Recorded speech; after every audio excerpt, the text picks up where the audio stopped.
that hush has fallen over the room, so that kind of pall hanging over us.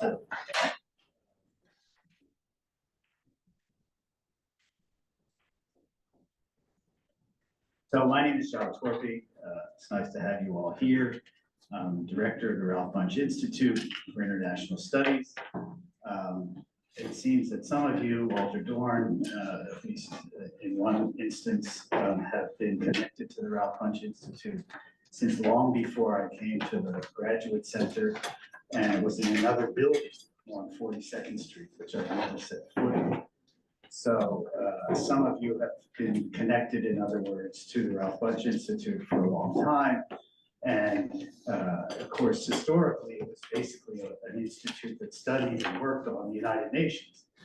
And the name got changed and the directorship changed. And so we've had less to do with the UN in recent years. And I'm very glad to have the opportunity to change that with this event. So I want to thank, in particular, Tapio Kaninen, who is a graduate of the Graduate Center, got his PhD in political science here, and of course has been a UN official for an important part of his life. And he came to me it's better part of a year or so ago now with the idea of trying to address what seemed to be going on in the world system, namely a shift towards major power conflicts that had been sort of in abeyance in the post-Soviet, post-1989 period. So I was very pleased to get this proposal from him and to help organize, which is really Tapio's show, to help organize this event on the question, is the UN still relevant in resolving major wars? I have a few thank yous that I have to issue before we can move forward with the discussion. First of all, here to my left is Juan Acevedo, who's a kind of jack of all trades, who does all kinds of things for us and makes events like this happen, makes the Ralph Bunche Institute function in many ways. So I want to very much single him out for his assistance. Claire Centofanti is a recent addition to the team, who's mainly been working on the podcast that we do, which, if you're not familiar with it, it's called International Horizons. And I urge you to give it a listen. It's, I think, very interesting and valuable. Claire should certainly think so, so I'm glad about that.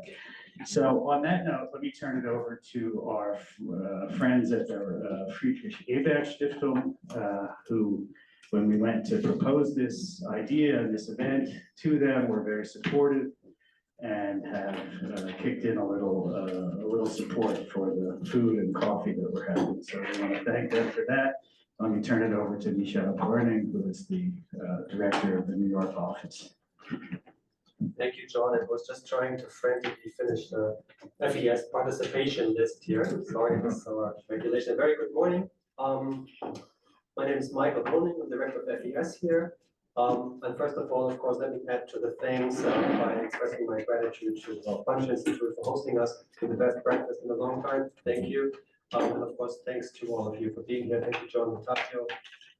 And of course, I'd like to extend my special thanks to Her Excellency Maria Fernandez-Espinosa, President of the General Assembly, former Minister of Foreign Affairs and Defense of Ecuador. So thank you for being here. Thank you for participating in this workshop, and your presence really stresses and underlines the significance of the topic that we're about to dive into today. Now, as we all know, we convene just moments before the long-awaited Summit of the Future is kicking off, and it's of course an event that aims to redefine global cooperation in a very much changing world. It's been branded once in a generation opportunity, or so we've been told. So the timing for our conversation, such as this one, could not be better. But as we know, as we convene here this morning, delegates from embassies and permanent missions are apparently frantically trying to cobble together what we hoped is the last version, the fourth version of the pact for the future. And of course, in many ways, I feel that this drama was to be expected because the summit is called the Summit of the Future, but obviously it's very much steeped in the present. And so it's difficult to isolate these things from the real world that we live in. Today, we are asking whether the UN remains helpful in resolving major conflicts like those in Ukraine and Gaza. But for many critics, at least, it's clear that the question even goes further than that. The question is the UN still relevant for anything, or even relevant for anything that is relevant? I think that we all agree that there's no shortage of things happening, but the question is, are anything moving?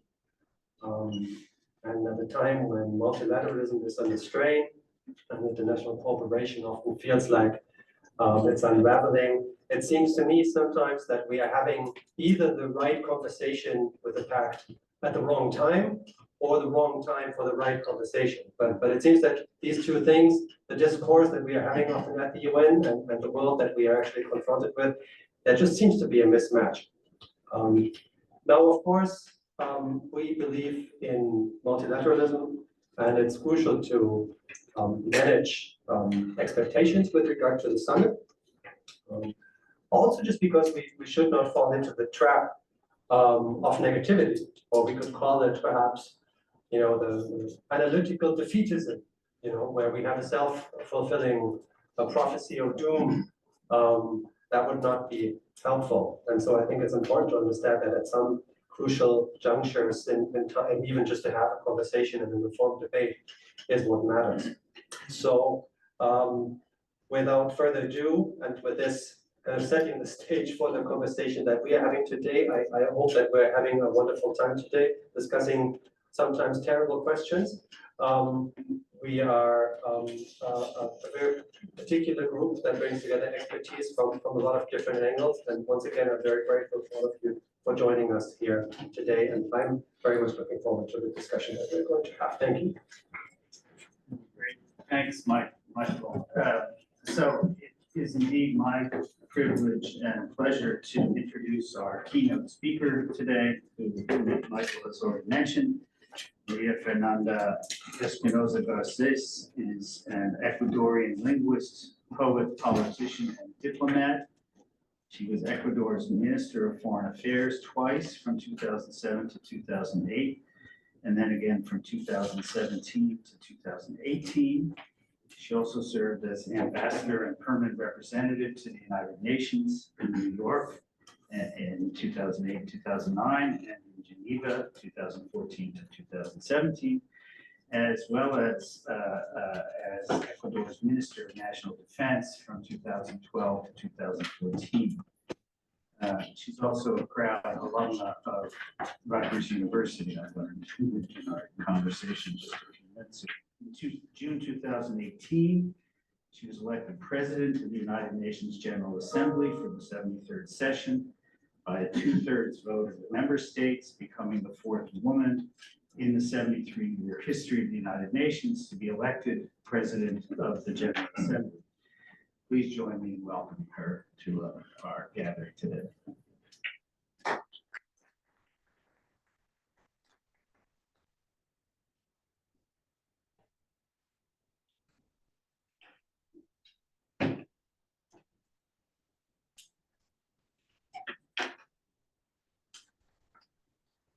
Oh, there's still disappeared. So has almost disappeared. So good morning, everyone. Thank you very, very much. I don't know if the sound is okay. Yeah. Thank you for having me today. Allow me to start by commending Professor John Thorpe and his team, the Ralph Bunche Institute for International Studies, for organizing this event. My special thanks go to Dr. Tapio Kanninen for his kind invitation, and of course to the Frederick Ebert Foundation for supporting this dialogue and conversation. It's truly an honor to be here among so many distinguished academics. I speak more here as a practitioner, I have to say. So in a very humble way, I say, basically, I need your indulgence to say, oh no, what is she saying? It is about practice. It is about an experience in the multilateral space for about 30 years now. So most of the things I want to share with you today, I'm sure you're totally aware of them. My intention here is to provide some, food for thought, some elements for the rest of the morning and the conversations that we're going to have today. We always start, and I cannot do otherwise, to say that we are living a world of multiple and compounded crises. The representative director of the Credit Everett mentioned, is this the right time? My answer would be yes, because we have no alternative. If you look, at the world scenario, increasing inequalities, climate change, biodiversity loss, geopolitical fractures, health challenges, of course, war and conflict, disruptive technologies, all together happening at the same time. And this, of course, the logic answer is yes. We need stronger global governance, greater cooperation. And this, I think, is universally acknowledged. No one would say, no, we don't need more international cooperation, but the opposite. However, these same challenges have highlighted what I think we also all agree, the shortcomings of the United Nations, which is, either we like it or not, but it continues to be the world's leading multilateral organization. The question for today is the UN still relevant in resolving major wars? My straightforward answer is yes, resounding yes. And I think that to understand the relevance of the United Nations, we must look back 75 years to its founding. Let's just, as a refresher of history, the UN was founded on the principle of equality among states, respect for their sovereignty, and the need to ensure peace, development, and human rights. And after almost 80 years of institutional building, it emerged, the UN, as a beacon of hope, designed to end conflict, to prevent wars, to promote justice, and improve the living conditions of all humanity. I don't want to go back to the charter, but I think it's also good to remind ourselves the importance of the UN Charter as the framework for international cooperation that really is the scaffold for the delivery of the UN's mission. It is the Charter, the most important international agreement that has been ratified by every single nation around the world. It serves as the main instrument of international law, and of course, peace and security are at the core. And by the way, in a very short exercise, peace and security is the most mentioned issue in the Charter.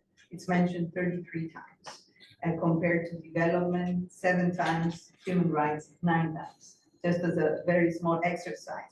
So allow me now to go back to the issue of relevance. During my presidency of the UN General Assembly, the motto I use, every president, we have our priorities, our work program. In my motto, and the motto I used was precisely making the UN relevant for all.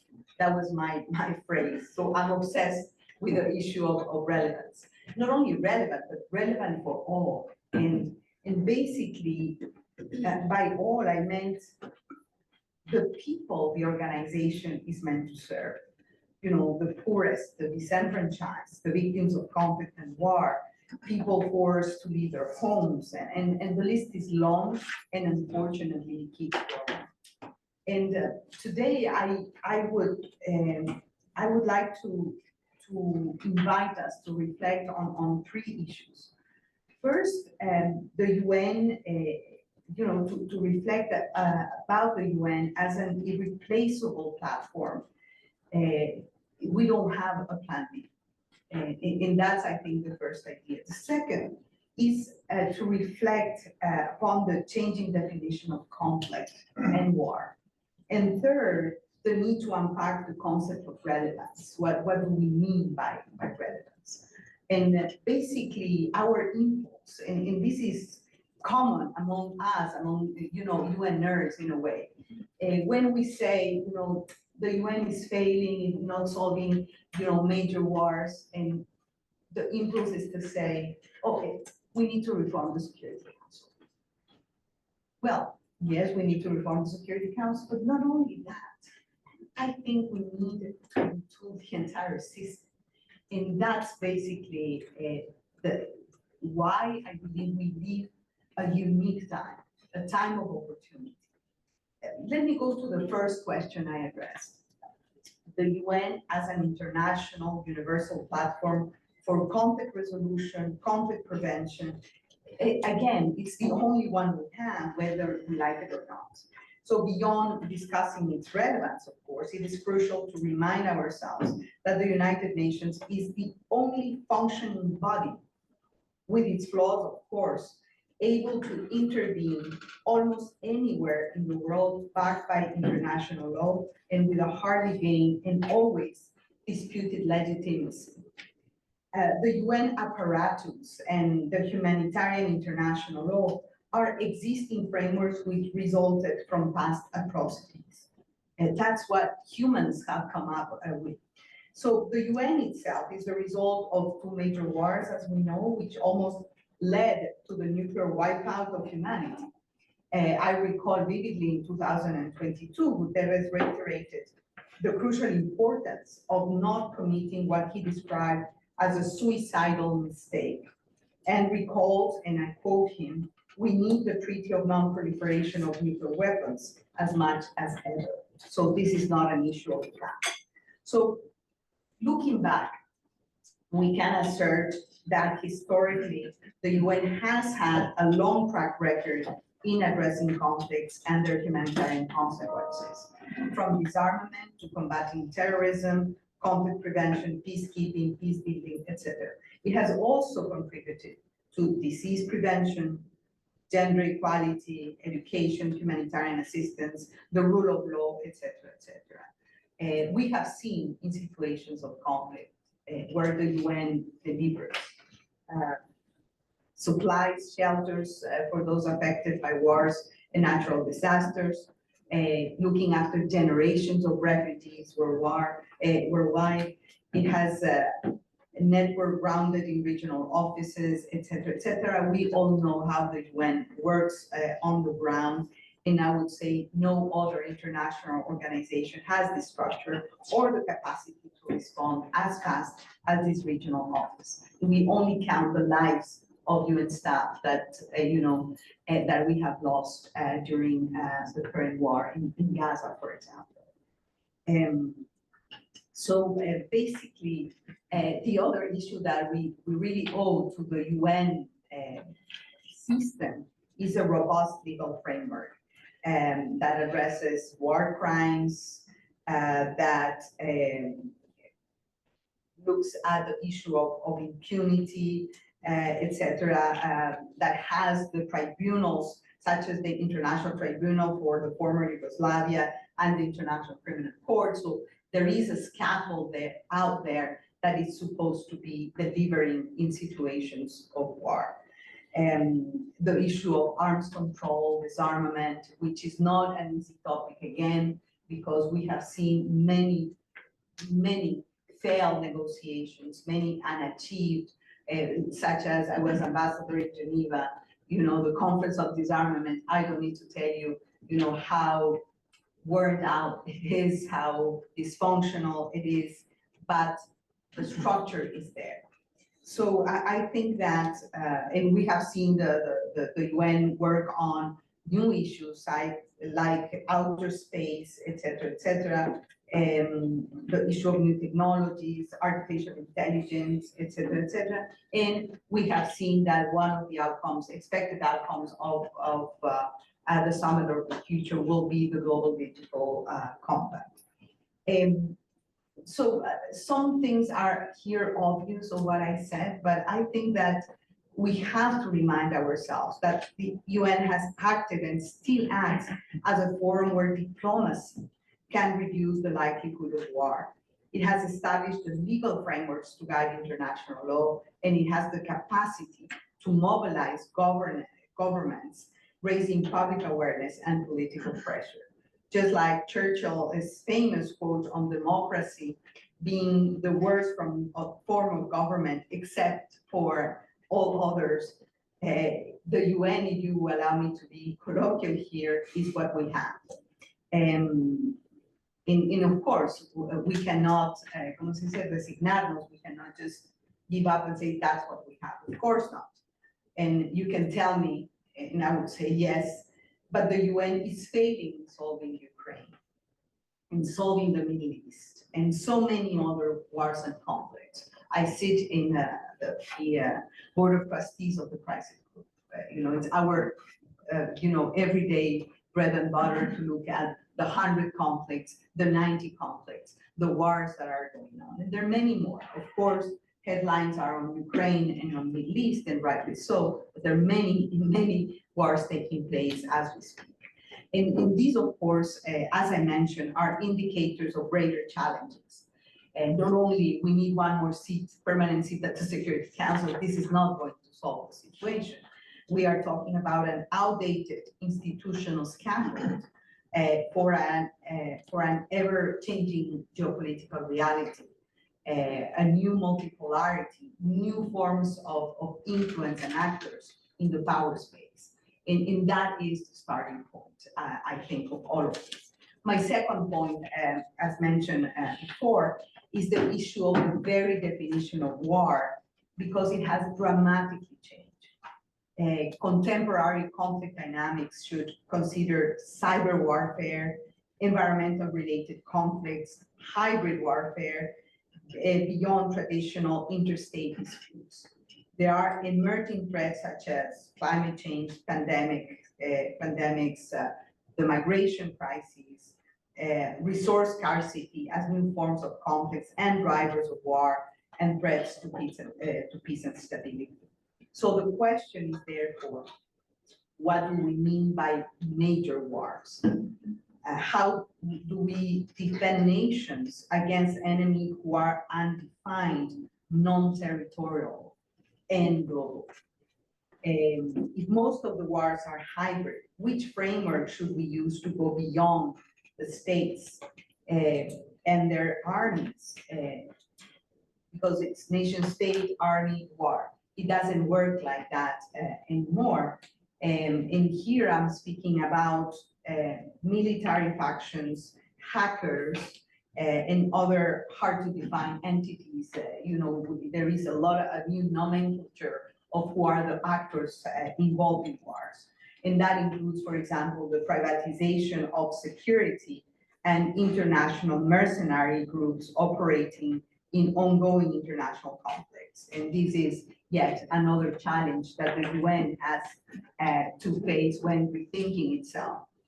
And let me stop for a moment in this new geography of conflict and war, and to say a few words about the rise of climate change as a global crisis multiplier that really complicates the UN mission. When the UN was founded, climate change was not recognizing as a pressing threat. Today, we know it is inextricably linked to issues of poverty, of food security, massive displacement, conflict, and it's exacerbating tensions in vulnerable countries and regions. Many studies have shown that climate-related stressors can lead to increased violence and instability, underscoring the need for the UN to address these interdependent challenges comprehensively and rapidly. All these elements, I would say, call for the need to retool and refine the multilateral approaches to conflict and war, and come up with institutional designs that can respond to these new scenarios. So it's not only about Ukraine or the Middle East, it's bigger and broader than that. The third issue that I mentioned at the beginning, how to measure relevance. So are there conflicts and wars that perhaps did not take place because of a timely intervention of the UN? That's an open question. Of course, we're not going to see in the newspaper, this conflict was prevented because it didn't happen because the UN acted, or cases where UN action avoided escalation. And there are more, evidence there that we can mention. So I think that to measure relevance, we really need clear indicators. And I really want to bring a concept that sometimes has been forgotten, but I think should be at the center, the core, the DNA of the UN, and it is called preventive diplomacy. And we have clear examples of success in UN history where conflicts have been avoided by dialogue and common understanding, even conflicts among global powers. Whether we like it or not, the UN was the platform to resolve and reconcile many of the very bitter differences during the Cold War, for example. The channel of communication really provided by the UN helped to ease tensions. It's profusely documented. The so-called, I'm a little younger than that, but the so-called, I remember the hotline, the red telephone embodied the UN. I mean, the red telephone was the UN in a way, and should continue to be so. Unfortunately, today what we are experiencing, it seems like we are abandoning the capacity to use preventive diplomacy as an instrument to avoid war and escalation. The question is that perhaps the time has come to redefine and relaunch preventive diplomacy as a key means to ensure peace, security, and move forward from détente to entente, as we say, from dialogue to cooperation. This is what preventive diplomacy should allow for. To recover the very origins, the raison d'etre of the United Nations. And here, let me just close because I think that my time is up soon. Some issues regarding the Pact of the Future that was mentioned and the issue of reform. First of all, I think that reform doesn't happen by decree. So we write a document, even if it's well written and that it was negotiated, to start to think about the reform of the plan. I think that what the Summit of the Future and the Pact of the Future have done is that they have allowed to channel intellect, political capacity, the political capital and traction to collectively think about the future of the United Nations. Because it's the only platform we have, I think that I would say that's the value I see in the Summit of the Future and the Pact. It's not going to be perfect. Negotiations are still ongoing. It has been extremely difficult. The negotiations have been ongoing for a year and a half or so. It means that it's not easy. It means that finding common ground is not easy. But I think that I had a long list of what are the issues to look at, the need to have a proper follow-up and implementation mechanisms, the Pact of the Future, and I've been following very, very closely the negotiations. It's organized by actions. It's the first time I see a negotiated document of that level speak about action. I think it's 60 actions now, and they keep adding, cutting, and adding, but 60 actions. These 60 actions should be tools for societies, for governments, for academia to really follow carefully what is going on in the reform process. The word of reform, and for those who have worked for the UN in the past, how many times have we heard the reform? The three-pillar reform, I remember when I was ambassador, the delivering as one reform moment, the reform of the peace and security pillar, etc. So reform is not a new name. It's not a new word for the UN. And I think that this time around, what is different perhaps is that crises are more acute, that people are suffering more, that poverty is increasing, that the lack of dialogue, of understanding, of common ground it's becoming almost impossible. We are living in a multipolar, fractured world, and we need to respond institutionally to that. And just to close, the way I see it, and I stop reading here, two issues to consider for the follow-up to the pact of the future that comes out. Number one is to look at the reform through variable geometry. It's not going to be the case that the day after the summit, the reform is going to start. You are action one, you are action two, and let's continue to do that. I think that the different reforms, the different spaces, the new agenda for peace is going to require different times and rhythms, different types of engagements, different groupings, different champions. And I think that the role of academia, of civil society, of the thinkers of the world is precisely to accompany this process. And the number two issue is that accountability and follow-up measures are vital, because it's, regardless of how good a pact of the future is going to be, if there are not accountability and follow-up measures, it's not that, okay, let's have a review conference, I think it's in 2026. Okay, don't call me, I'll call you in 2026. It really requires what we have created during these 2 years is society participating, being vocal. I was in Nairobi for the civil society conference, 7,000 people talking about the future of the UN, young people engaged with the future of the UN, women's movement that I belong to, really upfront, looking at issues of women representation in the international system. That's the work I do now.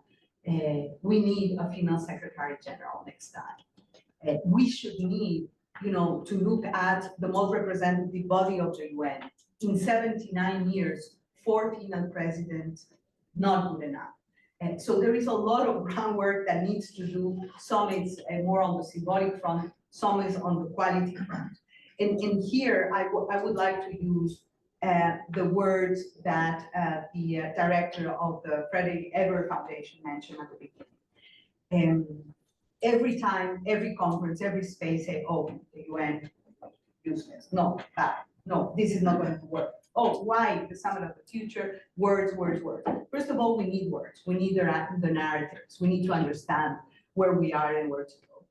And number two, I think hope and trust.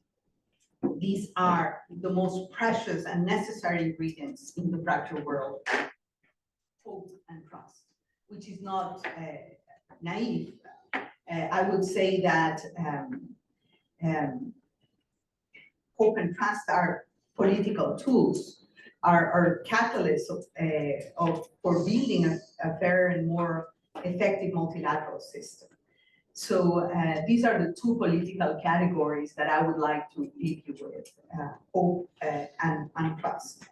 I think that, and here and a final note using a little bit of a academic word, but from a constructivist perspective, I would say the UN is an institution that is constantly evolving. It is a human creation, and it's always have been under construction in a way. So the summit of the future and the pact of the future should be, we hope, activators, accelerators of the much needed reform of the United Nations. So I wish you a very fruitful seminar ahead, and thank you again.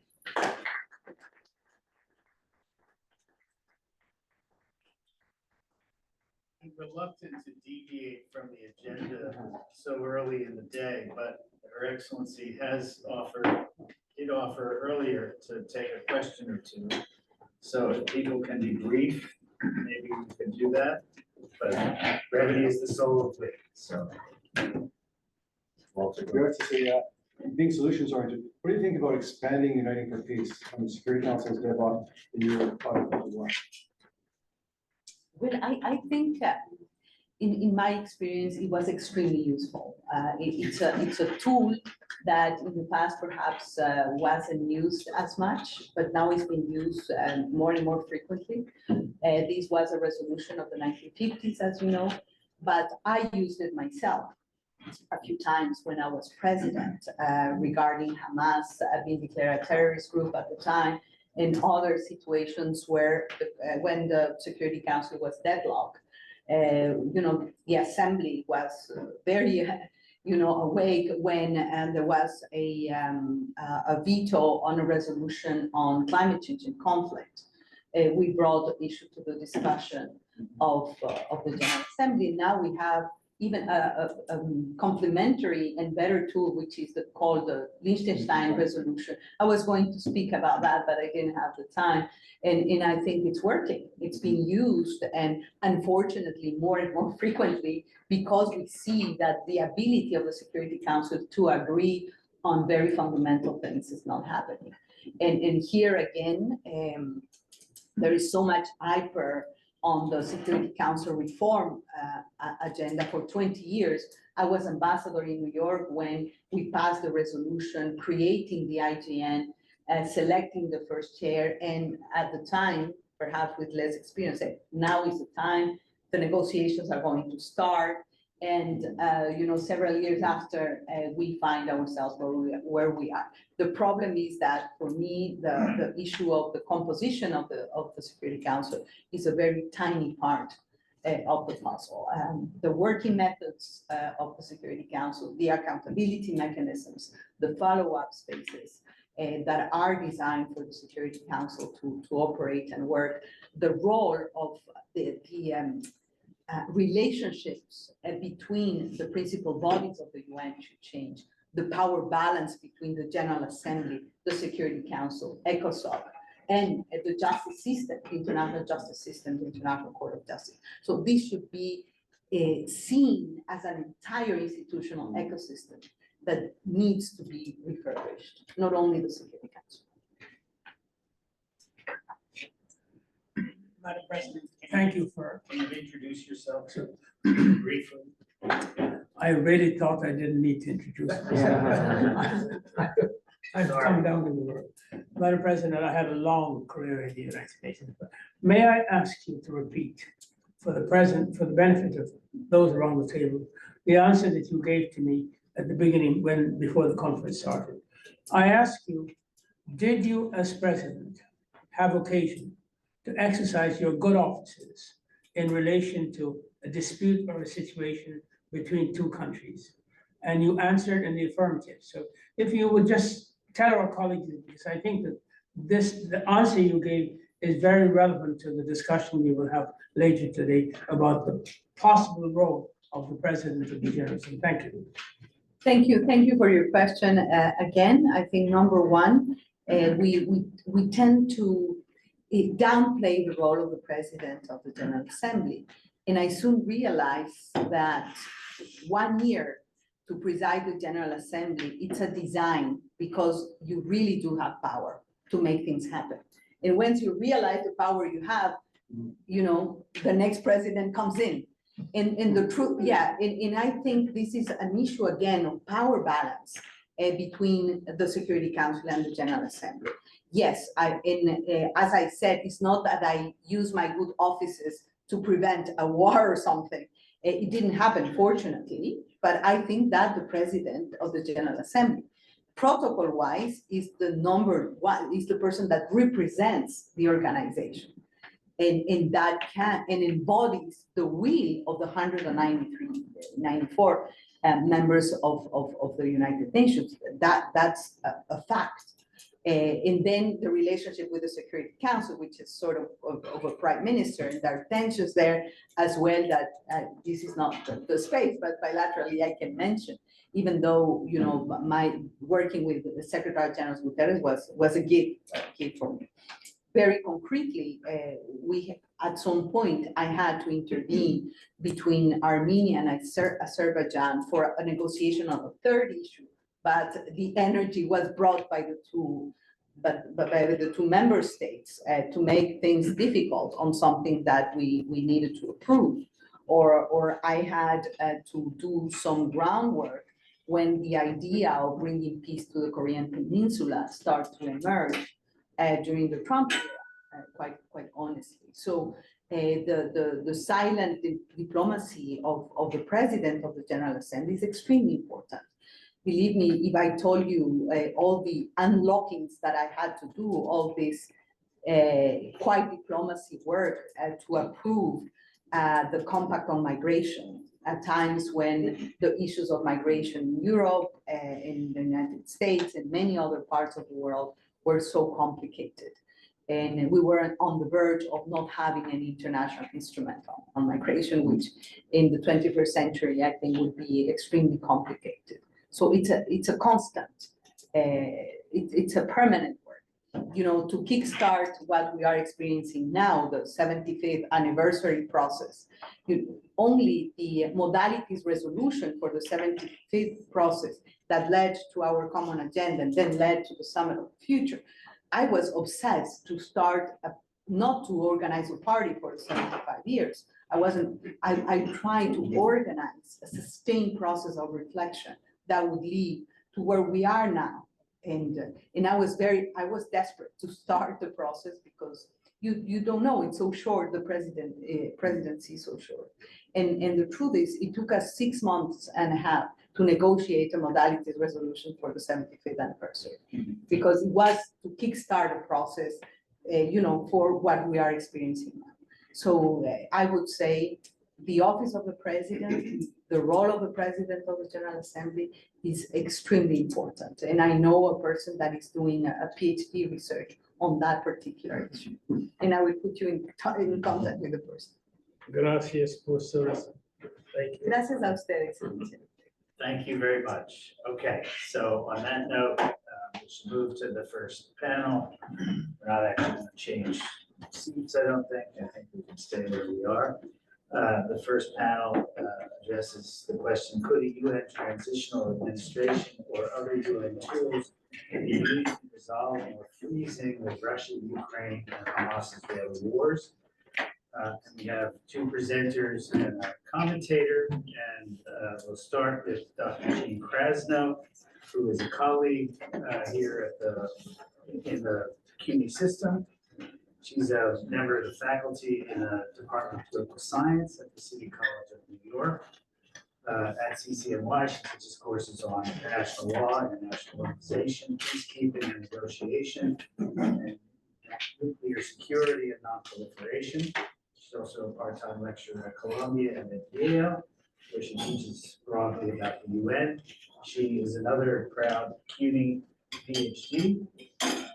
Probably not from this building, but at least from this institution in 1994. And she's edited a number of books on the UN and on international politics more generally. And our speakers are each going to have 10 minutes or so to lay out their ideas, and then there will be some comment that will be even briefer. Yeah. And then we'll have lots of discussion to fill the rest of the hour. And we'll take a little time from the coffee break to give you fair time. Okay. All right, well, thank you very much, and thank you to the Ralph Bunche Institute, and Ebert Stiftung, and my old friend Tapio, because we graduated from the Graduate Center, I think in the same year. I think we crossed the stage. Yeah, well, yeah, no, I think I graduated. But yeah, so this is a wonderful forum. I'm very delighted to be here. I wanted to talk about the role that the UN could play in finding a long-term peaceful solution in the Israeli-Palestinian conflict. And I am not, I have to admit, an expert on the Middle East. However, my long history in studying the UN brings me to this issue. But I got thrown into this issue of Palestine and Israel because of my teaching last spring, because I was teaching at Columbia University and at City College when all the protests were going on constantly. And I would pass through the encampments and my class was peacemaking and negotiation. And I had Palestinians and Israelis in my class, as well as, you know, many other students. And we got very much engaged in these conversations. And I met separately with my Palestinian students and Israeli students to talk about how to get this resolved peacefully. And what we came up with is that we need to find a long-term solution. Arguing about who did what to whom and who's at fault never gets you anywhere. It just perpetuates the cycle of violence. And so one thing led to another, and we decided to bring together a group of experts and students in a retreat, which we call the Peace Initiative for Israel-Palestine. And we met in a beautiful location in California, where we brought about 12 people to have a conversation on developing creative ideas on seeking a long-term solution. So we had Israelis, Palestinians, regional experts, NGOs, people from conflict resolution, representatives from UN bodies. So the conversation was quite interesting. And what we discovered was in approaching this, you had to look at process, you know, how we're going to orchestrate this, and then specific solutions on the ground. And those solutions we organized into structural solutions and psychological solutions. That you can have a beautifully laid out structural solution, but if you haven't dealt with the psychological aspects, that the root causes and how to build trust, hope and trust, then the structure that you build won't work. But you can't simply start with building trust with no structure. So they go hand in hand, and that's how we developed the conversation. So what we came up with was a set of ideas that we hope will be taken up eventually when the fighting stops and the two sides do agree to talk about a long-term solution. So I look back at Kofi Annan and the role that Kofi Annan would play. And when he came into office, you know, the conflict in East Timor was unresolvable. But he had ambassadors from Portugal, ambassadors from Indonesia come and meet with him and talk about what could happen to make a long-term solution.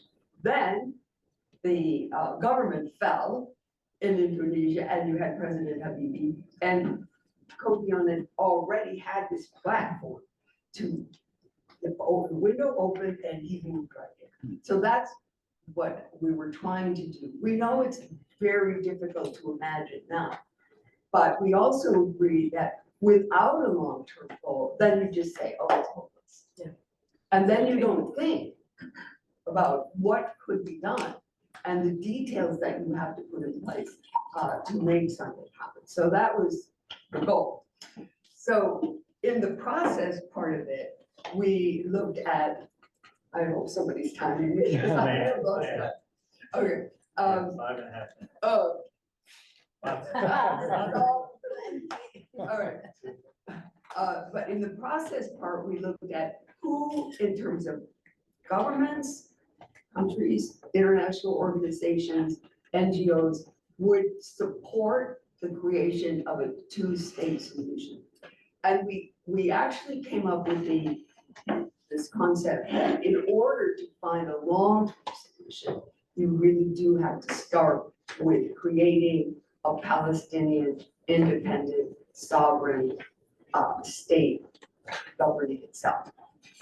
That's the first formula. So who would support that? So, you know, we tossed out names, who would support, who might not support, who's in the middle, and I'd love for you to add ideas. And then who would be the spoilers? And interestingly enough, even though we've been talking about different countries being spoilers or whatever, it was the settlements. The settlements and support for the settlements that are the biggest obstacle. So the idea was, okay, identify that, but then address it. How can that be resolved? So we have, you know, a few solutions that were proposed to resolve the issue of the settlements. Then the parties have to keep their constituencies together as they mediate and as they argue. They can't go off on a tangent alone. They have to work constantly through communication to keep their constituents with them. So that if a decision is made, then your base will support your decision. So, and then we talked about who might contribute security and peace during a transition period. And this is where we strongly believe that the UN has a very big role because of its history. The history in Kosovo, in other places.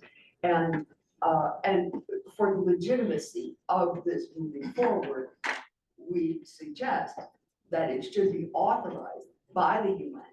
If the Security Council can't authorize it, then let's strengthen the General Assembly and have the General Assembly authorize it, which happened for the very first peacekeeping operation in 1956. It was authorized by the UN General Assembly under United for Peace. And countries contributed troops, you know, in a few weeks. And we're talking now just incrementally on the Philadelphia corridor and whether or not you could secure the Philadelphia corridor, which is right on the border of Gaza and Egypt. And that is exactly the first place that peacekeepers were sent. Exactly there. So that's the irony of it. Then in terms of solutions, we divided it, as I said, in structural and psychological. Structurally, we laid out various proposals in 3 phases, each phase 5 years, understanding that this is going to be a long-term process. But you commit to the process, and then within each of these phases, we enumerated a number of very important steps in phase 1, phase 2, and phase 3. Psychologically, this is also very important because of the sense of traumas and the sense of glories that people as a community have. And we know that Israel was created basically after the trauma of the Holocaust. But in creating the state of Israel in 1948, that also created a trauma for the Palestinian people called the Nakba, where about 750,000 Palestinians were removed from their homes. So each side has to acknowledge the trauma of the other and as a starting point. But one of the people that did a lot of work for us on trust and on building relationships, that pointed out that those who are the victim are also often become the victimizers. You know, somehow feeling justified because they were the victim, that now they can perpetrate that on the other, which is, you know, a shocking revelation, but it does happen and that has to be addressed. The last part is in this psychological aspect of building this long-term peace is to work on changing the narrative. And this is something we have to work on campuses. Changing the narrative on stereotyping the other in some kind of evil way, you can't trust, they're not serious, and switching it. Let's build trust. How do we build trust? All right, we did it.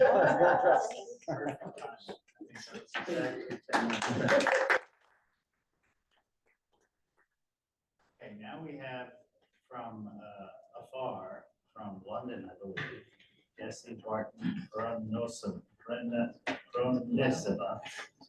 That's right. She's a lecturer in political sociology at the School of Slavonic and East European Studies at University College London.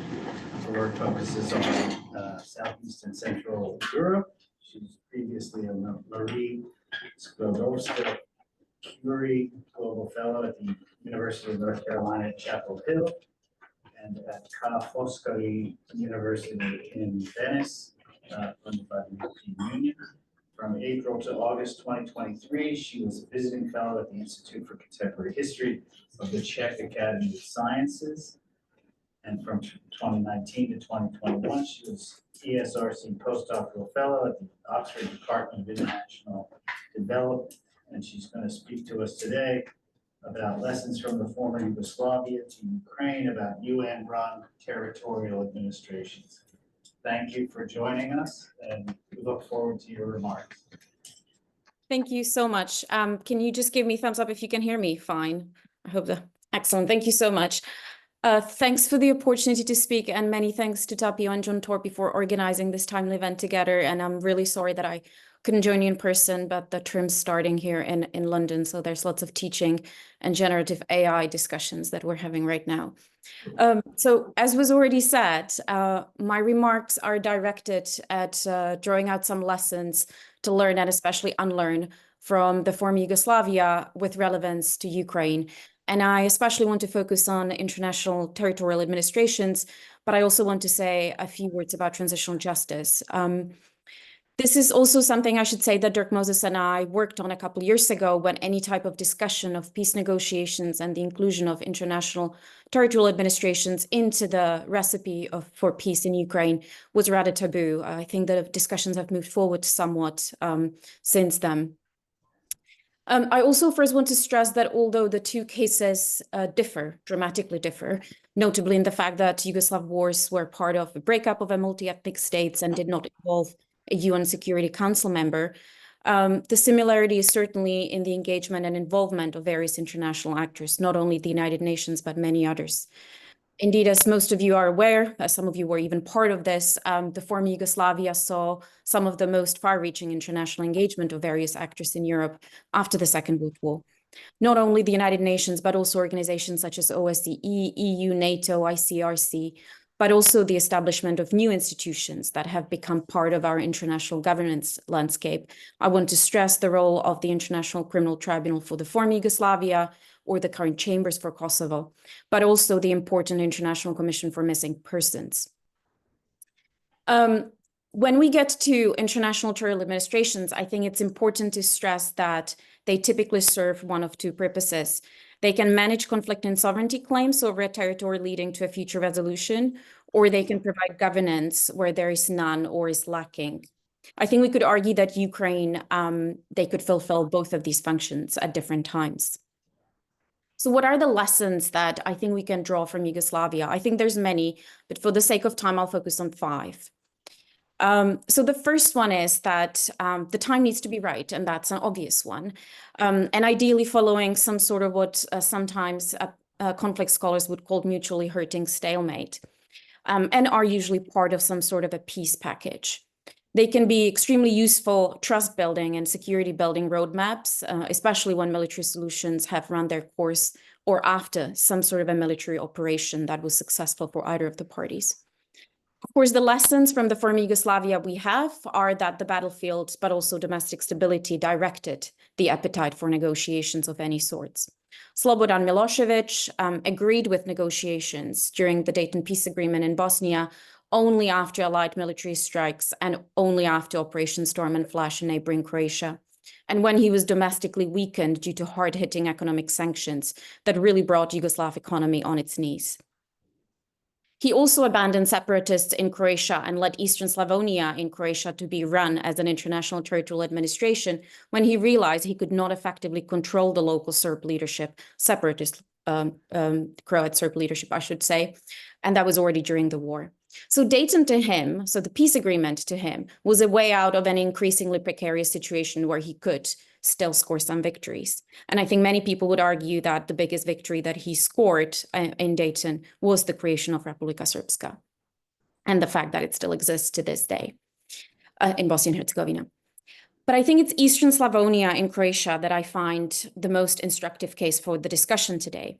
This is a region in northeastern Croatia where the pummeled city of Vukovar was located. It's a city whose image you might have seen last year, 2 years ago as well, when images of Mariupol were coming out and there were a lot of comparisons being made. So this area was under separatist control from 91 to 95.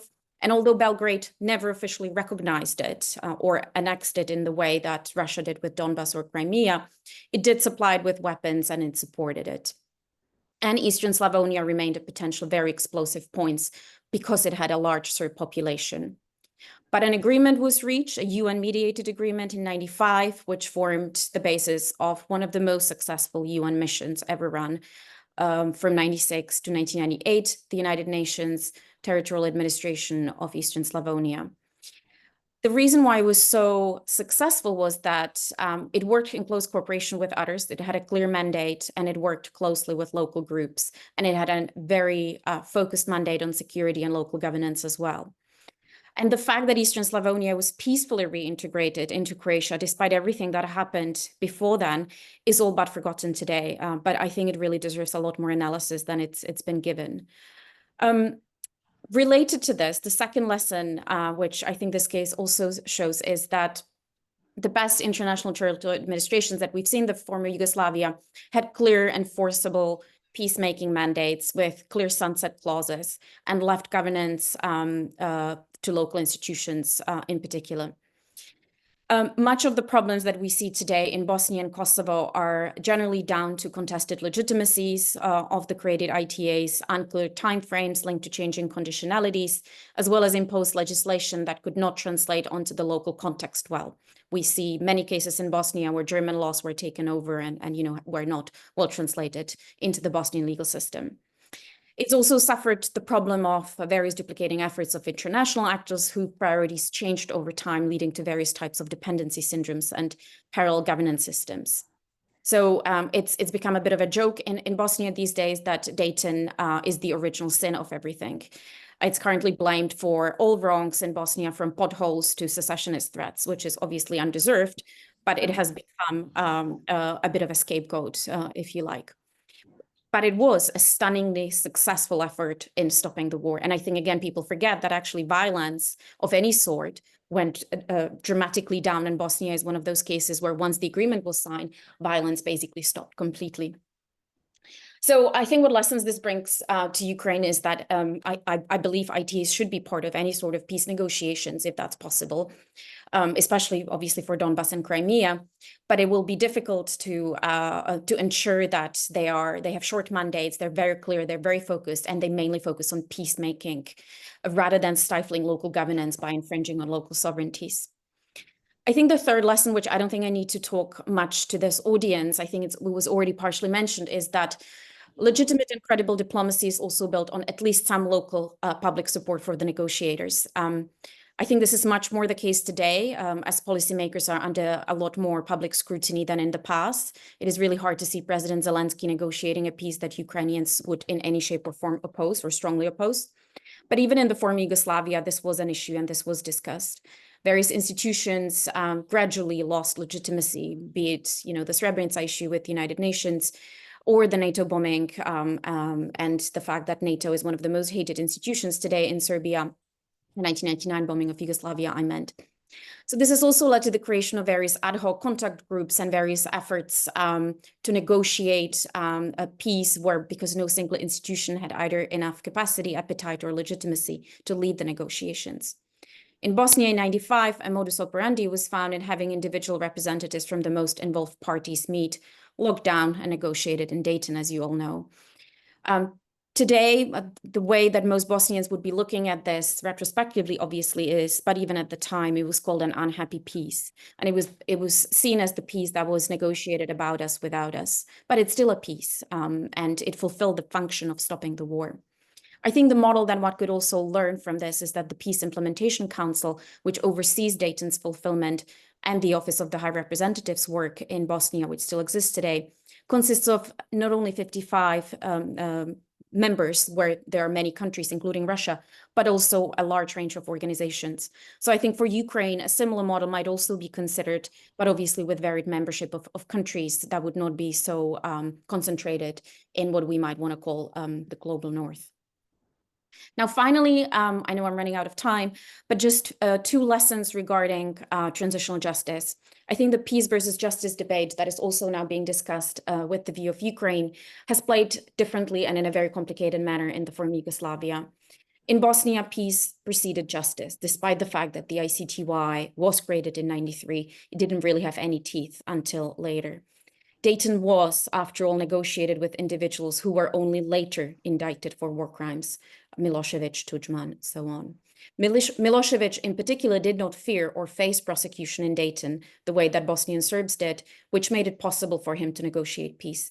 In contrast, he could not have negotiated an end to the Kosovo crisis because by that time he was already indicted by the ICTY. So who can be invited to the peace talks will matter. And ideally, those will be individuals that are not indicted for war crimes and the like.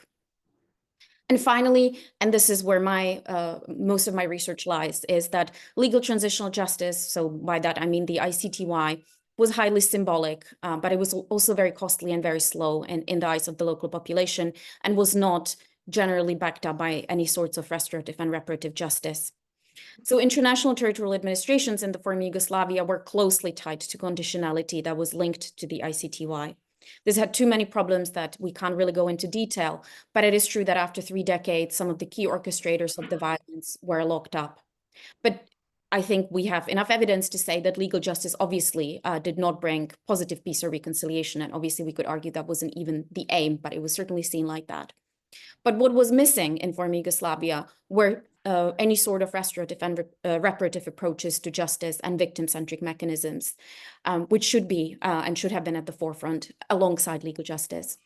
Although they may not bring as much symbolic capital, they're more helpful for long-lasting positive peace, and they bring the population on the journey for restoration, which has not happened in former Yugoslavia, and we see the results of it today, where the ICTY has been seen as an outsourced transitional justice mechanism. And I know there are a lot of people in this room that have worked on these issues too.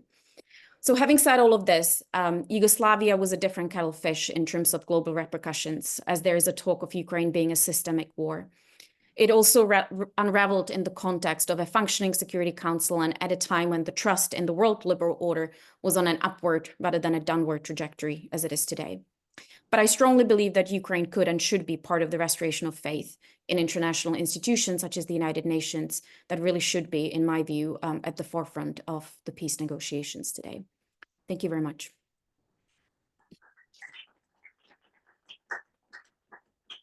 Thank you very much, Dr. Barton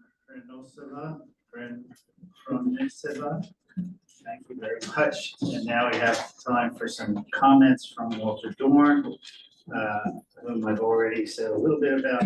He's professor of defense studies at the Royal Military College of Canada and the Canadian Forces College, specialized in arms control, international criminal law, just war theory, peace operations, treaty enforcement, and verification in the United Nations.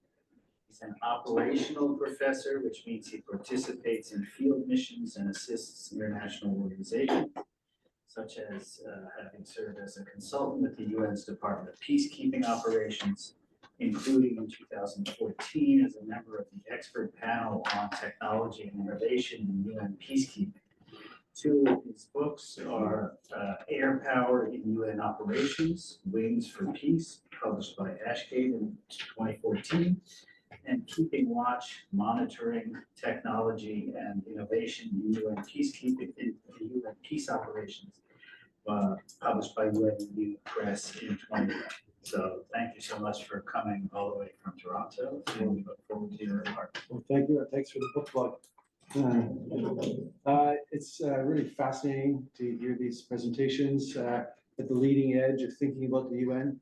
I think the importance of precedents which is what academia can bring to this, and best practices is really valuable, as well as bringing students together in groups to help brainstorm some of these ideas. And I think it's really important to do this at the cusp of the Summit for the Future.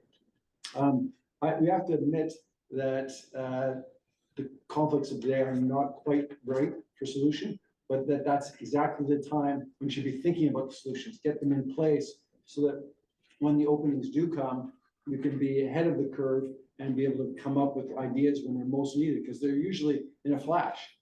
And I'll give you an example.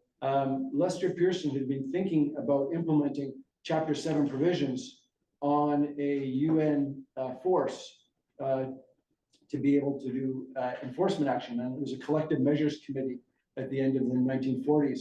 And he served on that. And then he'd been president of the General Assembly in 1952 and was already looking at how to move these issues forward.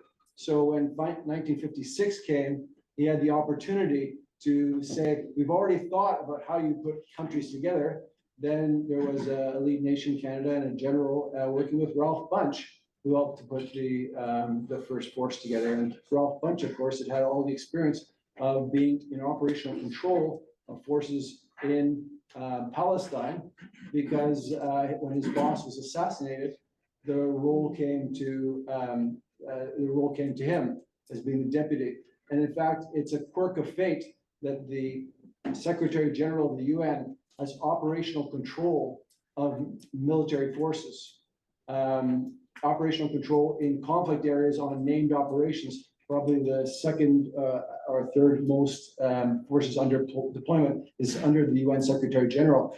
And that happened because of innovation, because when Count Folke Bernadotte was assassinated by the Stern Group, then the deputy, Ralph Bunche, took on the operation control, and he was also reporting to the Secretary-General. And then New York took many of the responsibilities for logistics because of Ralph Bunche already having that contact in New York. And one of the points I'd like to make about 1956 is that there were peacekeepers in Gaza Strip. If you look at the maps of the deployment of UNEF, you'll actually see them all along the border with Israel. So we had the Fedayins attacks coming in, and they had to deal with that issue. There were Canadian peacekeepers, and there still are, under the multinational force and observers, Canadian peacekeepers on the border with Gaza Strip and Egypt. So we can look at these different mechanisms to strengthen these, as well as the precedents from history. And I think we need to look at the successes. As our esteemed GA president said, there are so many successes in the UN, and they're ignored by the media.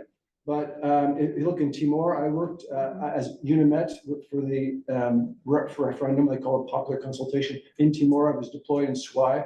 Fortunately, I still bear the scars because there was a massacre in the church area where I did the voter registration. But that was a great example of where you could actually bring democracy to people. And I have one important point to make about democracy based on the experience in Bosnia. You have to prepare people for democracy. We had a registration period, but it was also voter education. I told the people in this wide church that no matter what the outcome of the referendum, the UN would not leave. I still feel the guilt of us withdrawing at that time. But at the same time, we also told them what it's like to cast a ballot for the first time. So we did a lot of voter education. So similarly, you need to do this, because if you don't have real democracy or parties, then the extremists can take hold of it.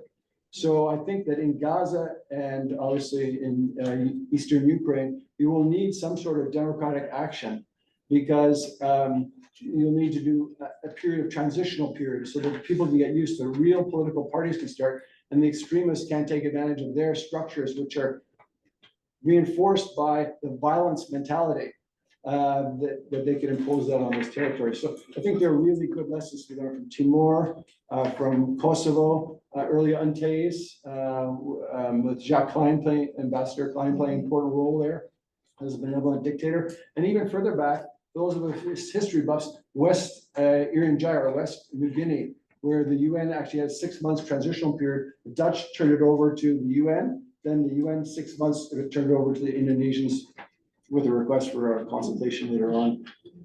Some of the other successes were mentioned about transitional justice and the ICTY. I love that point about the ICTY having been created in '93. but really had its most greatest influence much later. The structures were there so they could indict Tudjman and Milosevic and bring about some justice there.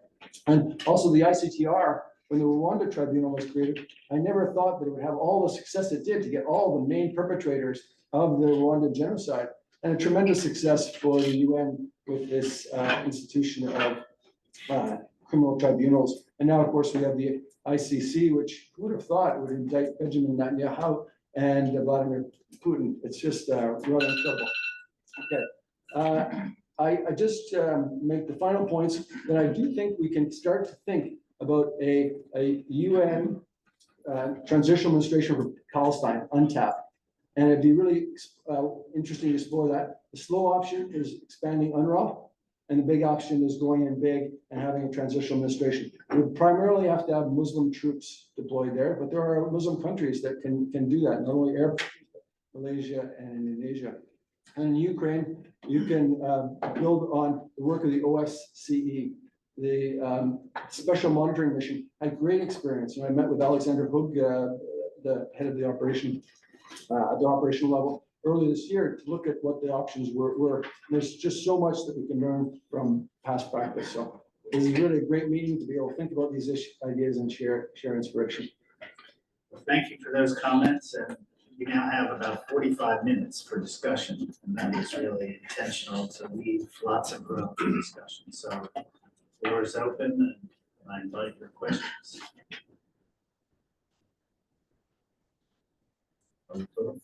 I'm just briefly. Yeah, sure. Hi, my name is Salvatore Cusimano. I'm an official in the UN Department of Peace Operations, but I'm definitely here in a personal capacity, and that means maybe I can be more interesting. So I work in the part of the Department of Peace Operations that actually looks at lessons learned from current and former peace operations, and so it was really, really interesting, Dr. Barton, to hear your specific lessons. But Dr. Krasnow, actually, you're kind of the psychological and structural. I just wanted to touch on that for a second, because I think it actually helps us think about, well, what does a UN operational role, what must it bring?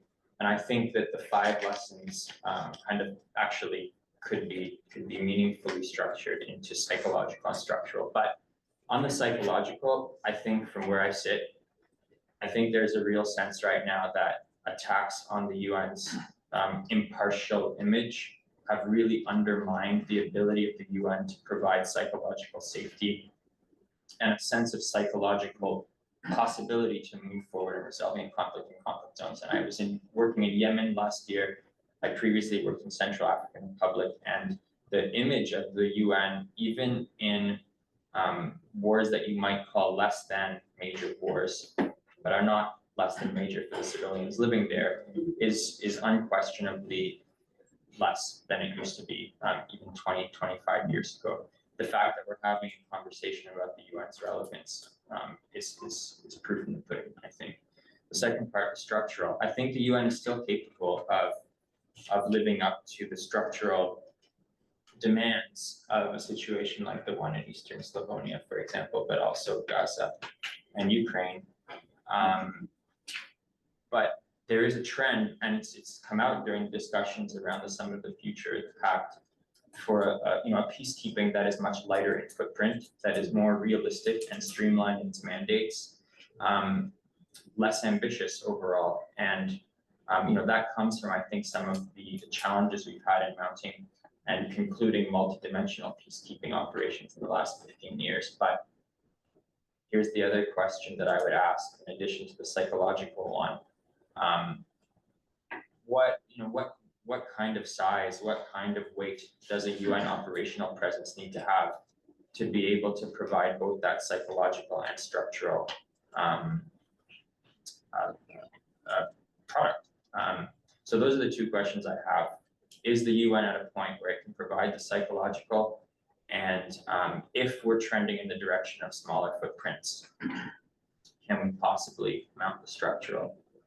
So that's a personal capacity. But, Yeah, should I start? Okay. Well, in terms of the structural, there would have to be a coalition of forces, like-minded forces authorized by the UN, but not a UN peacekeeping. I mean, authorized by the UN, but a coalition, because the tensions are so high that you have to have the presence of an international security force that would deter any challenges to it. So I don't believe that it should be a light footprint in the beginning. It can be later through this transition period. The psychological part of it, we've actually talked about working with groups in the field who are already doing this. There are many NGOs, civil society groups that have these mechanisms in place. Hand to hand is one where they run schools that are half Palestinian and half Israeli. That's just an example, but there are a number of other kinds of organizations and universities. I mean, that's one of the things that I'm trying to get my students to pressure their universities, because we had students from Columbia, Brown, UCLA, where there was very intense, even violent protests, but what they were asking the universities to do wasn't something the universities had the capacity to do. But education, conflict resolution, and education on the history of the conflict in the area, and developing young people who can carry out this kind of building of trust is something that all these universities can do. So, you know, trying to get them to think about that. The other, if I may, the other aspect that I didn't get to cover was that once these things are put into place, that there has to be a monitoring system, and that would be run by the UN. So, for example, something like Gowan set up in Cameroon, Nigeria, the mixed commission. So where you had members of that mixed commission from one side and members from the other side, the UN chaired that. In this case, I think because there's so many sub areas like development, providing electricity, providing clean water, there's so many sub areas that migration of, is there going to be a right of return? Are the settlers going to be relocated back into Israel? You have to have the International Organization of Migration, which can do this, be a part of this system of monitoring. And that would be no sunset. It would go on until it's no longer needed. And there would have to be funding for that, but I believe that there's enough interest in having a long-term solution that the international community would provide. Would you like to say a couple words about any of this?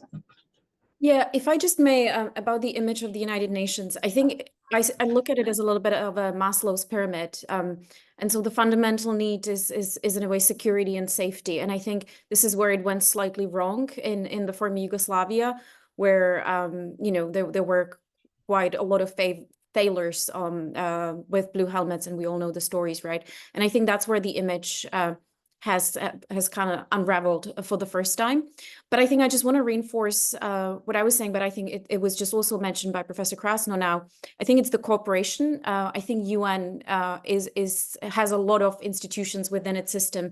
And I think the cooperation, which is still happening right now, could be definitely improved, and that would improve the image as well. And again, just moving along the Maslow's pyramid in terms of securing some of the socioeconomic needs. Rebuilding of Ukraine, I'm fairly sure will happen either way. But socioeconomic needs of the individuals on the ground will be extremely important for any type of reconciliation in the future as well. And I think this is where the UN can also restore its image, because it has so many of these various institutions, from IOM to UNHCR, et cetera, which can work together and actually do this groundwork, which is extremely important to the local populations.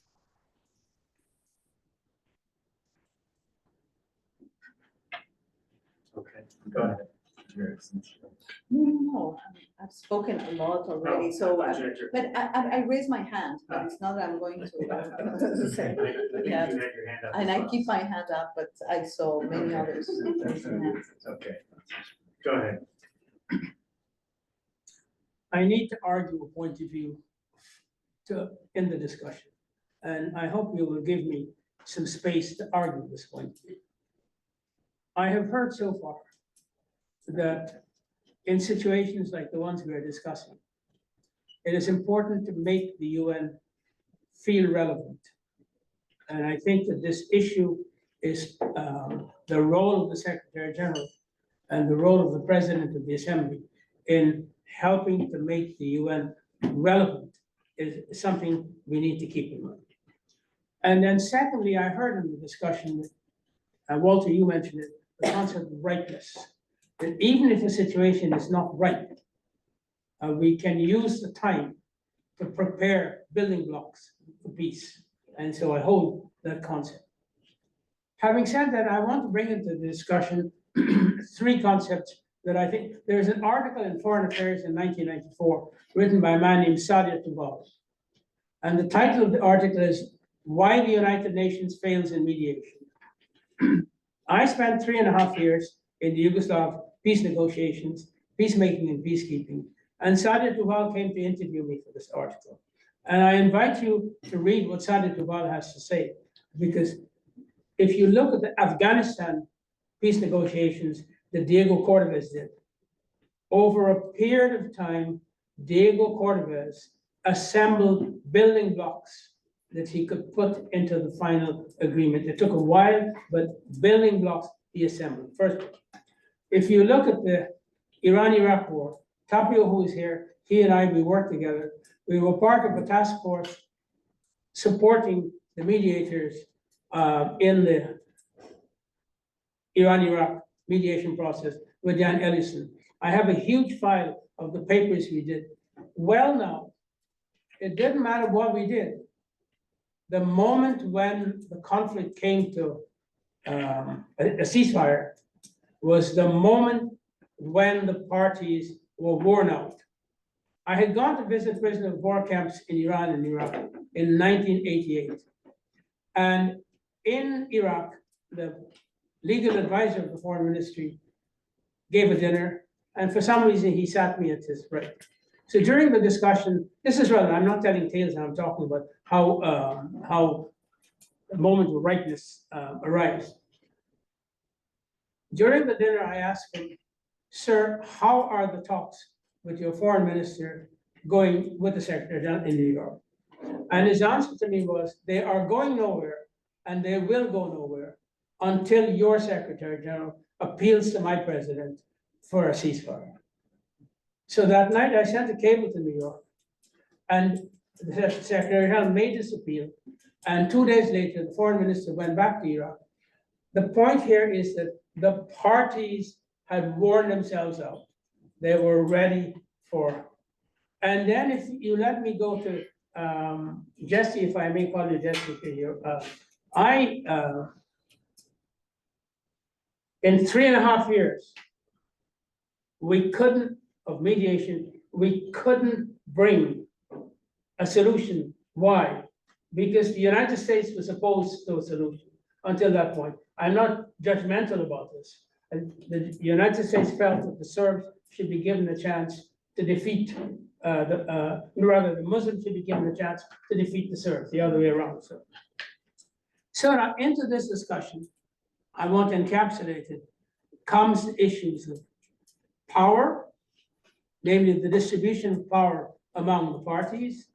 And one learned that parties with the means to fight and the will to fight will continue to fight until a higher power zaps them, as the United States did in the Yugoslav situation. So the power distribution among the parties.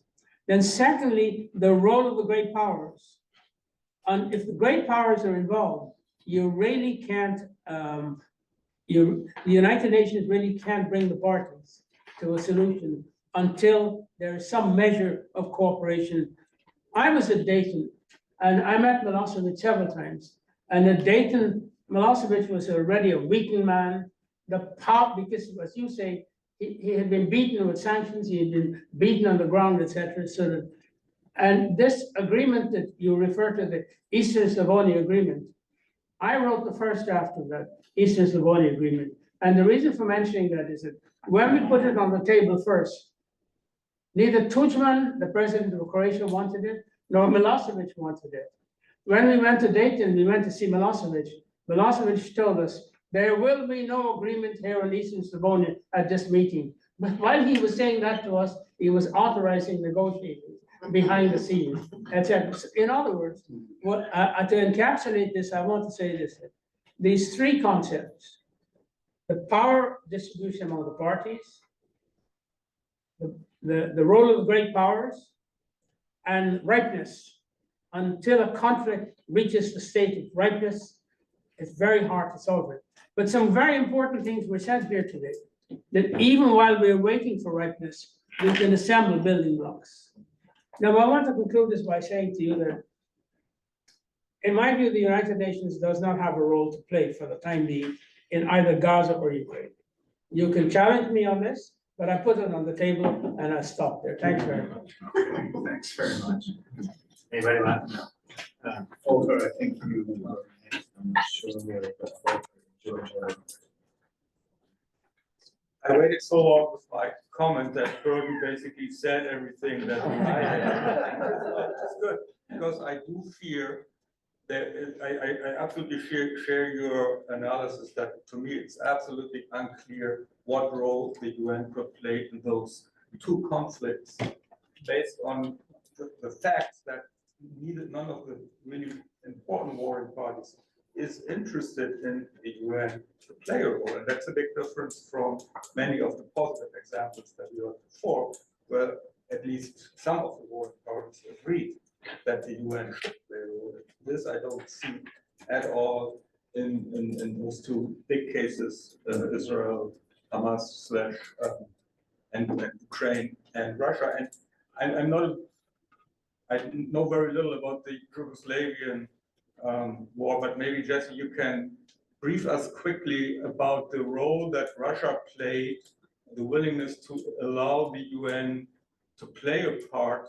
I mean, clearly this is extremely different from the conflict that we see nowadays, where Russia is an active party to the conflict in Ukraine. But I don't even see the Russia allowing any UN role inside of Ukraine at this point. And so my question is, how can, what can we learn from this group? Is it just geopolitics were different back then and we throw our hands up in the air and that's it? Or how do we, how we nudge those big powers? And so do we just have to wait until Russia is bled to death?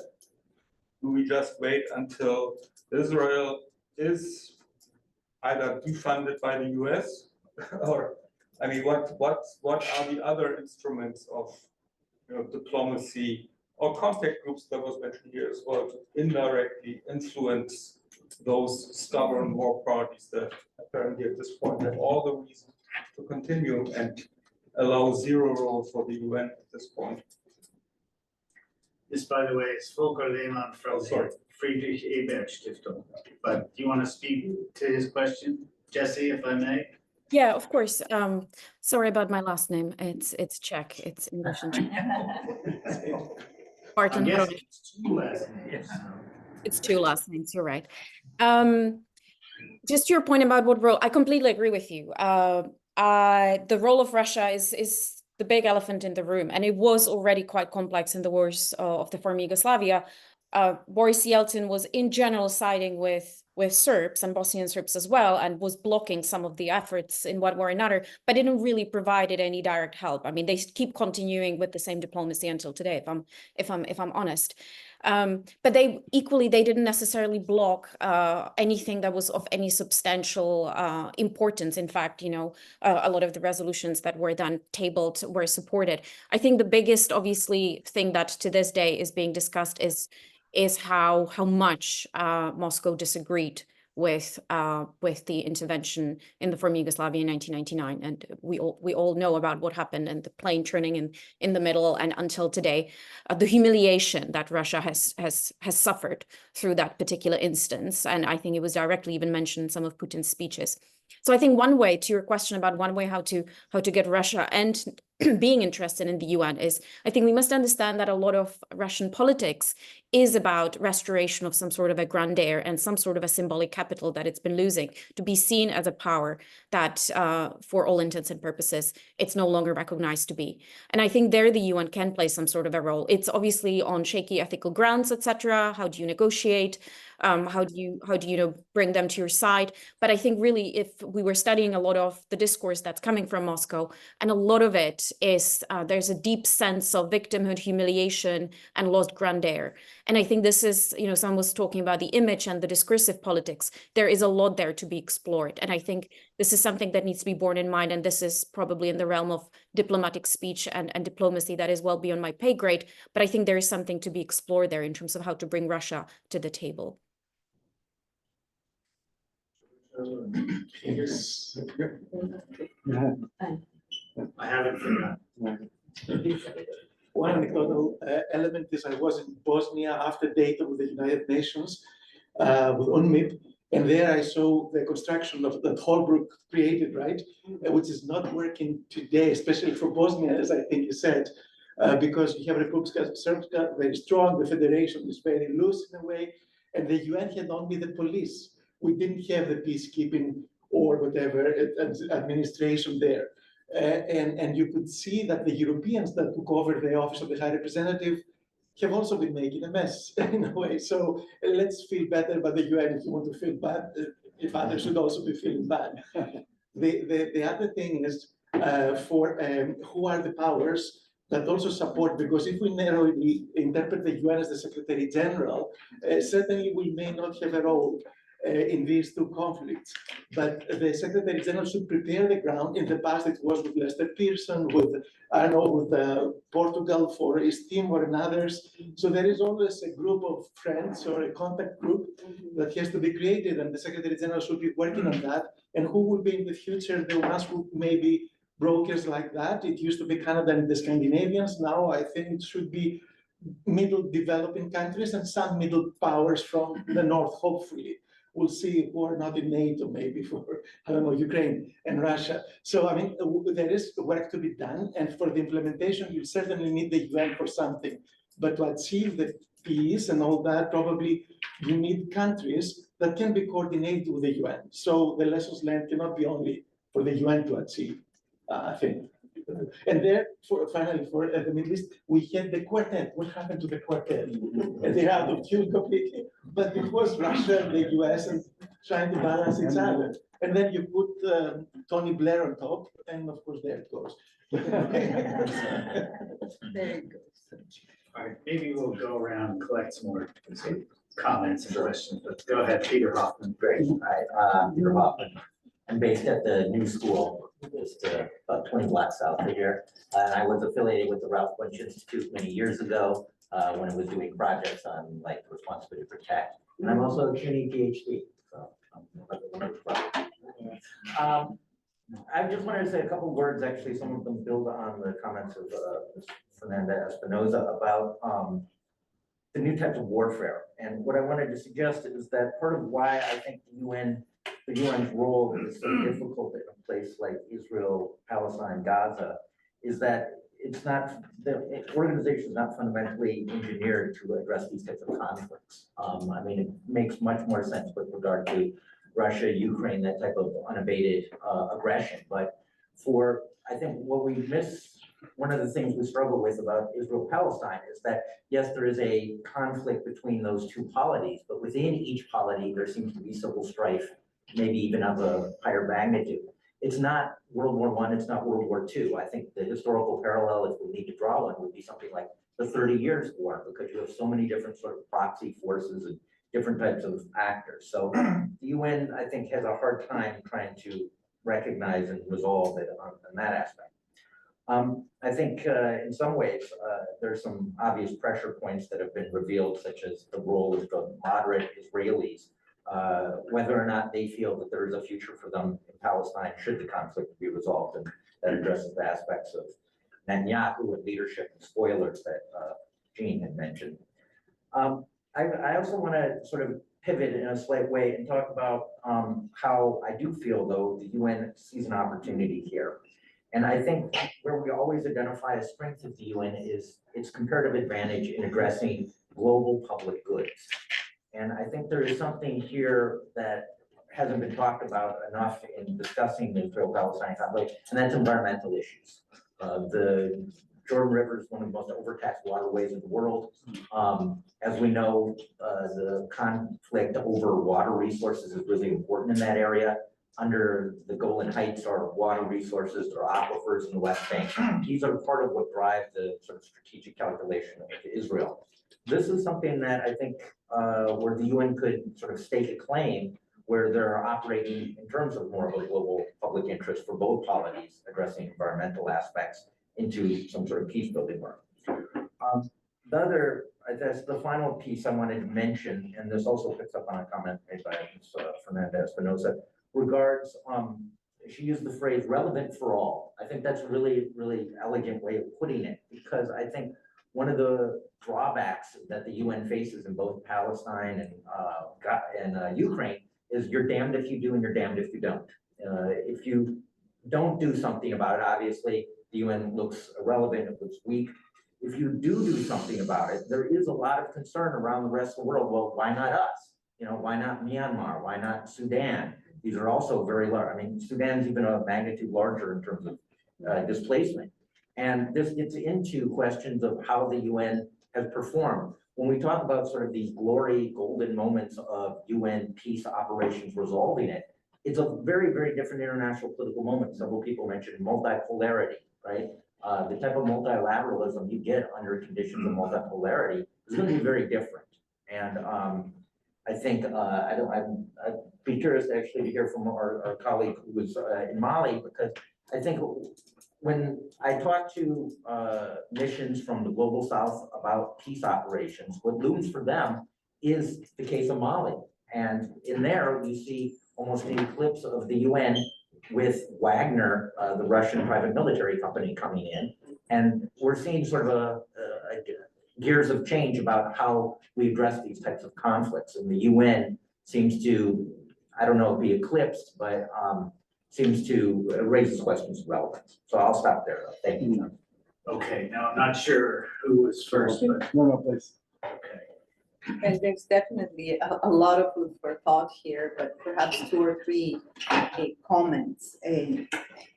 Number one, I think is I really like this psychological, structural aspects that you highlighted, and I think that on the psychological part, which I think it's more political and perception, and you know that.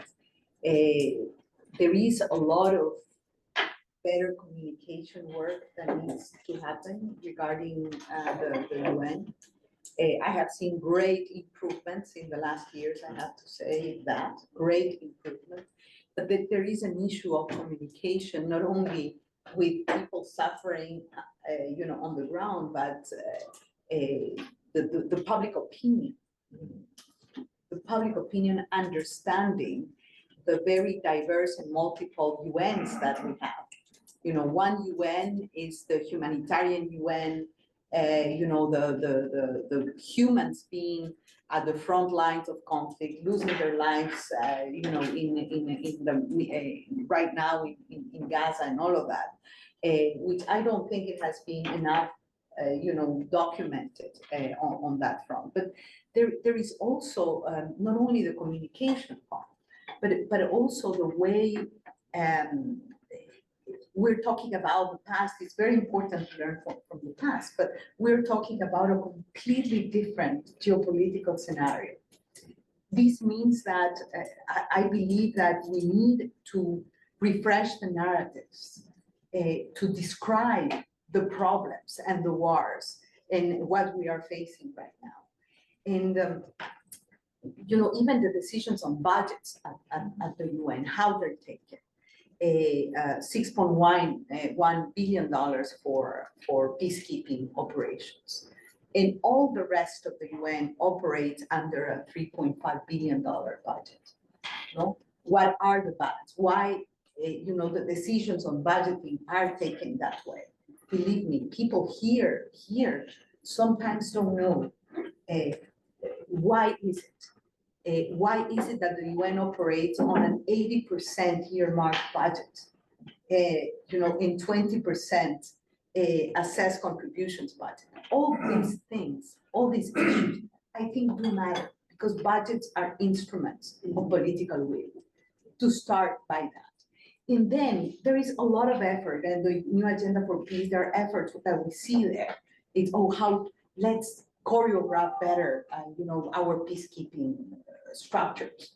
The issue is very, in the world of today, we cannot go back to the Suez Canal UN presence in 1956, which I think was the first ever, peacekeeping operation, and past victories and past successes, because the scenarios are different, because the geopolitics are different, because power competition is not among two, it's among many others.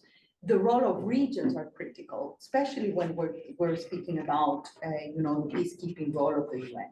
And sometimes I think that it's not one size fits all. We are in a world where, for example, we have to face conflicts and war that are completely embedded with all these new transnational forms of war, hybrid wars, the privatization of security that you mentioned, the Wagners of the world. So what is in that particular context the role of the UN? And I love to use variable geometry kind of approaches, not more money, less money, a lighter footprint, a stronger footprint. It is an issue of design, of legitimacy, the ability to do the preventive work and the preventive diplomacy work that we were talking about. And quite honestly, I think that the role of, we will often have these conversations. Yes, it is about the will of member states, but it's also about the strength, the decision, and the leadership of the Secretary-General. How many times have we called Article 99 and to say here, we are going to have a problem, we have this problem, let's design an intervention that would be fit for purpose. Of course, because of the country I come from, the same country as Diego Cordobés, by the way, we look at Haiti and the role of the UN. I was Minister of Defense. We deployed we're part of the MINUSTA and very committed, a tiny country like mine. We were there. Believe me, we had to go somewhere else, do something different in terms of reconstruction after the earthquake, do infrastructure work, using the military equipment, and not for peacekeeping, but for reconstruction and development. That was my decision, the decision of my country to say, MINUSTA, not working, let's move to that direction.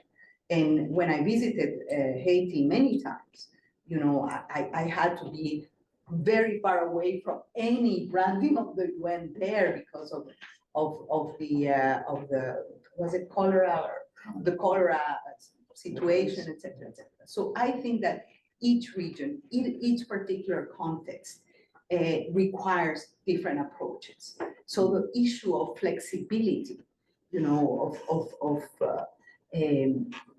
the possibility to choreograph ad hoc interventions is very important.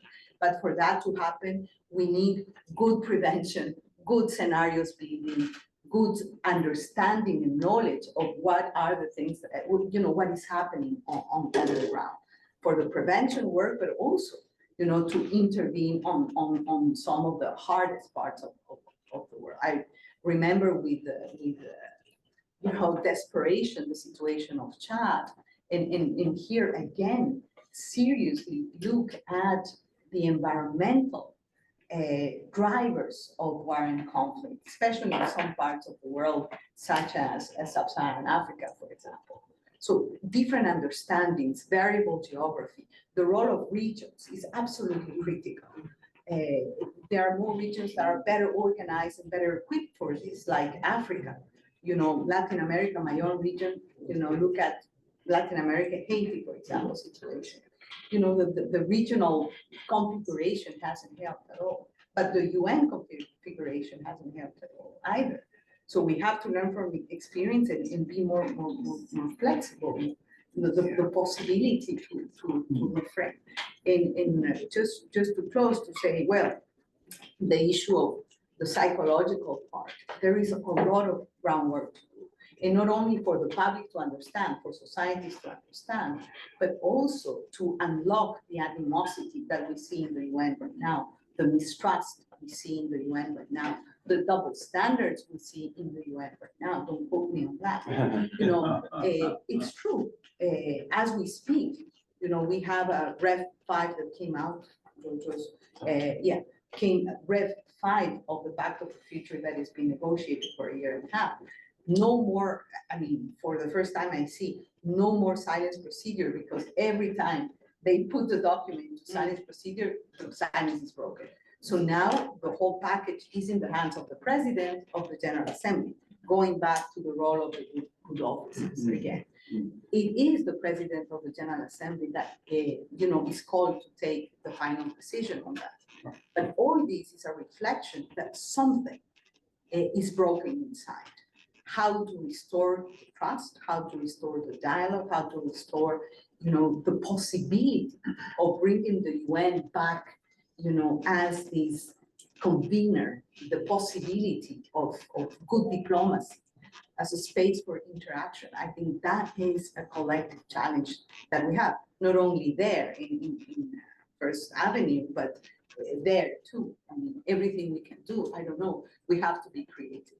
I don't contact groups, friends of the UN, former presidents, I don't know, former PTAs. We are meeting, by the way, on Saturday to discuss this. Thank you very much. We're running out of time, so I want to give Walter a brief opportunity. Tapio has been waiting. And I want to make sure the two of you, sorry? 2 minutes, yes. Good. 1 minute. 1 minute. And I want to give our two presenters an opportunity to respond to all this. I know that's not going to be easy, but so we have to be concise. All right, well, thanks for the comments from our distinguished President General Assembly. I'm surprised that she's still with us, where again, that load, the burden that's happening in the next few days. Thank you so much. And if you want to have a debate, then that's where I would come in response to you. Allow me. It's you and Salvador from the UN, my good friend Salvador. It's important that the UN recognizes that it has a image problem, but the solution is to rebuild it. And there's a humanitarian imperative, and there's no alternative to the UN. The UN has the imprimatur. It is the world's collective consciousness. It's the world's collective will. It's the world's collective operational capacity. And nobody has the operational capacity like Department of Peace Operations for getting into the field to make a difference in these areas. With all the experience of people like yourselves, like I admire so much what you did in Hodeidah and MINUSCA. There's just, I think we have to really value for the UN for that. And in Haiti, the big mistake was to end MINUSCA. If MINUSCA hadn't ended, it's very likely it would be a much better situation now in Haiti than before. So stick with it when the times get tough. That's when the tough get going, when the times get tough. And don't let a crisis go to waste. There's lots of crises out there where you can start planning. And even if it's just putting forward an UNTAP or UN TAU, UNTAL for Ukraine, the transitional administration in these areas, let's explore it, because these are like potential moments that shouldn't be lost in self-incrimination, but rather in self-exploration for what you've done in the past. And on Ukraine, final point is that at one point, because I was following this from 2014 on, Putin and the Ukrainian president both agreed on a peacekeeping force. They both were in favor of it, but Putin wanted on the line of contact to supplement the OSCE special SMM, and Ukraine wanted on the border, so they couldn't agree where it was. but there was some point where they were looking at a peacekeeping force to supplement the OSCE mission that was already in there. So there are openings. Goes first. Okay, you go first. Well, 1 minute. thank you very much, You're welcome. since I will have 10 minutes later on. Now, we are here really to collecting tools to manage crisis situations. We have identified quite a lot. One thing so far, I noticed we mentioned it, but I think I like to stress it. That is, the former Yugoslavia conflict, one of the most important tools that emerged was that to use criminal punishment for the leaders of those people who violated international law. That is a very important element, because in negotiation, you must get pressure, threaten the leader, then they will negotiate. I remember in the 80s, when the Secretary-General was asking, what should we do about former Yugoslavia? Every day you saw the Security Council come out with different such things. Nothing was moving. Then when it was decided to push to create a criminal court to punish those who violate law, it began, I was told, and I also saw there's some effect, there's a movement. And I think Jessica mentioned to that, it was movement came actually when that issue came up, but we made even more progress. At that time, it was a criminal punishment for a situation, for an incident. But later on, the ICC in other cases will become particular individuals, which we'll talk about that later. But I thought at this point, it's important to register that we do have made a very important discovery of tools for crisis management. Thank you. Thank you very much. First, I want to respond to Volker on Ukraine. I guess the idea now is that we are in the phase of creating building blocks for eventual solutions. And when the geopolitical situation changes and the battlefield kind of tiredness comes up, it is quite possible that also Russia and Putin needs a face-saving solution. And here the UN comes. And a kind of unknown factor is Sergei Lavrov, who knows more about peacekeeping and its options and possibilities than Sergei Lavrov. So somehow we could use that as a factor and get in touch maybe with Lavrov. Now, the final point here is the Secretary-General's role. In Ukraine, the SG has not appointed the special envoy, well, he could have done it. In Yugoslavia, it was quite interesting that the first time the former prime minister, the foreign minister of US, Cyrus Vance, was appointed, and then Lord Owen from UK was later appointed. So this allowed the US in a way to control the negotiations. So they were like all the time part of it. I happened to be in one of the first missions of Cyrus Vance from Yugoslavia, and was replaced in Zagreb as the first UN official. We didn't have any resources, but the US mission provided us typewriters and all the other things. So in Ukraine negotiations, also the superpower kind of involvement is critical. And I wonder if Jessica think about or suggest something, how could we create this kind of Cyrus Vance impact in Ukraine negotiations? Okay. And because I don't have 10 minutes later this afternoon, I have a quick question of my own. For Chief President. At one point you said you have to get people to stop blaming each other and relitigating essentially who did what to whom. I'd like to ask you how do you do that? Because a lot easier said than done. So on that note, let me turn it over to you and to Jesse. It's not Jessica, I don't think, but Jesse. And maybe 5 minutes each, if you need that much. You don't have to take it all, but. All right, I wanted to respond to a number of the different comments, because I think that the UN can play a big role and has to take the reins and do it, you know, through the General Assembly in this case, because this Security Council is in a stalemate right now, at least on these two issues. So I would really like the GA to step up, but it has to have leadership.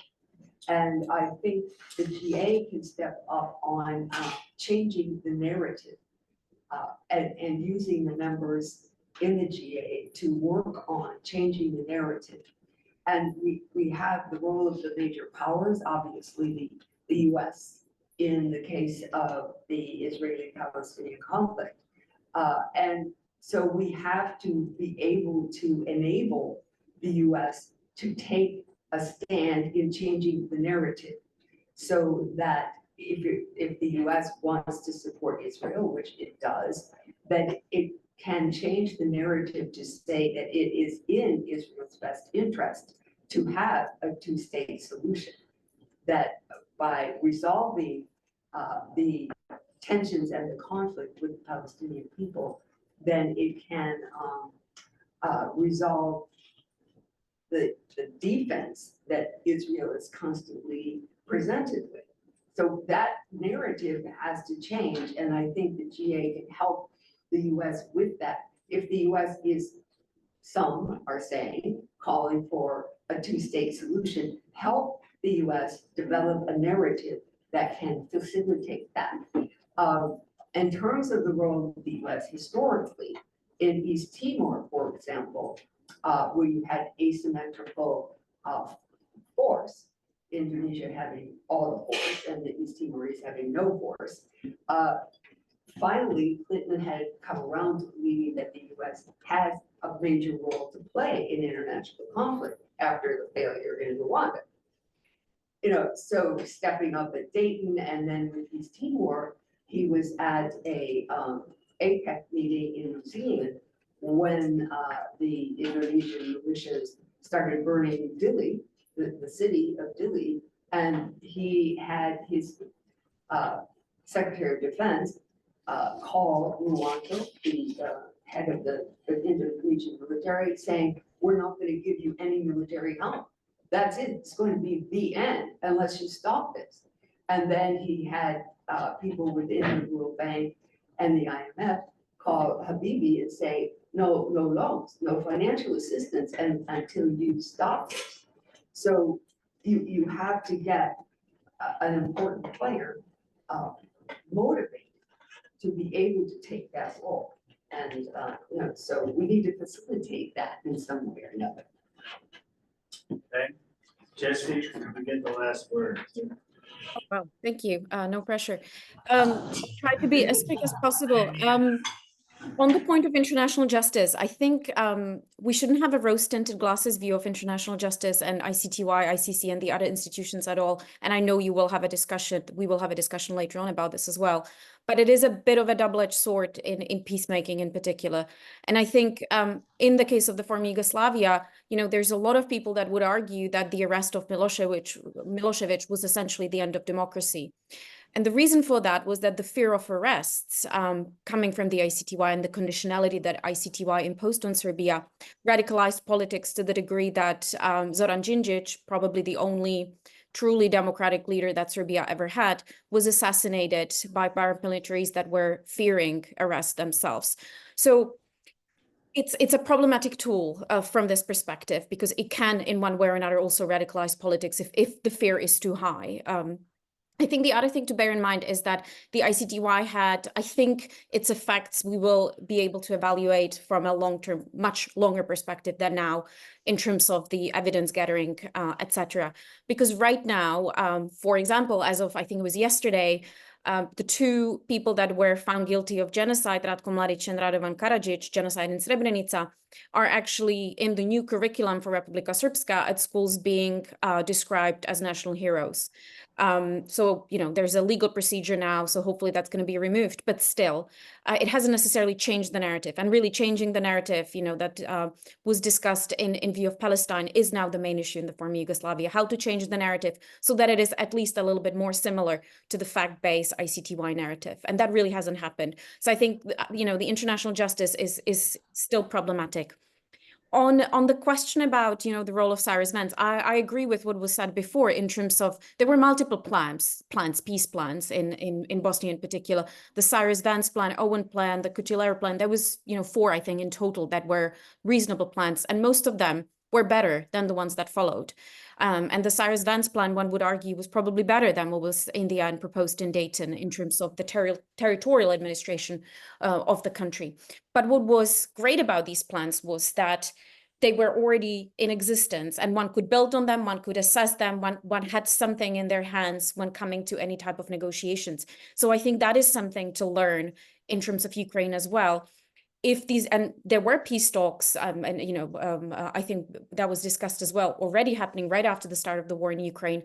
So there already is something to be built on. Is it the grain deal? Is it, you know, the negotiations organized by various actors outside of the West?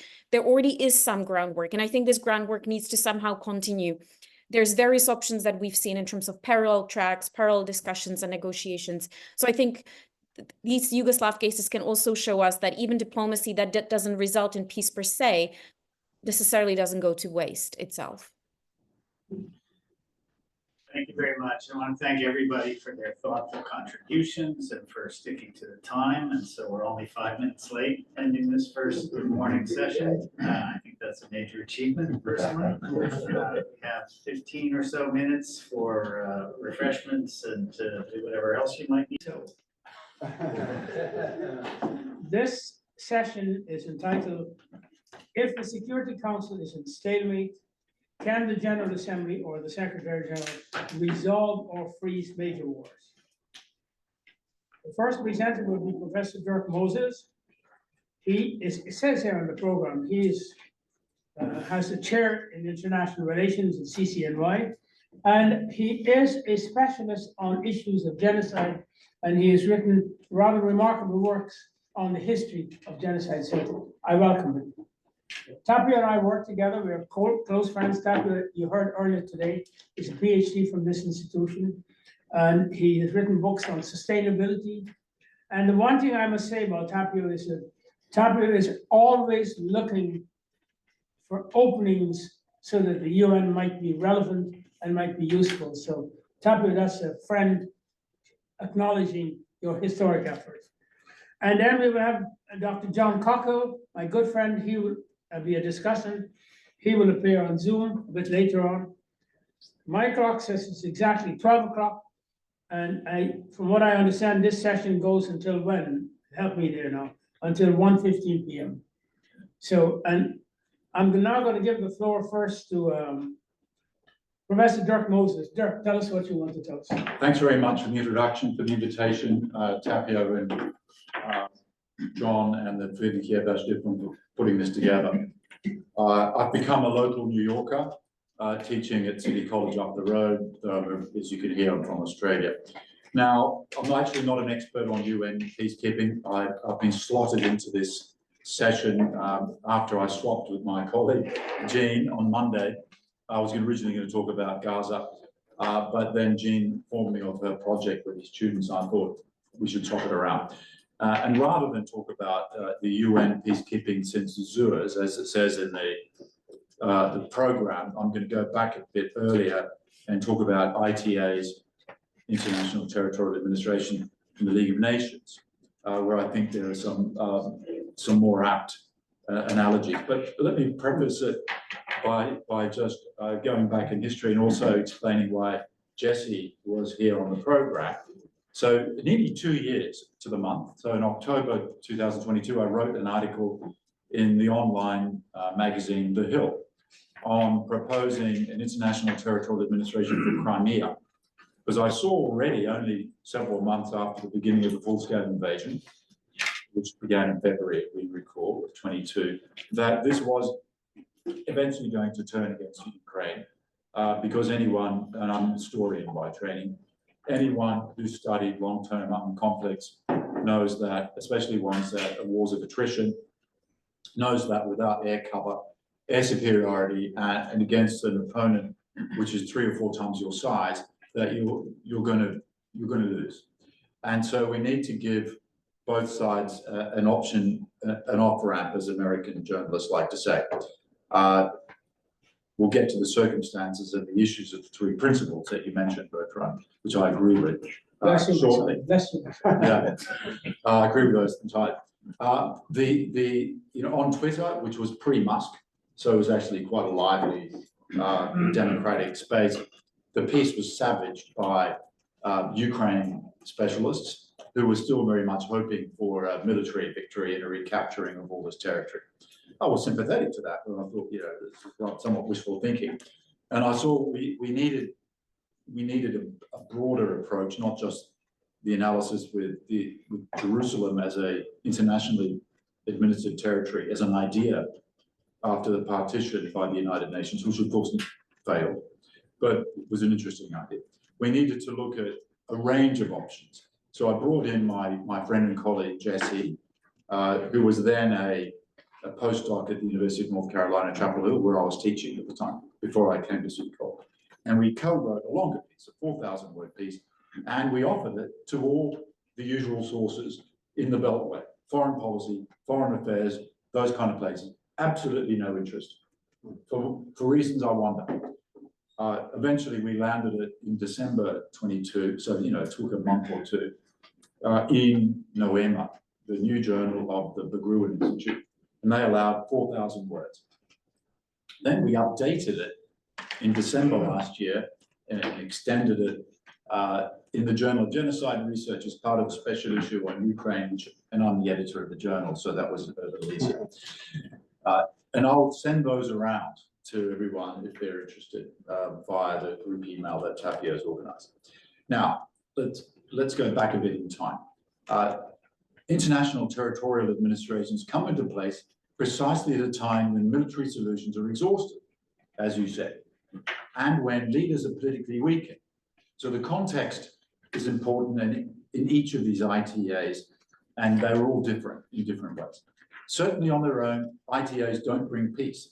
Still, they have an important role to play so that warring parties have some grounds on which to converge in most contemporary conflicts of global repercussions. They shared, as we observed historically, a common vision and agreement that there is an important role to be played by international actors who can assist in diffusing emotional and painful situations, practically managing day-to-day administrations, paving the way to longer-lasting solutions. So they're interim solutions. Now, the historical roots of ITAs can be traced to condominiums of the great powers governing disputed territory in order to stop wars or to keep the peace. For example, the 1815 Congress of Vienna made Prussia, Austria, and Russia supervisory authority over the free city of Krakow. I mean, if you go back in time, you can see in the early modern period even these kind of precedents. Now, the formal commencement of modern ITAs is the League of Nations, not the United Nations, in the disputed territories after the First World War. For the first time, an organization with independent legal personality governed territory directly on behalf of the international community. The challenges faced by the League of Nations demonstrate the difficulties of ITAs when dealing with expansionist or revisionist states, especially if they feel their co-nationals are stranded in neighboring territory. Since the organizing principle of the League of Nations was a nation state and the principle of self-determination, the purpose of ITAs was transitional, governance until popular rule could be determined and or a diplomatic dispute could be resolved. Thus, the Saar region of Germany, which the French coveted for its coal, was governed by League of Nations administration for 15 years until a plebiscite decided its fate. In the event in 1935, 90% of the population voted to rejoin Germany, but one of the options of the ballot was of actually making it a permanent international territorial administration of the ITA, of the League of Nations. Now, such permanence animated the solution for the disputed city of Gdansk, the German city that found itself inside the newly constituted state of Poland in 1918. Now, to appease Germany, the Allies at Versailles made it, and some surrounding territory, a semi-autonomous free state.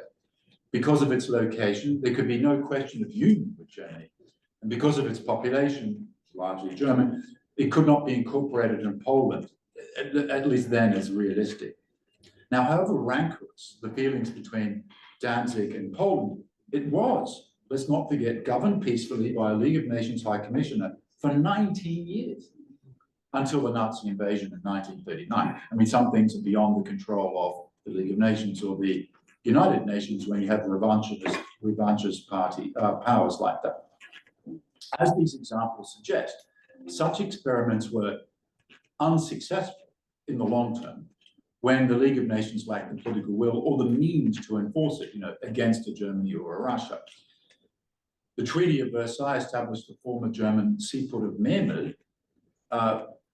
This is another example, which the new state of Lithuania and Poland wanted as a League of Nations administered territory. It contained a majority Lithuanian-speaking population, members, as well as a sizable population of Germans, but also Poles, Jews, and Russians. When in 1923, Lithuanian forces just marched in, the French administration, which was there on behalf of the League of Nations, did not resist. League of Nations protests and ensuing negotiations led to a compromise, though. The annexation was recognized, but Memel became had autonomous status within Lithuania. So all these different types of outcomes and models from the League of Nations. Now, the United Nations did not plan for international territorial administration when it was founded in 1945. Instead, as we all know, it envisaged international trusteeship as a system under Chapter 12 of the Charter, which established a trusteeship council to oversee administration of territories until they become independent. So it's really part of decolonization. However, Article 24, as you will know, of the Charter confers primary responsibility to the UN Security Council for the maintenance of international peace and security. And under this article, the UN could effectively institute de facto ITA. Now, again, if we were to go back historically, Italy's border with Yugoslavia proved a flashpoint, as it did after the First World War. In this case, it was a mixed city of Trieste, which in 1947, the Security Council placed under its authority as a free territory. However, Italian and Yugoslav forces, which had always occupied and administered the territory by agreement, never left. They didn't invade, they just never left. And the UN governance never eventuated. It was partitioned and annexed by both states in 1954, in the same manner as Fiume before it after the First World War. So UN internationalization failed here, as it did in Jerusalem, which was partitioned in 1947. In Jerusalem, it was meant to be a special international regime administered by the UN, as the General Assembly Resolution 181 put it. Now, Resolution 194 in December 1948 called for a UN conciliation commission to implement this special regime constituted by demilitarization, free access, the right of return to refugees, and maximal local authority for its distinctive groups, with the cooperation of the UN representative. The Jerusalem plan failed because some Arab states rejected partition, and of course Arab Palestinians were never asked, and they would have rejected, and the new state of Israel repudiated any UN involvement. Unlike the cases discussed before, the ones in the League of Nations, the unrecognized Israeli annexation of the entire city in the adjacent land after 1967 cannot be said to realize the wishes and self-determination of the population. The systematic discrimination against Palestinian Jerusalemites, for instance, makes questionable the ideal of national sovereignty in such mixed populations and contentious circumstances. Now, I actually got up at 5 o'clock this morning to read all about Suez because it's in the title of my paper. And I thought it's actually not that helpful. because it wasn't disputed territory. There wasn't a disputed sovereignty. There was incredible US pressure. This is pre-67, obviously. Incredible US pressure on the French and the British and the Israelis to withdraw. Completely different circumstances from today. And there were no international criminal prosecutions pending, as there are now in Gaza and in Ukraine from Russia. Now, I'll finish with a few sentences. While risk is unavoidable, we have enough experience from a raft of historical cases, not just mentioned a few, to draw some important positive and negative lessons. And some of them you heard from Jesse before about post-Yugoslavia. The primary one is that a resolution can be found with sufficient international determination to commit, say, Donbass and Crimea as an ITA, if equipped with significant resources and military backing for the long haul. If, and this goes back to the three ifs that was mentioned before, Ukraine engages with it, and if Russia agrees to give up on its conquest. And of course, that's the big if, and I'll get back to that. The ITA would have to balance competing UN principles, the democratic wishes and human rights of locals, if they wish to join Russia or belong to Ukraine, versus the imperative of international peace and security versus the principle against annexation. This clash of principles would come to the fore practically if Russian speakers in the occupied territories agitate to join Russia, just as many Lithuanian speakers in Memel agitated to join Lithuania, which invaded the territory to give effect to their will. Yet there are innovative ways to organize plebiscites, for example, accounting for the wishes of the population that forcefully left the occupied territories after 2014, because these demographies have changed. But how could such an agreement come about in the first place? And that's been, I think that was Bob, that was also your question, right? Negotiations will not begin in earnest until both sides believe that a stalemate has been reached. We do not know what circumstances will produce a stalemate, but the exhaustion of both sides and their supporters in the course of time is actually not that difficult to imagine. Certainly, Russia will never allow Donbass and Crimea to be internationalized, short of possibly losing the war outright, or this domestic dissent. After all, to go back to the League of Nations, Germany had no choice but to accept the League of Nations administrations in the Tsar and in Memel because it lost the war. Yet similarities could also be drawn with the situation in Yugoslavia that was losing the wars, and diplomacy turned out to be less costly for the various regimes, and Jesse spoke about this. Similarly, the Kremlin's position will be weak if it opts for internationalization and may play hard. After all, Milosevic paid for his military losses and his regime fell. I'm drawing here on the co-written text. I've written nearly all of this, but I realize that sentence was written by Jesse, just for the record, okay? As for Ukraine, internationalization will only come if it's unable to regain all of its territory militarily, or if its human and economic losses prove too much to bear for Ukrainians. Any ITA would need to be fully endorsed or even planned for by Ukraine. But in that case, would Russia relinquish control? The answer to these questions lies in the hands of the supporters of both sides. That's my view. Russia needs to be made to realize that Ukraine's allies will arm and support it until Ukraine can prevail. And this is where diplomacy needs to be wielded with sticks as well as with carrots.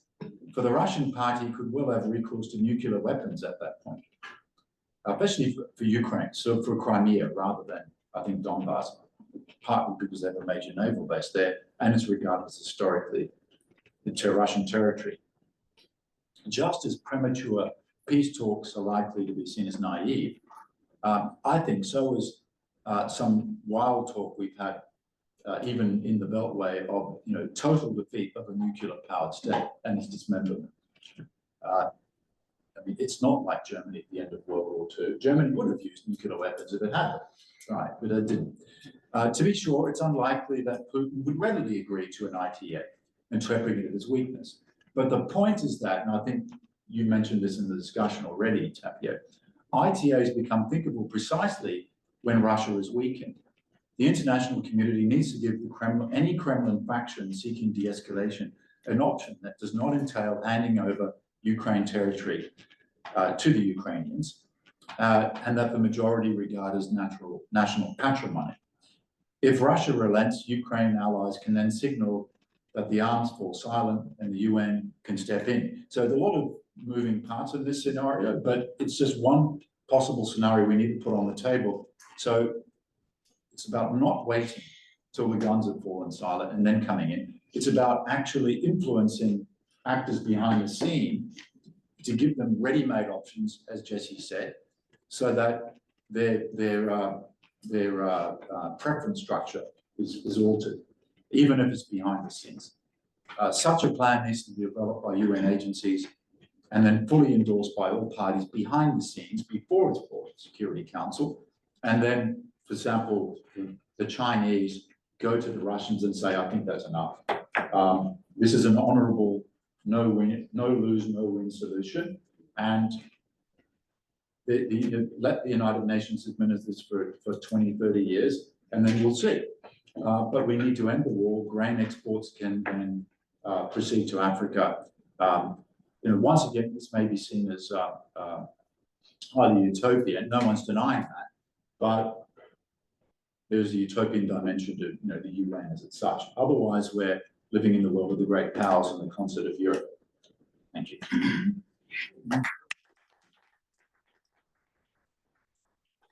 Well, thanks very much. The discussion this morning was centered around, while we're waiting for the moment of ripeness to assemble building blocks, and you have really gone in some depth into this idea of international administration. Tapio, the floor is. So I'm talking, how can the Secretaries-General and General Assembly play a more active role in resolving or freezing major wars, and my case studies from the Ukraine war. In fact, I gave a quite similar talk in Egan's meeting a little bit over a year ago, and John was sharing that panel. John is now, and there were some Ukrainian scholars present, and they were in vocal disagreement with me because at least at that time there was a strong feeling that Ukraine needs to win the war, whatever it means. So before going to the role of Secretary-General and General Assembly, resolving the Ukraine war, let's consider what kind of options we might have to resolve the war. There are two competing narratives of the root causes of the war, and my thesis is that these narratives also determine possible solutions to end the war. One, the prevailing narrative in the West is that President Putin is the only one to be blamed for the war. He has imperialistic goals to expand Russia's territory and influence. The solution then for peace to be achieved is the withdrawal of all Russian forces from occupied areas and security guarantees for Ukraine, the latter by having the country join NATO. But is this, I can ask, is this a realistic scenario for a lasting peace? As, according to most military analysts, the battlefield stalemate is the most likely scenario rather than withdrawal of the Russian forces. Two, the second competing narrative, the minority view, is that while Putin did start the war and should be condemned for this aggression, the threat of NATO expansion to Ukraine that became more definite goal for the Biden administration and subsequently for President Zelensky as well, is the ultimate reason for the war. The solution, therefore, is a neutral status for Ukraine, negating its wish to join NATO, and that would provide a solution to end the war. In fact, March, April 2022, in negotiations in Belarus and Turkey, according to several sources, the peace was quite close, as Putin agreed to withdraw to the military situation of 23rd of February 2022. If Ukraine would not seek NATO membership, and Ukraine would get security guarantees from a number of countries. Now the solution to the war is more difficult to find than in the early months of the conflict or, but not impossible, if there will be a continuing military stalemate in the war, as most military analysts predict, both sides might be more open for negotiation. So what would be the solution that both sides can ultimately live with? And what would be the solution that would not reward Russia for aggression? So I have presented in more diplomatic in its January 2023 edition together with Professor Heikki Patomäki from the University of Helsinki, a solution. In the article, we propose that the areas occupied by the Russians in eastern Ukraine should be put under the auspices of the United Nations, demilitarized and governed temporarily by the UN. The Security Council would declare a binding ceasefire, and the ultimate legal status of the contested areas would be determined later. The conflict would thus be frozen, as has been done many times in the Middle East, former Yugoslavia, and many other places around the world. The UN has directly managed certain large areas, at least temporarily, for example, in East Timor. The task of the UN Transitional Administration in East Timor from 1999 to 2002 included maintaining security and order, providing humanitarian aid, assisting in rebuilding physical infrastructure, administering the territory based on the rule of law, and assisting in the drafting of a new constitution and conducting elections. I believe there could be an agreement that these kind of peace-building operations are also needed in Ukraine, and quite urgently.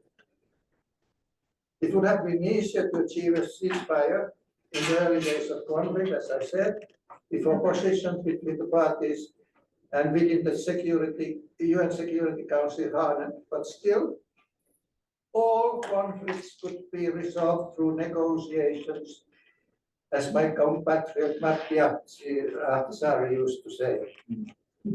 Then on the role of SG, Secretary-General, in this situation. Traditionally, the Secretary-General of the United Nations offers himself as a mediator to resolve wars and conflicts or appoints a special envoy mediation. Furthermore, the Secretary-General does not traditionally strongly condemn either of the parties.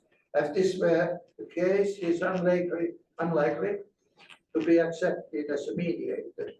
At the start of the war, however, Antonio Guterres did not take any initiatives regarding his potential mediation mission, nor did he clearly appoint a special envoy for the task, and made statements condemning the Russian invasion as clearly a serious breach of the UN Charter.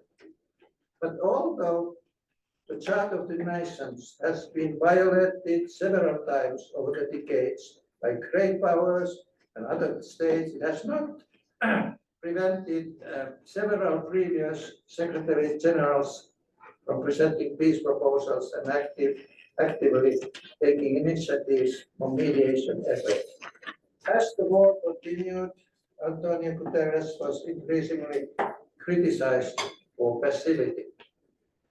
In addition to other critiques, former UN officials decided to take a new initiative and sent a letter to the Secretary-General on the 15th of April 2022, asking him to start necessary mediation to end the war.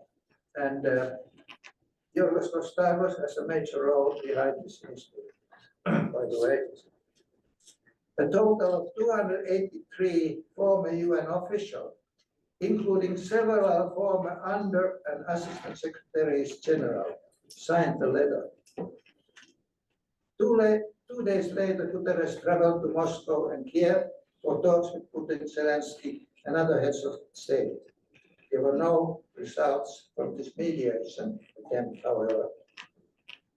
So, outside pressure helps to get the SG more active, in my view. So an influential group could have a face-to-face meeting with the SG and ask him present options, either confidentially to the parties or publicly, to resolve the Ukraine war using the UN peacekeeping transitional administration model and other UN tools.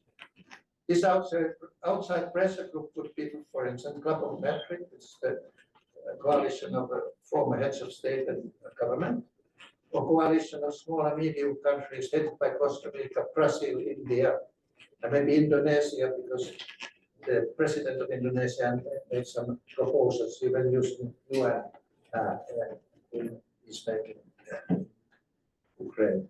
Now, coming back finally to the role of the General Assembly, at the current state of the war in Ukraine, a great innovation would be to use General Assembly resolutions to bring peace to Ukraine, has been done earlier in the major war in the Middle East. And as has been previously said, during the Suez Crisis in 1956, it was the General Assembly that mandated the peacekeeping operation called UN Emergency for UNDEF through United for Peace Resolution 1001. As the Security Council was also in stalemate then because of British and French votes, vetoes. This time, a somewhat similar process could be undertaken in first stages. First, the General Assembly could ask the Secretary-General to undertake a fact-finding mission to Russia and Ukraine.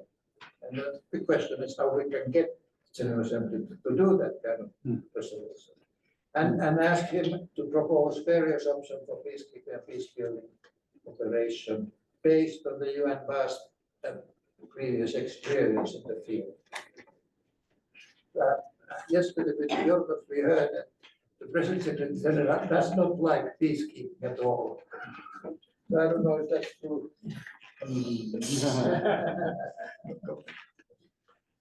After the Secretary-General's report of his mission to the war zone and the capitals of those involved in the conflict, and his proposals for peacekeeping, demilitarization, and transitional administration options in Ukraine, international momentum would start to build for the use of the UN's forgotten tools to make peace in Ukraine. Eventually, the Security Council might also pass resolution on ending the conflict. And the beauty of this proposal is, in my view, that it does not reward Russia for invasion and give security guarantees to Ukraine against further Russian aggression. It's the UN rather than NATO that should give these guarantees to Ukraine. Thanks.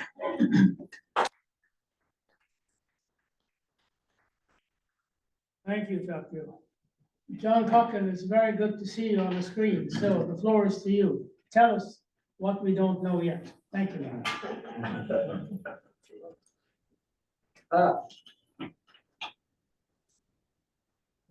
Yeah, he's muted. He doesn't think he's muted. May not be here. Yes. I think there's something going on with your microphone.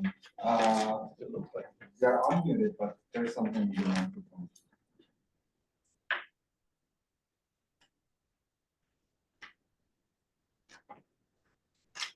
Oh, now it's out. Computer audio. Yeah, no, it's on his Now,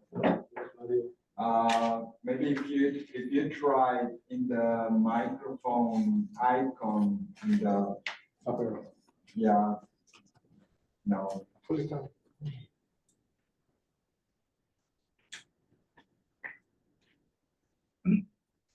If he could call somebody and that would be in a We can speaker. put it on. John, if you can hear me, just signal with your hand, with your finger. So Tapio is suggesting that we'll proceed with the discussion, and you will call in a technician, you'll sort it out, and you will get equitable treatment. He said, "I Okay. called the phone, I think, and to put Yeah. it there." Call somebody's Call cell them a phone, Yes, Oh, and so- you'll put it in front of a mic. Yeah, that's it. I mean, All it's right, not- so you can't hear me right now, eh? All right, is it working now? Yes. Oh, great. Oh, imagine that. All right, fantastic.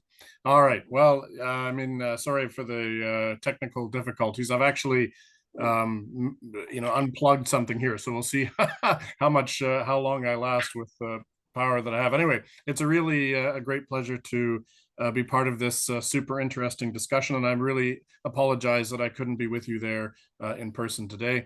Let me just say before I forget that everything I say here is in my personal capacity and not in my current professional role with the Government of Canada. And I think in particular, I was kindly invited by my good friend Tapio to draw a little bit on my previous experience with the UN system over the last 20-25 years. And in particular, some of the missions that I've worked in. That experience has been bookended with two missions that were, I think, quite relevant for the discussion today. One of them being the UN Interim Administration Mission in Kosovo, where I worked as a political officer in the early 2000s, and the MINUSMA stabilization mission in Mali, which of course is now withdrawn, but was there for the last 3 years of that. So I'll try to pull from that experience in touching on some of the points that both Dirk and Tapio have made. In particular here, I thought I would pick up on the point that had been made by Dirk in his presentation, that in fact, it's important not to wait until the moment when a mission should be deployed, that it's important to develop options and to I think, as Jesse was saying, to have sorry, it wasn't Jesse, it was Jean, to push the process of changing the narrative, that get member states to discuss different options and start to think about different scenarios under which different types of missions could be deployed. And I'm reminded in particular here of the situation that prevailed prior to the mandating and the deployment of the UNMIC mission for Kosovo in 2000, I believe it was, with Resolution 1244, that at that time, and remember, this was also an environment where there was a lot of negativity around UN peacekeeping at the time, after Rwanda, after Somalia, after Srebrenica, and a feeling that the UN somehow didn't have a useful toolbox for peacekeeping. And there was a presumption at the time that when the NATO bombing would end in Kosovo, that the organization to take the lead on the mission for any kind of post-war administration would be the OSCE. But at the time, Russia objected to that, and the G8 actually played a key role in driving forward discussion between great powers at the time. And I completely agree with the points that were made about the importance of great power consensus. So we were lucky at that time that the G8 included Russia, and that served as an important forum for discussion around what the proper approach to post-war Kosovo would be. But one of the things that I remember very well from those early days of the deployment of UNMIC was that the Secretariat in New York was quite unprepared to be asked to deploy a transitional administration mission in Kosovo, because all of the presumption at the time was that the UN would not be asked to do that. But because of Russia's objections at the time, and because of its role in the G8, suddenly the OSCE option was abandoned, and the UN was asked through 1244 to establish an interim administration mission in Kosovo. And as Sergio famously said on his flight, which was taking him as the new SRSG to the new mission in Pristina, as he was on the plane with his advisors, he said he was reading the resolution on his way to take up the leadership of the mission, and trying to make sense of what the G8 had basically drafted for the Council's decision at the time. So anyway, all of this to say that when we look at a situation like what's unfolding in Gaza at the moment, or what might be, as Tapio was saying, sketching out some of the ways of thinking about what options for Eastern Ukraine might be, it's important that that we not end up in that situation again, where suddenly circumstances change, or the narrative allows for a decision to be taken by member states to deploy an interim administration mission into these cases, and we don't know exactly what shape that should take. We should certainly be drawing from these lessons, as Dirk was saying, even going back to the period before the establishment of the United Nations, and try to see what are the different elements that could be brought together for successful interim administration. Now, one thing that I did want to Bertie, you're going to have to just tell me to shut up when I've got to the 5 minutes or so, because now I'm really starting to warm to my theme here, and uncontrollably probably. So let me just touch on one point, Tapio, that you made about, because you referenced some of the missions that are relevant here when you're looking at Eastern Ukraine, whether it's UNTES in Eastern Slavonia, and we had a very good sketch of the relevance and the success of that from Jesse earlier, but you also talked about East Timor. Where I think there may be a problem with this when it comes to Eastern Ukraine specifically, and I hope I'll have a moment to circle back to Gaza in just a moment, but the issue I think with the applicability of this to Eastern Ukraine is that in Kosovo and East Timor in particular, which were the really big interim administration missions, and I think they're, you know, in the way in which we think about success and failure in peacekeeping, where everything is relative, but certainly I think Kosovo and East Timor can be counted as successes, he says, having just come out of MINUSMA in Mali. And I think the successes of those missions need to be set in the context that they were addressing what were fundamentally conflicts over self-determination. And so in each of those cases, there was an important pathway that the mission needed to be able to establish that would lead to independent statehood. For East Timor, it was very clear. In Kosovo, they had to frame it as an interim administration to allow for the possibility that Kosovo might return to Serbian sovereignty. Of course, that didn't happen. Kosovo declared independence in 2008, and we are where we are now. But I think it was important that fundamentally in the mandates of those missions, this was a question of determination, of self-determination of people who'd been previously under occupation. In Eastern Slavonia, that was not quite the case, right? The territory had been invaded, and that it was returned to the sovereignty of the country that it essentially that it belonged to. That may well be a more relevant example to apply to the case of Eastern Ukraine. But I think that this element of contested statehood and a pathway to independent statehood is an important thing to consider when we look at the differences between these two cases. And of course, in the case of Palestine, this is where this becomes more relevant. And I do agree with the points that were made earlier that interim administration, which would lay out options or some kind of pathway for independent statehood or a two-state solution in the case of Palestine, those are highly relevant cases to look at in terms of what would happen in day after scenario in Gaza. And just perhaps to touch, am I out of time, Bertie, or long past? What's that? I said it's long past, but you're long past. Go for another 2 minutes, please. Okay, let me just say something about the GA and the role of the GA, which I'm absolutely not an expert on. So I myself, I got up at 5 a.m. to start reading the UN Charter provisions about the role of the GA. And I learned, that, whether it's Article 11 or Article 14 or Article 22, there is certainly scope in the Charter there, of course, for the GA to recommend measures for peaceful adjustment of any situation and to establish subsidiary organs. And of course, under Article 22, that gives it the power to establish peacekeeping operations, and it has used that in rare cases. However, of course, Suez being the favorite example that people often refer to, that Uniting for Peace resolution or Uniting for Peace context in which the GA can consider the establishment of a mission, I think it's important. It's an important thing to refer to when the GA is considering that, but the GA doesn't need that. It's important to note, in order to establish an operation, the GA is clearly permitted under the Charter. to establish an operation under its own authority. It doesn't need to use Uniting for Peace for that. One of the things that I thought was interesting about the Suez case, though, in 1956, is that, and this goes back to the point that Jean was making earlier about the importance of changing the narrative or member states engaging in processes that can help change the narrative, is that the activity in the GA preceding the resolution that mandated the establishment of UNEF was that it had called for an emergency special session, right? And in the case of Gaza, we've had 10 emergency special sessions in the GA. 4 of them have been held just since the attacks of 7th of October. And I think it's important to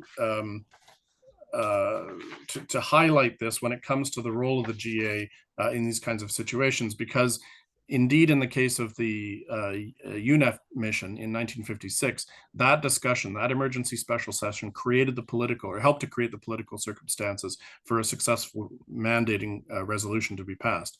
Now, so the GA has had 4 emergency special sessions on Palestine, as I say, since the 7th of October. There was the first in October of 2023 on a calling for a humanitarian truce, then December 2023 on an immediate ceasefire, May of 2024 on participation of Palestine in the work of the GA, and then the one yesterday that we had on the ICJ advisory opinion on Israel's conduct. And the vote yesterday, as some of you may know, was 124 yes, 14 no, and 43 abstentions. And you can see just over the arc of the emergency special sessions that have been held by the GA since the October 7th attacks, that the number of votes by member states that are in the yes category is going up. So there's an environment being created there, and it's an important thing to note, I think, about the role of the GA in all of this, that this is where you can see the potential for the GA to help start to move things towards a possible consideration, let's say, of a mandate for something like an interim administration when circumstances would permit for Palestine. So I just wanted to touch on that particular function of the GA, the holding of emergency special sessions, because it's happening right now, right? And we're seeing this. And I go back to the point that Dirk was making, and maybe I'll end on this, is that as this kind of activity is going on between member states to create an environment where consideration of something like interim administration can take place, the Secretariat should be working steadily away on what shape that might take, preparing options papers for consideration by the SG and by senior officials, because it's so important not to get caught without a plan for the framing of a mandate of such a mission when suddenly, as it was the case in Kosovo, you end up with that. I intimated that I was going to say something about Mali and the end of MINUSMA, but I'm really out of time. So perhaps in questions I might return to that. But anyway, thank you for your patience, and I hope that was helpful. Over to you.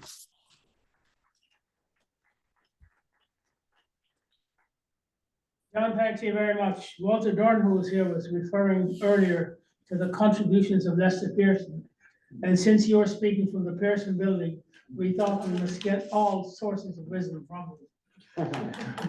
Now, we have about half an hour left to kind of structure the discussion in a rolling manner. Let me just say the following, then I'll open the floor. Session 1 raised the issue: could a UN transitional administration or other UN tool be used in resolving or freezing the Russia-Ukraine and Hamas-Israeli wars? I think probably the synthesis is from the discussion is that, yeah, it could be a useful tool if the power circumstances were right. So from that point of view, we give an answer, a positive answer to this question. Then the second session is, if the Security Council is in stalemate, can the General Assembly or the Secretary-General resolve or freeze major wars? So now, while on the plane coming across for this meeting, I tried to think this through, and I want to put to you the following very brief propositions to facilitate the reasoning process. The Secretary-General, Under Article 99 of the Charter, the Secretary-General has charter-based functions with regard to the maintenance of international peace and security. These embrace fact-finding, good offices, and the designation of an SRSG if he chooses to do so. The Secretary-General can exercise his good offices generically outside of Article 99, using his judgment and again at his discretion. The Secretary-General should be mindful of the need to demonstrate relevance to the quote, peoples of the United Nations. This issue was raised, the image and what the relevance to the peoples of the United Nations. And fourth, the usefulness of any measures taken by the Secretary-General will depend on the parties' assessment of their interests and on the power configurations around the particular situation. These were my answers to the question in this. Going to the President of the General Assembly, we may say, and that's why I asked the President of the GA the question, the President of the General Assembly has generic good offices, a generic good offices role that she or he can activate in his or her judgment and discretion. If the Secretary-General chooses not to act, the President of the GA can offer, you may want to challenge me on this formulation here, because it's not, we have a famous member of the legal office here. If the Secretary-General chooses not to act, the President of the GA can offer her or his good offices in a situation involving the maintenance of international peace and security. The President of the GA, like the Secretary-General, should be mindful of the need to demonstrate relevance to the peoples of the UN. One of the issues that came out in the discussion is that we're all looking for the UN to appear relevant to the situation. And this issue of relevance, the Secretary-General or President of the GA must be mindful. And here also, for the usefulness of any measures taken by the President of the GA will depend on the parties' assessments of their interests and on the power configurations around the particular situation. Having said that, the discussion in this panel so far reveals, in my view, 5 points that we can probably zero in on. First of all, the need for an SRSG of the Secretary-General in these situations.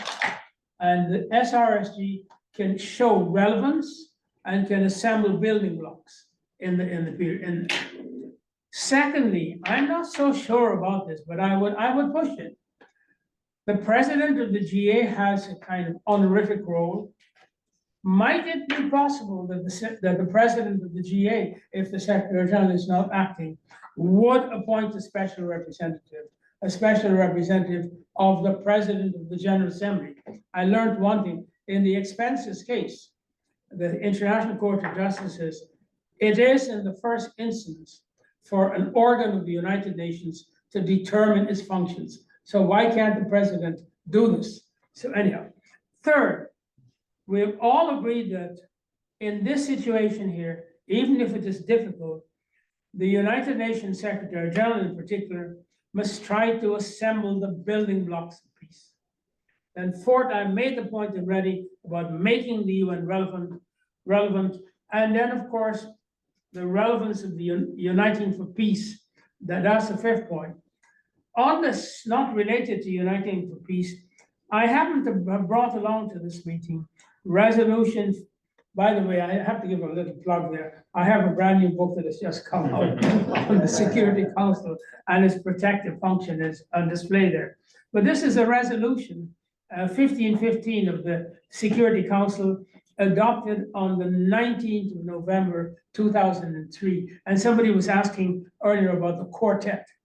And there the Security Council said the following: endorses the quartet performance-based roadmap to a permanent two-state solution to the Israeli-Palestinian conflict, calls on the parties to fulfill their obligations under the roadmap in cooperation with the quartet, and to achieve the vision of two states living side by side in peace and security. The only comment I would make about that is that obviously the situation was not right for a solution, notwithstanding this. So now, The floor is, I thought that I would kind of structure the discussion a little bit. So there you are, the floor is open. Jean, what do you want to say? I'm brimming with things to say. Okay, go. Yeah, so I have questions for the presenters. Yeah. Based on, kind of what I'm thinking about, but in Kosovo, for example, when they did reach that solution and then OSCE could not be the interim administration. Nevertheless, there were groups that were brought in to help Kosovo reinstitute itself. So the OSCE oversaw elections. The EU oversaw economic development and put Kosovo on the euro. The UNHCR took over the return of the refugees because there were about 1 million or so that wanted to come back. That was their home. And then the UN was the interim administration, which handled a number of different really important things, writing the constitution, setting up a justice system, having to bring in international judges because all the judges were Serb and they left, the police and so forth. So in Ukraine, in that region, or in possibly a solution to the Israel-Palestine issue, what organizations might you envision coming in to assist, taking on the expertise they have and bringing it to bear? Thank you, Jean. We'll collect a few questions and then we'll go to the end. So the floor is open. Please, yes, our colleague from the Department of, tell me. Department of Peace Operations. Peace Operations, Again, that's very, right. very personal capacity, because Go I do want to pick up on a couple of things. And I would like to use the example of Mali, actually, because I'm one of the things I'm working on right now is the lessons learned from that mission. But maybe to it was kind of tongue in cheek, I think, about the SG's views on peacekeeping right now. I think when it came to Mali, and I think it's a relevant thing to point out, is that I think he commonly said there's no peace to keep in Mali, so I doubt the utility of a peacekeeping mission in Mali. That's the first thing. The second thing is that I don't know if it was noticed west of First Avenue, east of the East River, south of 42nd Street and north of 46th Street. But in May, the League of Arab States did issue a communique calling for the establishment of a UN peacekeeping and protection mission in Gaza until such point as a two-state solution could be achieved. Again, connecting the question of self-determination to a peacekeeping mission. But when you think about what the SG was saying around Mali, and I think what the immediate reaction of the SG or his spokesperson was in this case on Gaza, which is, again, there's no peace to keep, so why peacekeeping operation? So then when I hear that, one of the questions I'm actually looking at right now is, well, actually in Mali, the peacekeeping mission there was actually working to implement one of the clearest peace processes that existed in any context where we have a peacekeeping operation.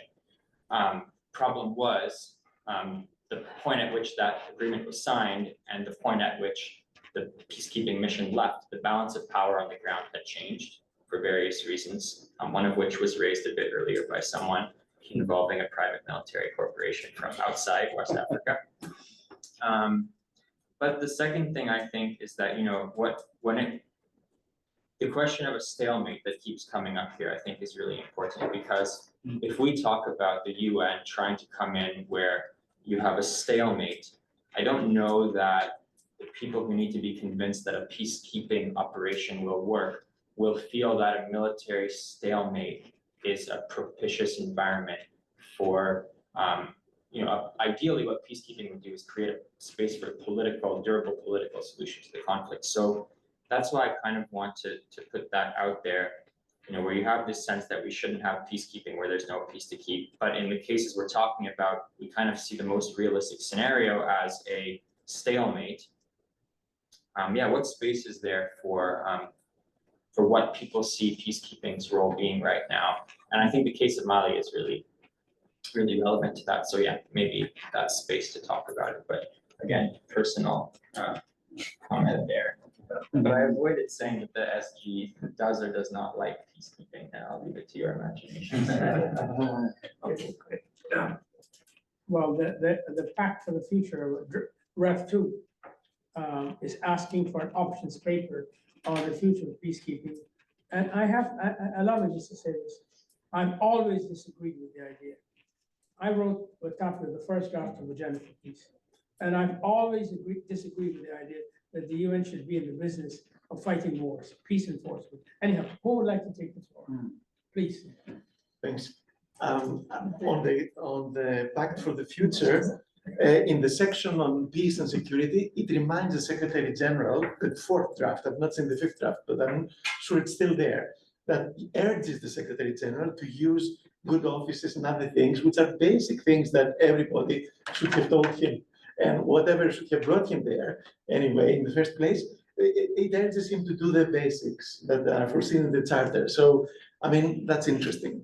The member states remind the SG, and also in the last part, they also remind him that we don't need an emergency platform without saying it that much, but you have the convening power to convene whoever you want and to convene the system with all the capacities of the organizations that the system contains, and also member states. So one thing is that it's a matter of will to also put that all in practice.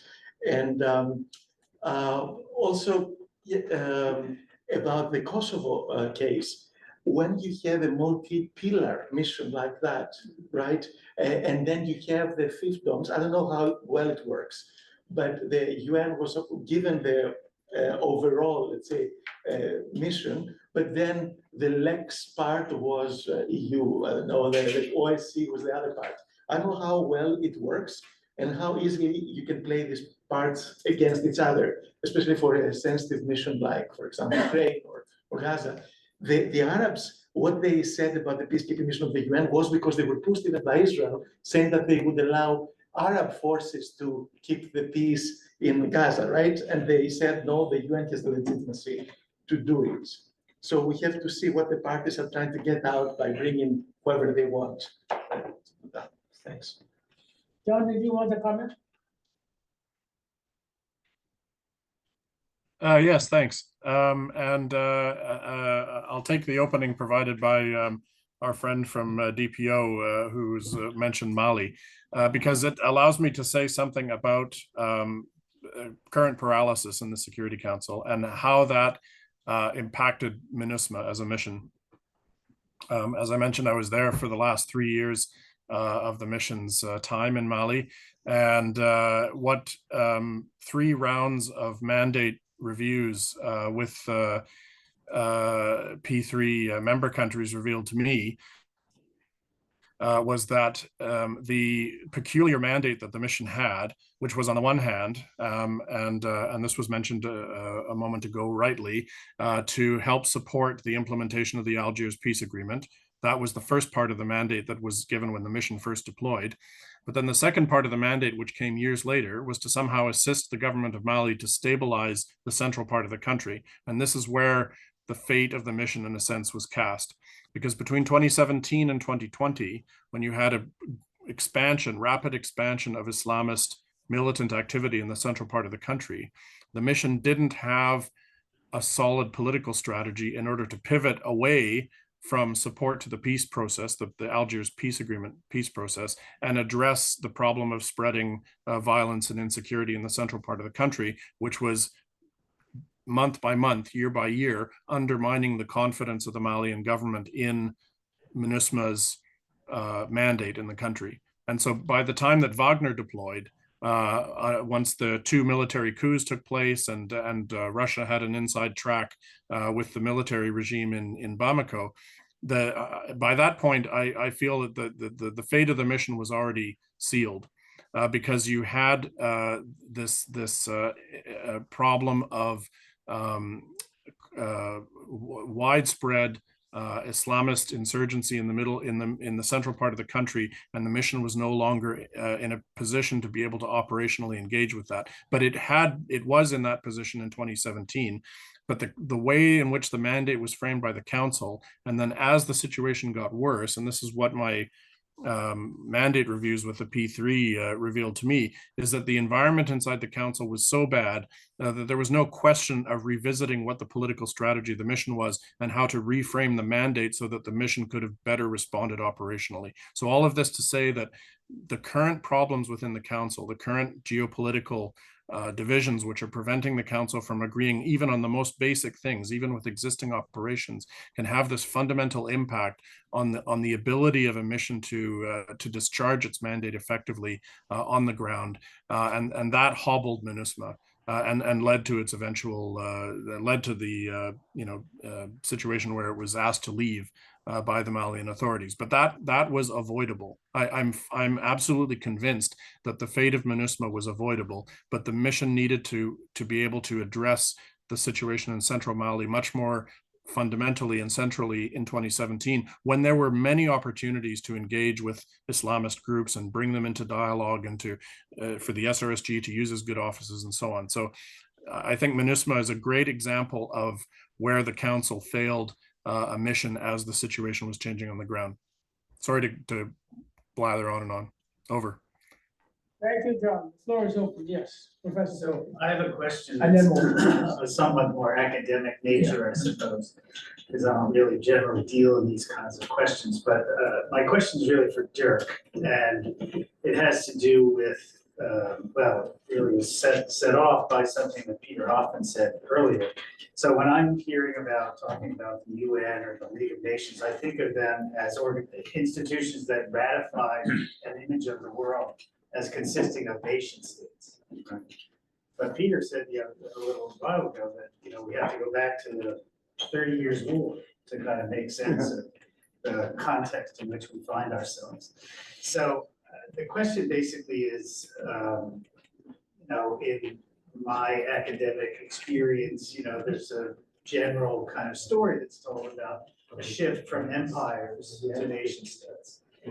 And your story about the Saarland, about Krakow, there are many exceptions. I mean, you may or may not recall the pages of lineages of the absolutist state in which Mary Anderson is talking about, getting rid of these overlapping suzerainties. I didn't know what that meant at the time, but that basically clear lines are drawn. And the reality, as you just showed us, is that that's not true at all, right? And I guess the question basically is, what are the implications of a clearer understanding of the extent to which it is, or more precisely is not the case, that we've shifted, historically from empires to nation states, and forgetting in the process about the Vatican City, or San Remo, or Monaco, or Krakow, or whatever. Tangier.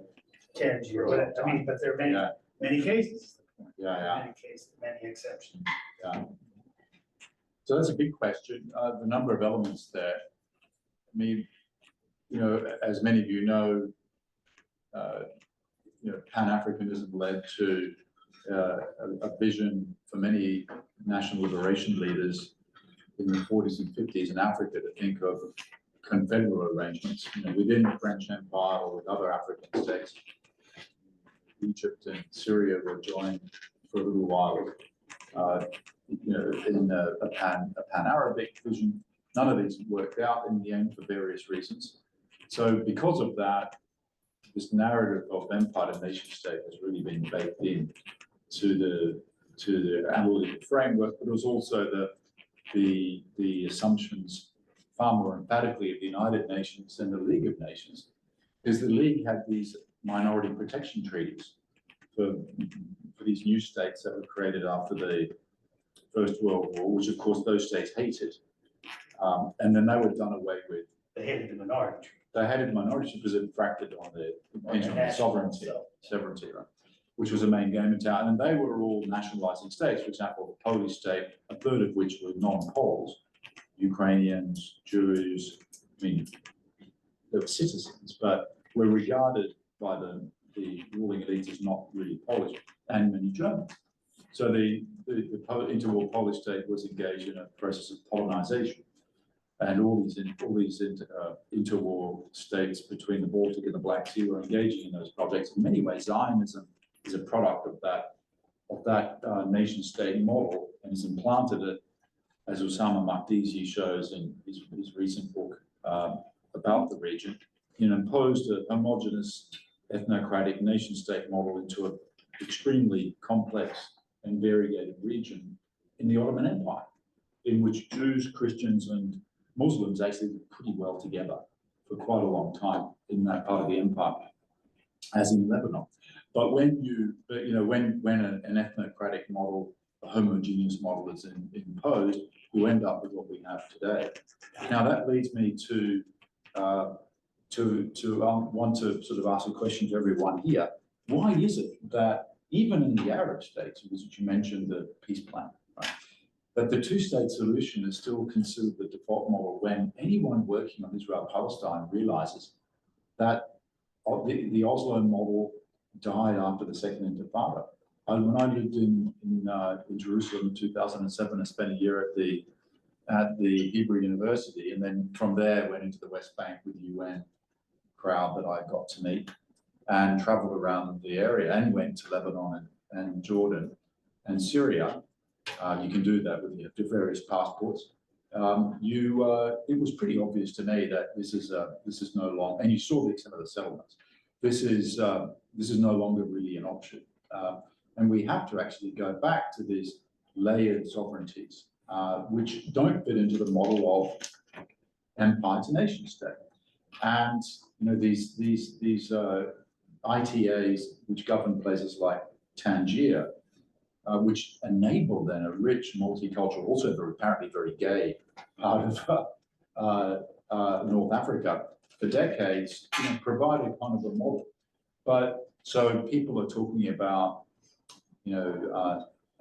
egalitarian binationalism. There's a whole confederation. In fact, if you go back to the minority report of the UN of UNSCOP, the minority partition report, there was a majority one. The minority said, don't partition, let's have some confederations. We actually haven't intellectually moved beyond them.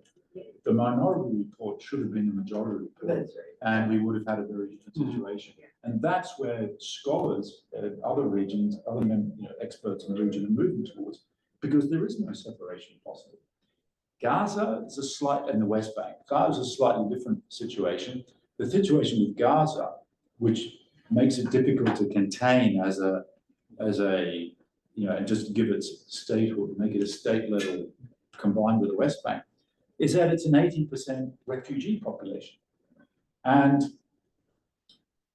these kibbutzes, which Hamas and Islamic Jihad raided, and where they murdered lots of people, were for them, they're all villages.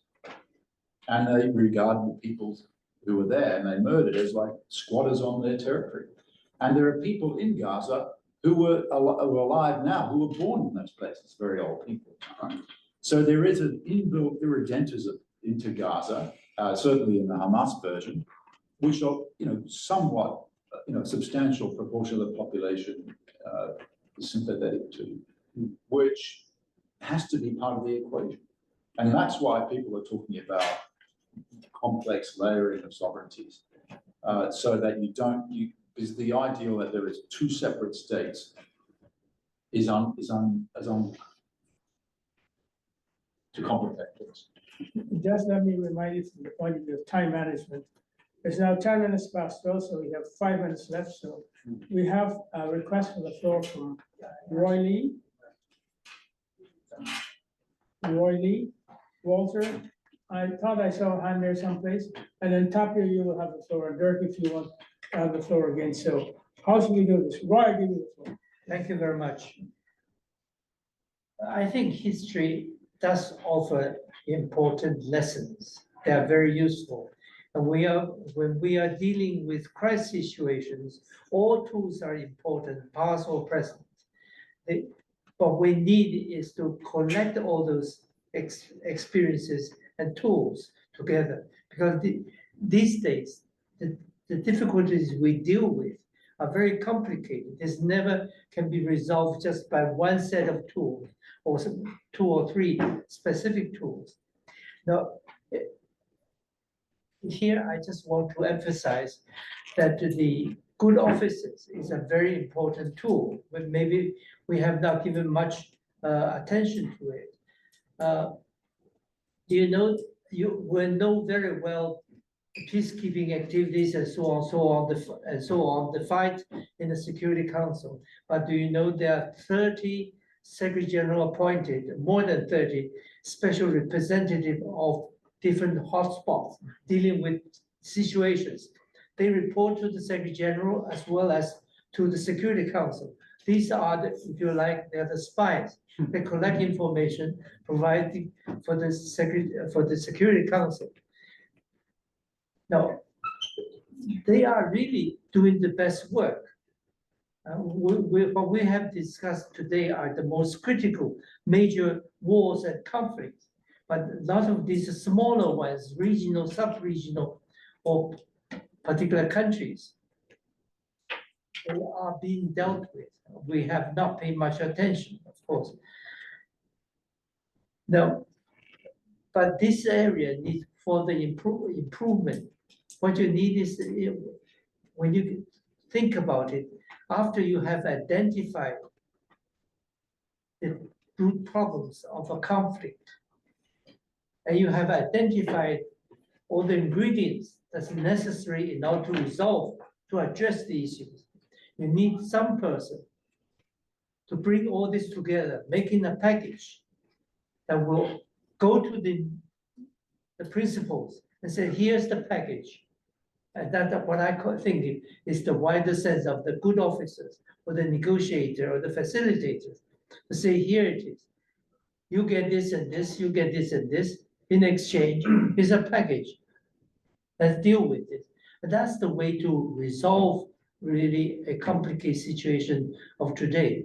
I just thought we should emphasize this point. Thank you. Thank you, Roy. I will ask you all to help me out with time. Walter. Briefly, okay.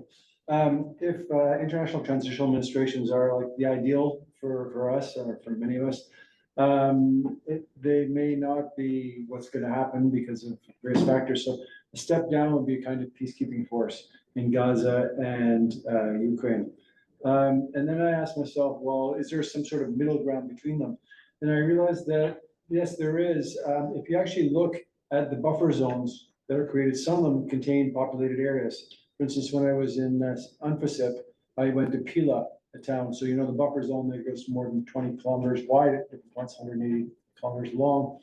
And there the police force, there was a UN police force, they police in there. And also they're responsible for the entire buffer zone. And when farmers were going in there or they had to do that. So we could have a peacekeeping force with some sort of authority to administer certain areas.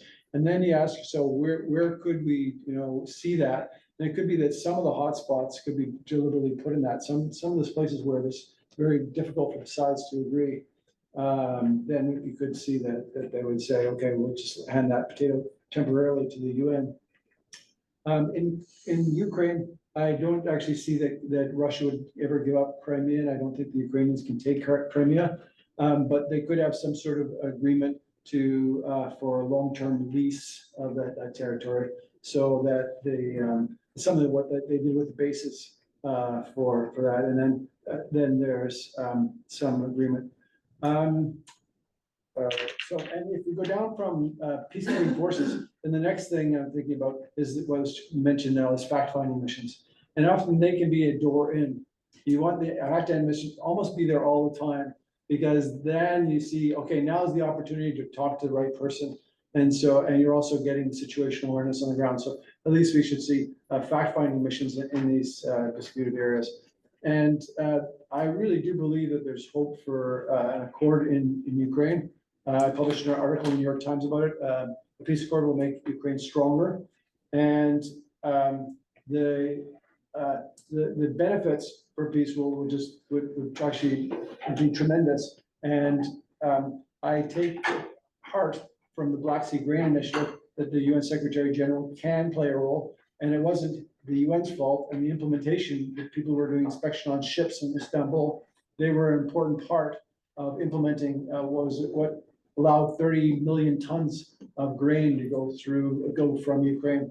So an example of a success story.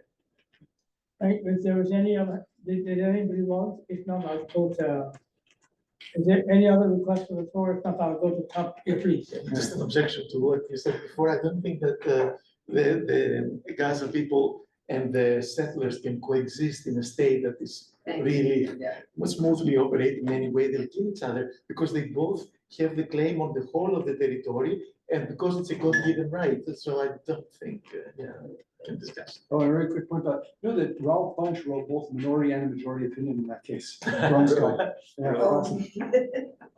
Okay, the chair has to take charge here. Tapio, you have the final word.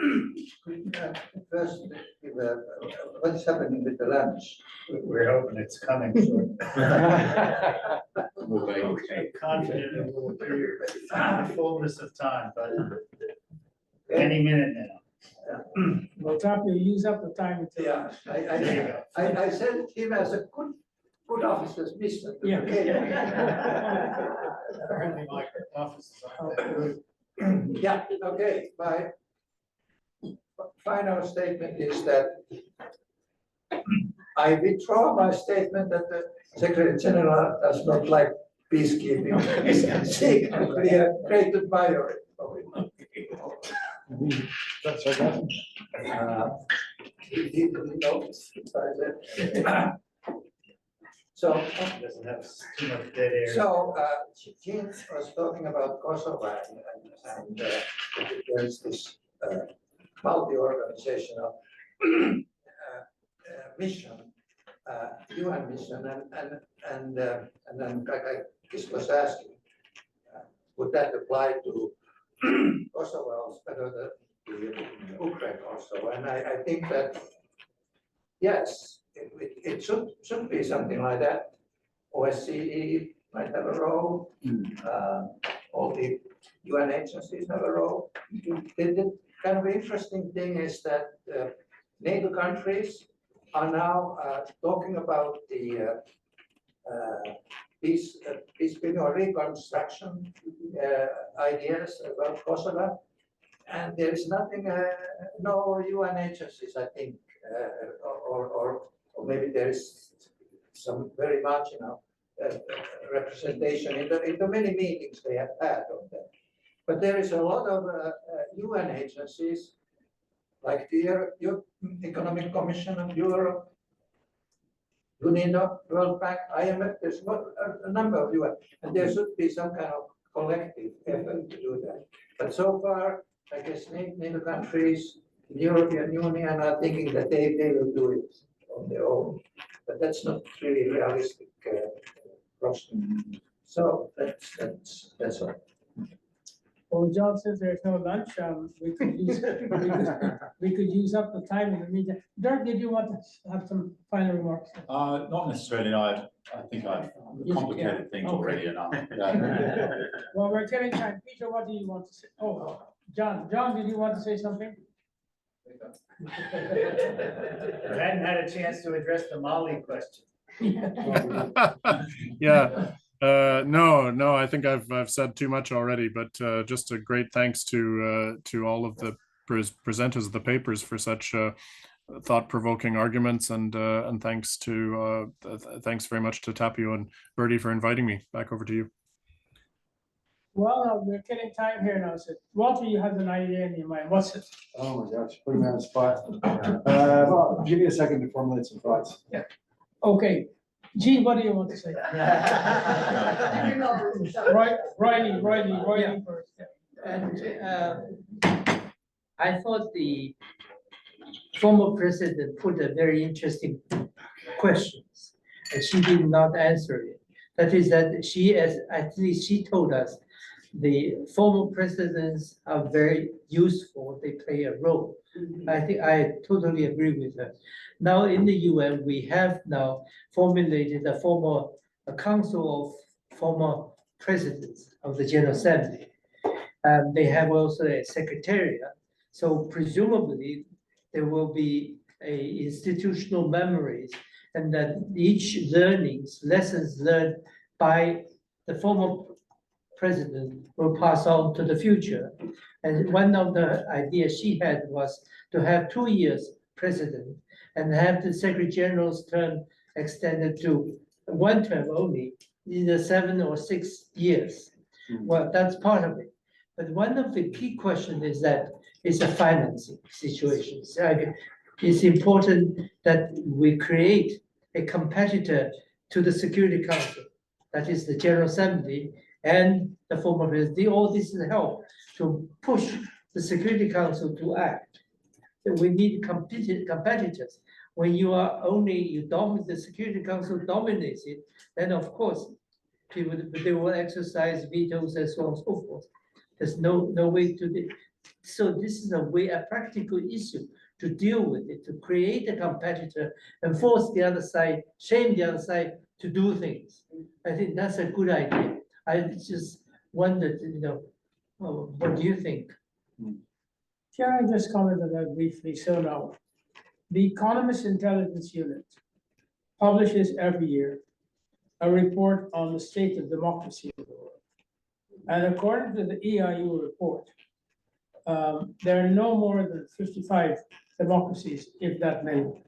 So 3/4 of the membership of the United Nations are run by, I will not describe them, by indescribable.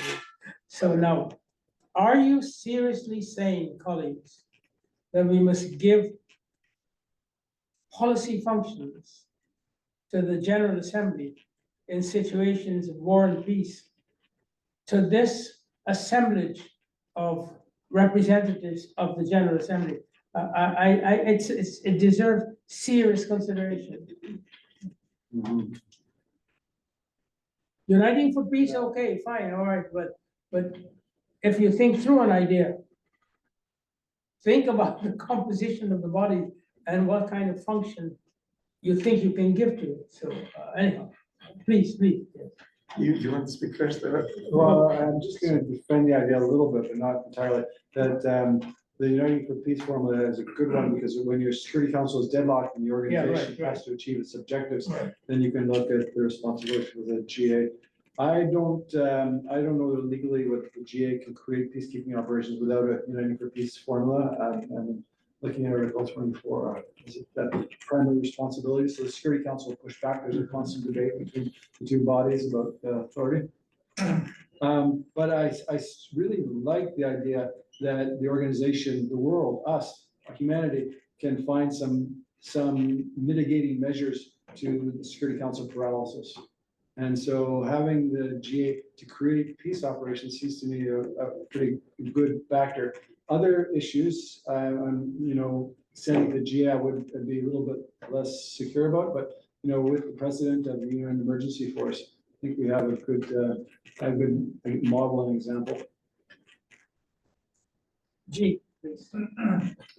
Well, regarding the role of the General Assembly versus the role of the Security Council, implementation of the resolutions are by consent. So you could have a council resolution, and if nobody really wants to do it, there's no compliance, there's no consent. If you have a GA resolution, like in 1956, where everyone gave their consent and they participated voluntarily to become involved because they believed in the mission, then you have a functional mandate, because it is all by consent anyway. So what you have to do is build that consent. So the GA can, under the charter, has full range of what it can cover. The only time it can't do it is if the Security Council is engaged of that particular matter. That's when you need United for Peace. Because if the Security Council is unable to act, then the council can send the Uniting for Peace to the GA, or the GA could take it up itself. So that's when you need United for Peace, but otherwise the GA is allowed to take up anything, and it's all implementation is all by consent anyway. I'm not sure you mean by consent. One principles of peacekeeping is consent to the parties to the conflict. No, I'm talking about consent of the countries, of the member states. Yeah. If they believe in something and want to carry it out, then they will carry it out. That's what I mean by consent. Only chapter 7 is by decision of the council, right? Decisions under chapter 7 of the Security Council, those are not by consent, they are compulsory, I know obligatory. they're compulsory, but if don't, That's if the people difference. don't believe in it, if people don't believe in it, then they won't implement it. I'm just saying, Sure. you know, so it is still ultimately by consent. But if, Legally. yeah, so if you believe in the UN, and the member states do believe in the UN, let's say, then they will carry it out because they believe in the mission, the concept of the mission, or the particular mission. And let me just add a footnote. Of the 15 making decisions in the Security Council,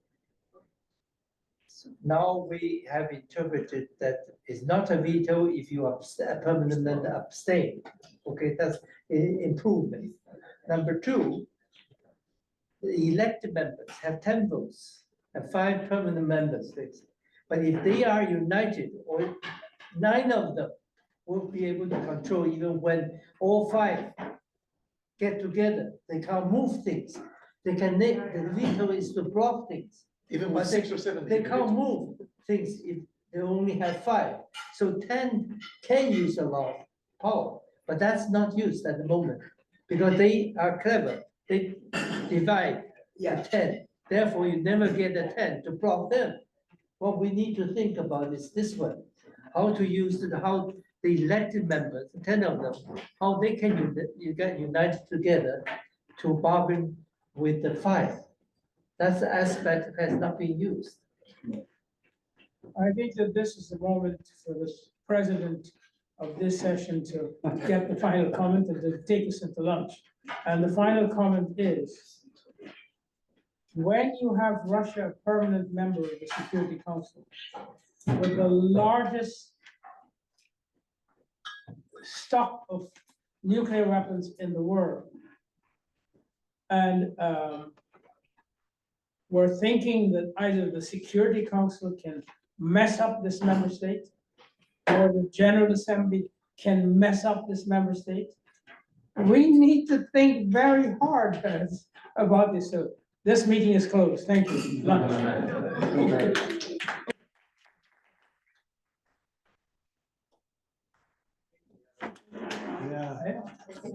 City College. Introducing Lloyd, who is with us today. And I'll give you a little background on his experiences. As the executive secretary in the International Criminal Court Conference, and you can explain to us what the conference is. Dr. Lee is responsible for the organization and management of the conference and its subsidiary body. In addition, he's currently director of the codification division in the Office of Legal Affairs, and also acts as secretary of the International Law Commission of the 6th Committee, which is the legal committee of the General Assembly, and of 3 other lawmaking bodies. Before these appointments, Dr. Lee spent many years with the United Nations. In 1967, he became a member of the Division of Human Rights. In 1972, he joined the Law of the Sea Secretariat and became secretary of the first committee of the 3rd UN Conference on the Law of the Sea. Very interesting, very interesting, because I've just been teaching for it. Upon completion of his appointment at the UN in 1982, he moved to the Office of Legal Affairs as principal legal officer in the Office of Legal Affairs. He has taught international law and relations in various law schools in Europe, Asia, and so forth. He has written over 30 articles on the International Criminal Court, law of the sea, conflict resource management, and so forth. He is co-author of a manual on space law and co-editor of the New Directions in the Law of the Sea, and a book on increasing the effectiveness of the International Court of Justice.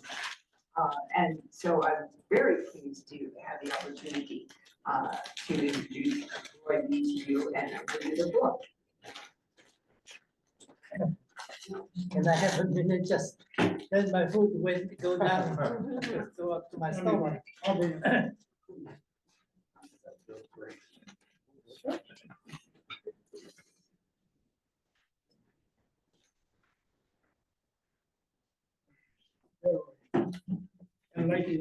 Now I don't know how to speak. Thank you very much for very generous information. But that's 30 years old, the bio you have. One hand is that I retired from UN 1998. And after that, I taught at Columbia Law School and at Yale on the Yale School of Environment for 15 years. And then they said I was too old, so I've been retired for 25 years now. Now the topic Tapio assigned to me was a very legalistic one, and I've been trying to think about it, to find a way to make it more interesting for our purpose. So I hope you'll permit me to change the theme a little bit. What I want to address is let me state the theme very simply. That is that the topic, to me at least, is a new tool that the world has discovered to manage crisis situations. And I hope we have gone through 5 stages, and I will go slowly each stages, and then point out the advantage and disadvantage of the stages that we have gone through, the tools we use, and how we can improve, where can we improve.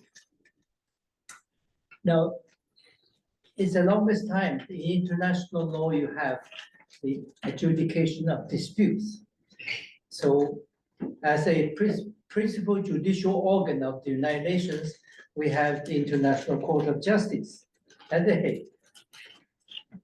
And all UN members are members of the International Court of Justice, because that's part of the charter.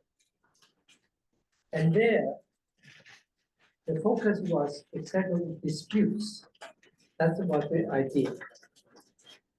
And then states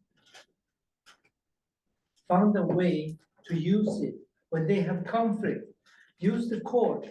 They bring their dispute to the court, and then let the court to determine that I'm right, he's wrong, through the dispute. That was the first stage. For the longest time, we see that purely a question of settlement of dispute. But the political implications subsequently developed was somewhat different. You do, when you look at the cases before the International Court of Justice, many of them are basically, I'm trying to ask the courts to say, I am right, he's wrong, and therefore vote for me, support me. That was the ultimate political intention. But for the lawyers, they seldom we look at it from that way. So the ICJ has two things. One, this is when this interstate dispute is called the contentious situations. There, what do you happen like this? But in order to do so, both of us have to agree to go to the ICJ. If one of us don't agree, then the court has no jurisdictions. And you will find about 20% of the ICJ cases. At the moment, there's 159 cases in the past 77 years. 20% of them are question of whether the court has the jurisdictions. And then 20% were dismissed by the court because of the lack of jurisdiction. Why? Because the basis of international adjudication is based on consent. Both of us had to agree that we go to the court, otherwise the court cannot intervene. So, and that's where the difficulty is. You have to establish. How do you do that? One is you declare that you accept the court's jurisdiction. That at the moment you have 70 countries who expressly make declaration that they accept the court's jurisdiction, but they all have reservations. If you look at them, most of them actually are preventing anybody to sue you. So it's really I'm trying to find a better polite term. Yeah, on the one hand, you accept the court's jurisdiction, but the other hand, you take it back. Purely a gesture and not intended to accept the jurisdiction. There are 72 countries of that nature, including the United Kingdom and many other countries. A lot of countries don't even bother to accept the court's jurisdiction. And those who have accepted court's jurisdictions have made reservations actually impossible to sue them. But the other way is to get the court jurisdiction is find a convention, a treaty, where he has agreed to deal with that, like the Genocide Convention. We have over 150 countries accept that. And in there's a provision that any interpretation or application concerning the Genocide Convention, you can take that to the court. That gives the court's jurisdiction. So therefore, when you look at these 159 cases, these states have found the treaty relevant. Now, in 2014, when Russia invaded Crimea, and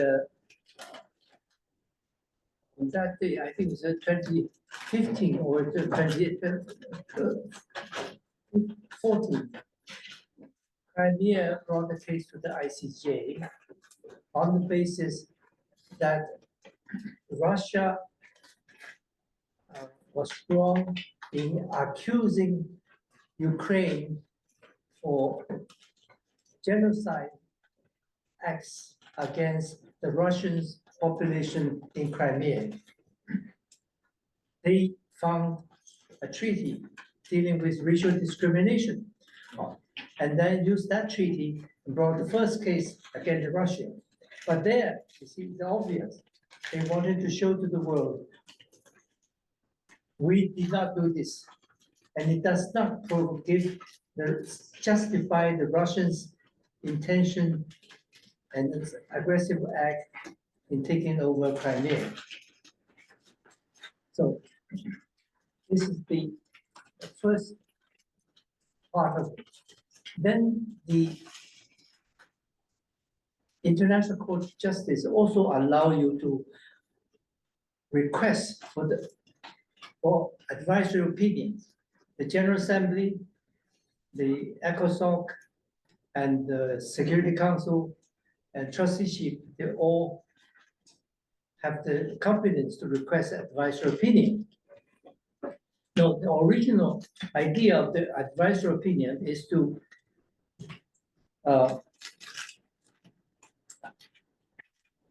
deal with issues of the organization.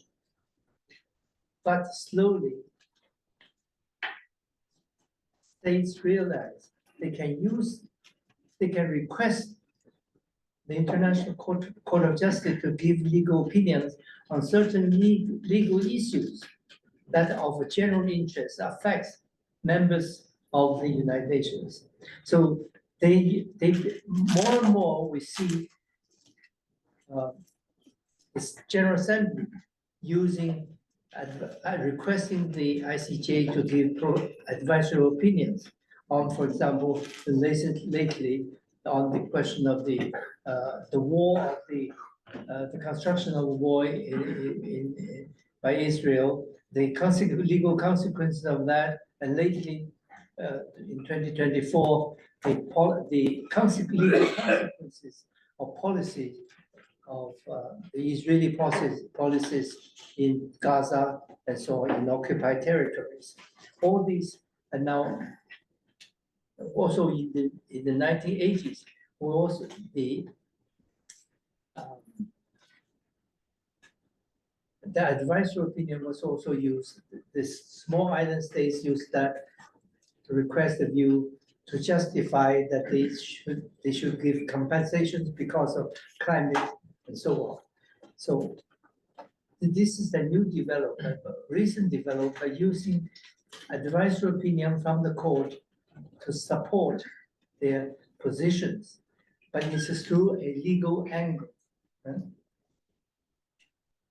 So this is more or less, I see it as the first stage. Then we move on to the second stage. That is when in the former Yugoslavia, in that fight, the Security Council was exhausted, could not find a way to persuade Milosevic to negotiate. Out of desperation, they decided we create a special tribunal to punish the states involved for the violation of humanitarian law. That was the first stage. During the negotiation of the statute, the question was whether we should name the head of Serbia or those generals involved.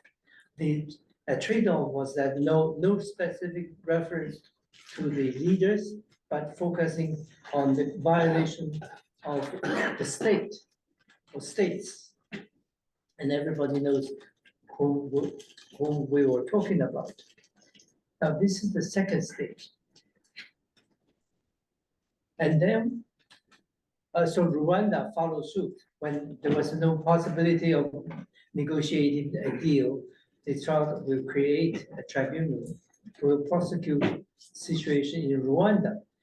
Again, the question, at that time, they wanted to name the leaders, but the deal was that we'll negotiate without naming the leaders.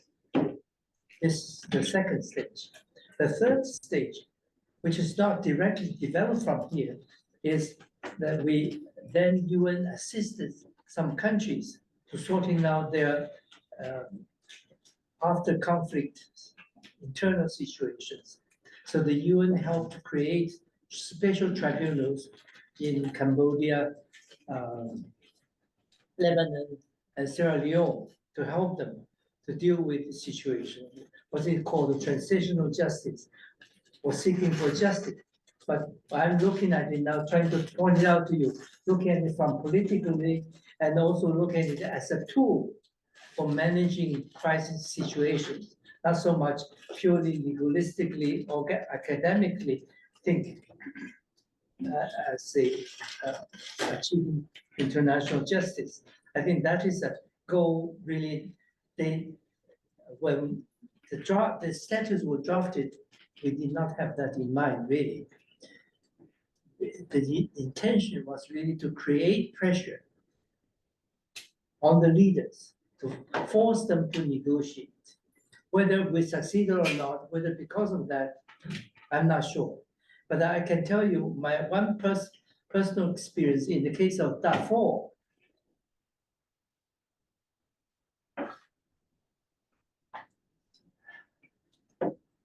I forgot his name. What's his name? Omar al-Bashir. Al-Bashir. He was very strong. Trying to really eliminate the counterpart in Darfur. By the time he was named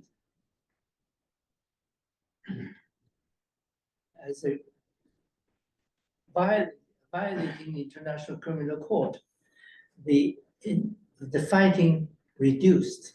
I remember that very clearly. Actually, we were monitoring at that piece. So personally, I know that when you have this kind of action taken, it does have effect on the leadership. Now I move on. This is the third stage. The fourth stage is that the creation of International Criminal Court. There, the idea is that if you create, it's difficult to create special tribunals. You need money, and it takes 3 or 4 years to establish a court. So the thought was that if we have a international criminal court, then we can deal with situations as they arise. And also, one important thing was that whatever you call it, they still have the impression that the victors try the vanquished. So an international court, a criminal court, will give the impression, the status that is more objective. So also more importantly is to have an individual prosecutor. And that we succeeded by creating that and give the independence and also the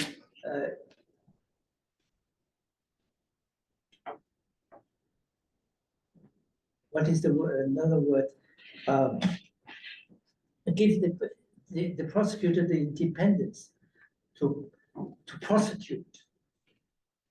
Discretion. But this discretion, yes, but also with a limitation. After he has found that he's satisfied that there is sufficient evidence to prosecute, he has to go to a 3-judge panel to present his case, to convince the judges that he is justified to prosecute this and to issue arrest warrant. Now that's something that we never had before. We're moving from having a tribunal into an individual prosecutor, and then the ability to issue arrest warrant. All this is aimed really at the head of the violators. And it was believed that this really works, and we would force them to negotiate. So I think this is a very important development, or even though it's all small element in the case of overall management of crisis situations. But this is a legal contribution to the overall contribution of crisis management. Since we are now collecting strategies, lessons from the past for dealing with the situation in Ukraine and in the Middle East, we need to have all tools, not just one or two, or any specific one. We don't know. The situation is changing. Now we have you have a group of negotiators in negotiate with the Qatars and the United States and others, trying to be the good officers. But it helps them to do the negotiation when you have the arrest warrant. Now, so far, these are the advantages. What are the disadvantages? One is even when a dictator is arrested, found guilty, at the moment, the International Criminal Court can issue arrest warrant, but has no power or competence to make arrest. They have to rely on contracting parties. At the moment, we have 110 to 125 of them to arrest.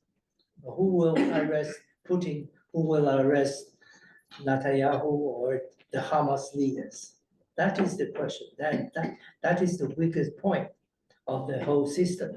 It looks good, you have effect, it threatens the leaders, but we have so far no way to ensure that the arrest warrant will occur. And states, for political reasons, do not arrest them. And al-Bashir was a good idea. He was everywhere, but nobody really wanted to arrest him. The other one is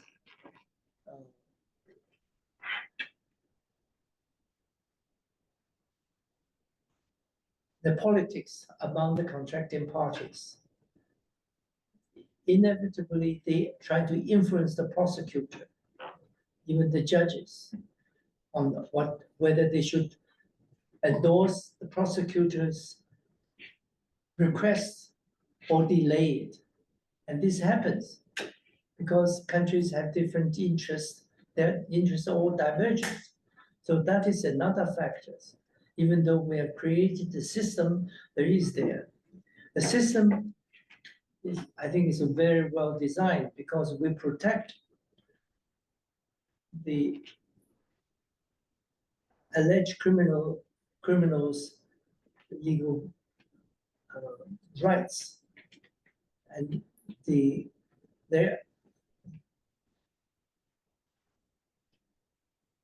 rights of all the accused are well protected, and the standards are also very high.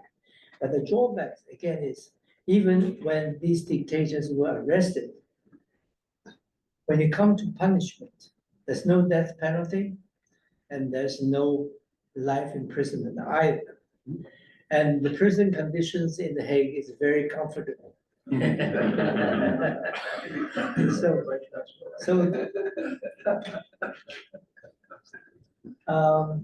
Still require a lot of work to improve, but I just want to point out that we are making a progress. In my view, it's also important, even though very small. We have added in our toolbox an additional measure that we can use when we have exhausted all other measures. But when you think about it, at the very end, if you are the negotiators, you have to put all the ingredients together. You need to create carrots as well as sticks. The more you have, the better, the more likely your negotiation will succeed. So I think for me, the lesson is that we need to gather all the tools we can have, as many as possible, because the situation are changing, and you never know what is needed and what is really have effect on the person you try to arrest or try to punish. Thank you.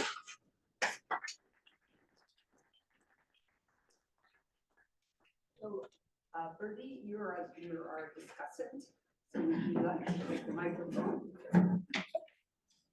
Well, thank you, Susan. Thank you, Roy. First, I want to say how grateful I am to Roy for having mapped this out, the contributions of courts, the International Court of Justice, the contribution of the ICC, the International Criminal Court, ad hoc tribunals, and one can sum this up into two important conclusions. Promoting the rule of law through the International Court of Justice is important, and mindful of the need to bring those who have committed war crimes or crimes against humanity to justice, that's important too. So thank you for that, Roy, and for reminding us of this. I would like to kind of mix up the peacemaking process with prosecutorial process. And so in my remaining 4.5 minutes, that's what I will address. Roy, I did a doctoral thesis on the International Law Commission, and I was interviewed by the then legal counsel for a job. He wanted me to come into the legal office. And he asked me not to go to human rights, but to wait for his job. And then he said the following to me. He said, if you join my legal office, I would have one thing to say to you. Whenever you have a legal problem to solve, try first to solve it politically. I have never forgotten this advice. And so now that's relevant to the situation here, because we were in the peace negotiations on Yugoslavia, and the international community was pressing hard for those who had perpetrated these crimes to be brought to justice. Could the peace negotiators, Vance and Owen, advance the justice idea? In doing that, would it impact upon the negotiating process? Well, what Vance and Owen did was, behind the scenes, they encouraged the establishment of what became the tribunals for the former Yugoslavia. And it was Vance and Owen, I worked on this myself, who proposed to Boutros Ghali that he establish the commission of experts to kind of gather the information and the materials with a view to eventual prosecution. The point I'm making here is that the mediators were mindful of the justice dimension, but they couldn't really embrace the justice dimension openly, because the justice dimension could have collapsed their negotiating efforts. That's the first point I want to make. The second point I want to make is that when I served as High Commissioner, there was the Sierra Leone International Tribunal, whatever it's called, and war was raging in Sierra Leone and in Liberia, and the president of Ghana called a summit of West African states in Accra to discuss how we could stop this war. And when this meeting took place, the president of Liberia went there. The prosecutor of the Sierra Leone Tribunal, David Crane, he called me up and he said, he said, Bertie, I am about to unseal an indictment against Charles Taylor. And I want you to issue a statement appealing for calm in Liberia.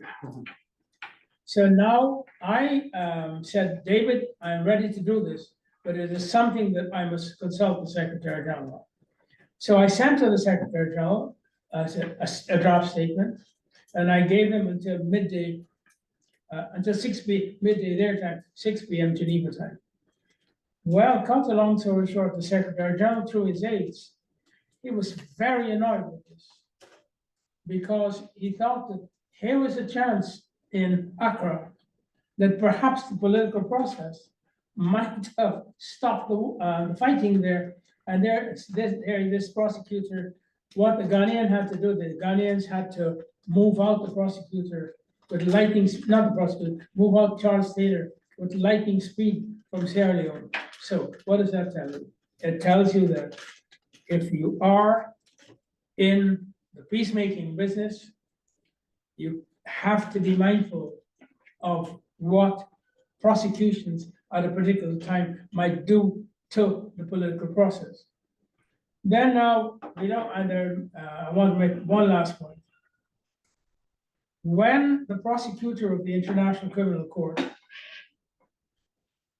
unsealed an indictment against Putin, I read in the Financial Times a powerful letter written by about 8 or 10 of the best international lawyers in the world.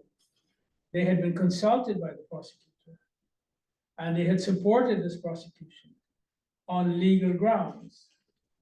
Now, as someone who has been in peace processes, the thought occurred to me, in addition to seeking legal advice from the best minds, should the prosecutor also have sought a political assessment of the results of the implications of indicting a man like Putin.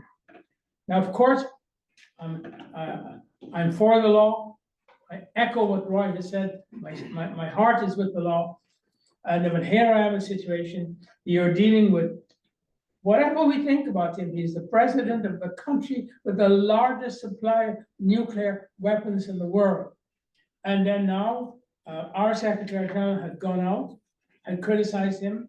And after that, he had no more role. I don't know if you will remember the meeting when Guterres went to Moscow. And they're just, Putin is on this long table. Putin is at the one end of the table and Guterres is there. That was a signal. So in other words, the point from these three examples, I want to say to you that those of us who believe in the role of law, those of us who believe that people who commit bad things must be prosecuted, if you're engaged in the peacemaking process, political assessment is very important. Quite frankly, if I were to advise, if I would, I don't wish to be, but if I would have been asked for a political assessment about whether the prosecutor should indict Putin, I would have pointed to the following issues. Number one, if you indict this man, the president of a permanent member of the Security Council, should you think about what that will do to the functioning of the United Nations? Should you think what that would do to the functioning of the Security Council? Should you think what that would do to the peacemaking process, et cetera, et cetera? So now, I sometimes, when I'm talking to students, I say that when I worked in the human rights field, I was a man of the heart. When I worked in the political sector, I'm a man of the head. And so now my heart is right, and my head is telling me that there are some things that we have to think about when it comes to activating prosecution in these situations. But Roy, thank you very much. I support everything that you've said, and I've been very diplomatic now. So thank you. As moderator, we have about a half hour, correct, yes, for discussion, and questions and so forth. And I might take the privilege of my position as moderator to ask the questions. Because I've been very curious both about what Bertie was saying in terms of the political ramifications of particular cases that have come before the International Court of Justice. So several months ago, South Africa brought a case against Israel, saying or alleging that Israel was conducting genocide in Gaza. So now, because Israel is a signatory to the Genocide Convention, it had to appear. Otherwise, it would have to give its consent, but because of being a party to the treaty, they had to appear. So what was interesting, I thought, about South Africa had asked for interim policy for the court to make while it was deciding whether or not genocide had taken place. So the court said, well, it's plausible that genocide had taken place. But in the meantime, we would like the rhetoric about, killing people to stop. We would like the IDF to stop killing innocent people and so forth and so on. I don't remember all the steps that they said. And I was wondering whether by doing that interim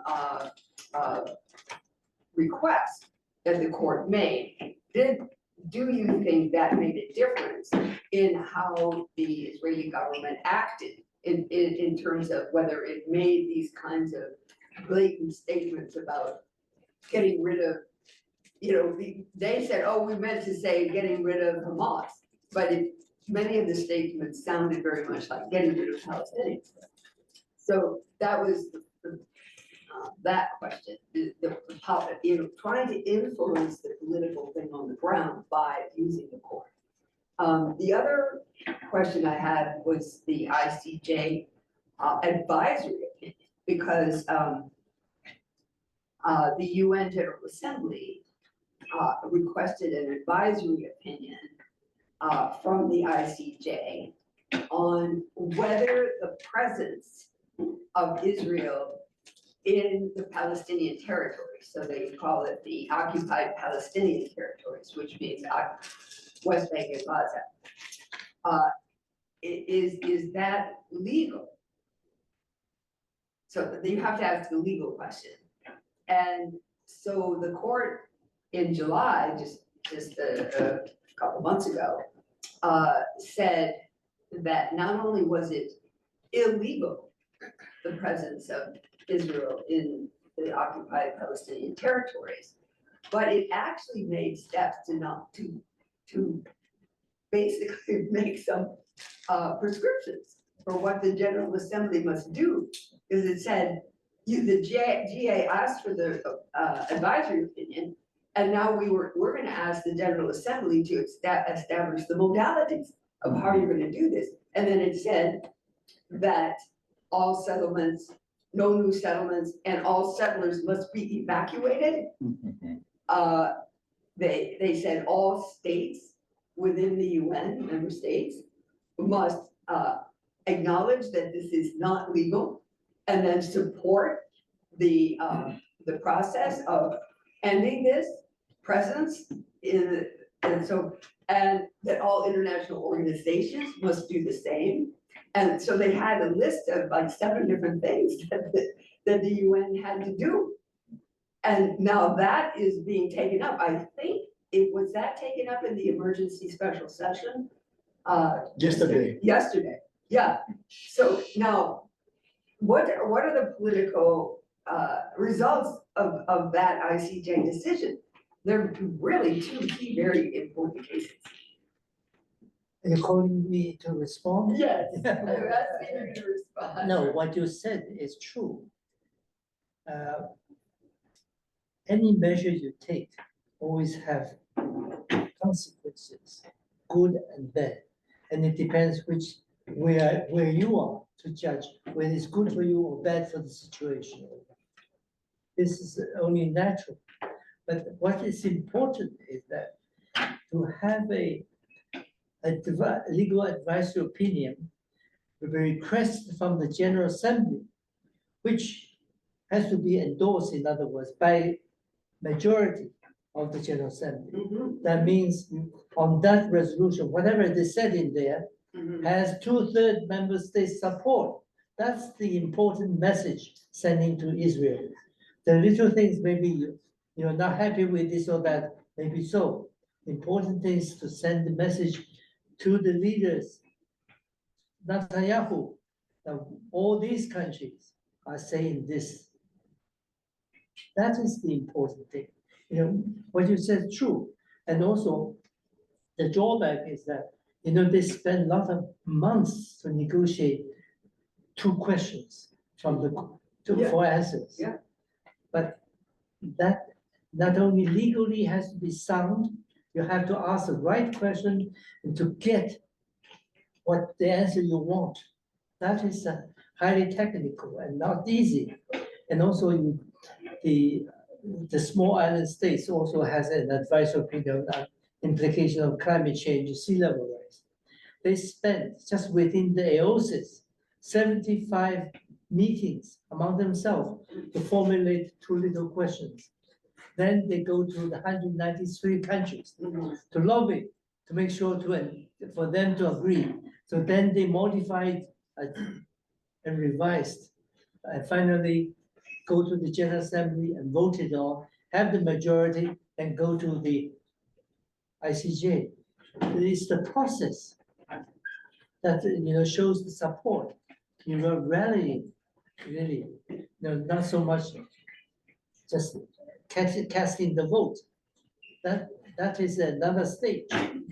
It's important to create the political atmosphere, and also with the legal justification behind it, not just purely political, but there's a legal raison d'etre.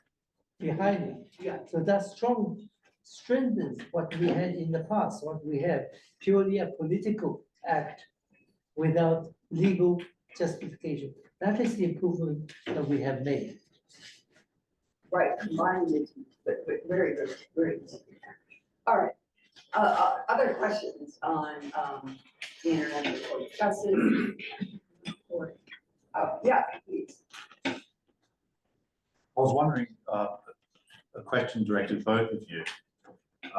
Since one of you mentioned that state parties try to influence the judges and prosecutor, how do you think that's taking place right now in relation to the ICC warrants, which have yet to be issued? They're really delayed for the 2 Israeli leaks. Yes, as I pointed out, it's a threat. Even before after the prosecutor decided to request the panel to approve, he made very tactfully that he intended to do so, and that was announced, to create threat, the pressure. It took them time to go to the panel, because he knows even when the panels approve, you have an arrest, no consequence. So it's really at present stage, it's really a more threat than ever. A threat on him or on the Israelis? On the Israelis Oh, I see. and the leaders too, Yeah. particularly. That is what they intended. This is why it took so long. And I'm going to accuse you. And knowing very well, even I accuse you, I cannot arrest you. The arrest warrant doesn't make much sense. But it's the building up the pressure. And that's what we are now. You know, you can say, just like international law is nothing, no consequences. We have to find ways to improve. But the important thing is that it took us 70 years to create International Criminal Court. In 1949, there were 3 big projects before this General Assembly. One is to adopt Genocide Convention. 2, to adopt Declaration on Human Rights. A 3rd, the project to create the International Criminal Court. The 2 immediately was approved by General Assembly. It became treaty widely accepted. They postponed the 3rd one to create International Criminal Court. Why? It's obvious. You have significant political implications. States don't want to have a criminal court because, after all, when you look at the national legal system, at the end, it's prison, criminal law that make people behave. You can't have that at the international level. They don't want that to create. When you look at it, then you really see the implication, how revealing this is about states' own interests. I think. Sure. Oh, okay. You have a question. Yeah, I mean, mine's somewhat similar to Dirk's, so it won't take too long. But I'm wondering about how you address spoiler incentive structures. You had mentioned spoilers in your presentation as well. That there are actors, I mean, we've come this far, we haven't really talked about sort of colonialism and inequality and how that is a backdrop for whether it's the Security Council or the ICC, in the sense that there are actors who benefit sometimes from indictments, you know. Al-Bashir, of course, used it as an excuse to throw out all the humanitarian aid workers. Putin, when he got his, you know, when he was charged with, his popularity domestically went up. So how is there things we can do to, you know, sort of confront the narrative that, you know, the ICC is a white man's court, or, you know, these sorts of things where there are actors who want to use these tools and say, well, the fact that they are seemingly dysfunctional in some way isn't a bug, it's a feature for them. Is there a way to confront that dynamic? I'm not sure we have reached that stage yet.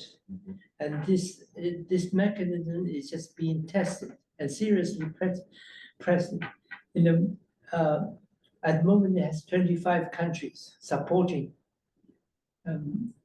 Most are European countries, followed by Latin America, and then the other from other continents. Asia is the least, has the least contracting parties, and you don't have to go far to look for the reasons.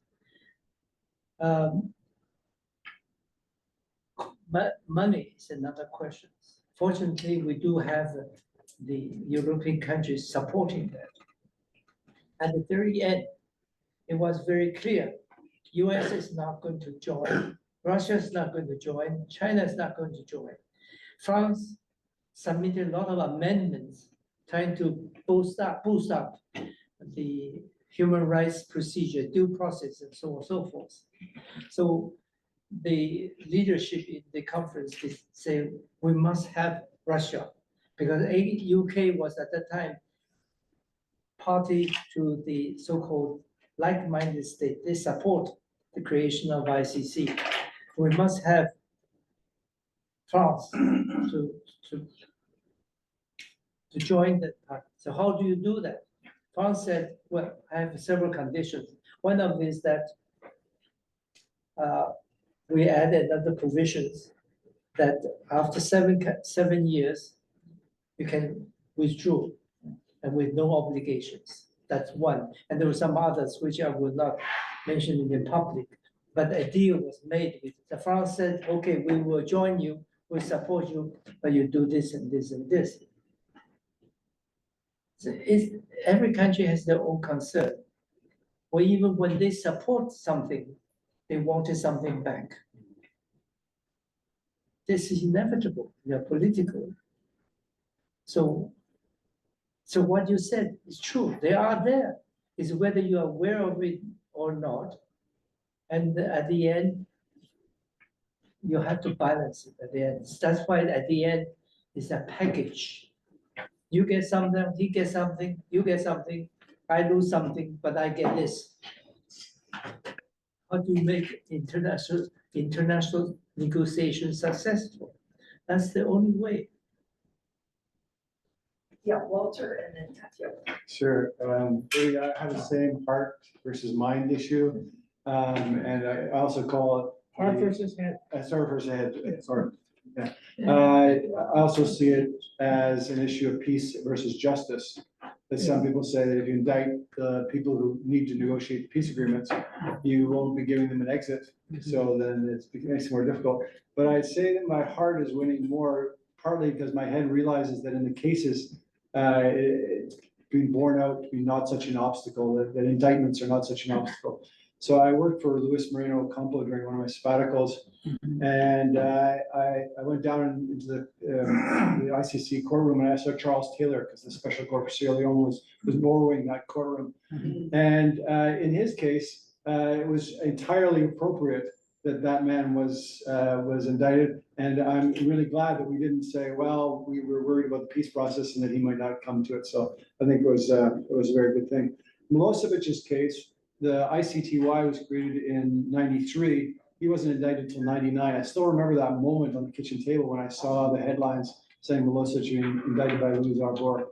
And that turned out to be very good. That helped with the fall of his regime. So I would say that in that case, there are concerns about peace versus justice. We're not there. Omar al-Bashir, I spoke with Moreno Ocampo about it. That was a case where the Security Council asked the ICC to take the case. And the American ambassador, after Moreno Ocampo had indicted al-Bashir, said, we didn't expect you to indict the president of the country. We wanted you to help deal with the situation in Darfur, but we didn't expect, now you create all kinds of diplomatic problems for us. But I think Moreno Ocampo is perfectly right in saying, I have to follow the evidence. That's what the Rome Statute tells me to do. And it led to al-Bashir making a lot of decisions that resulted in what the court said was genocide in Darfur. So I think the record is pretty good on the going ahead with indictments. Putin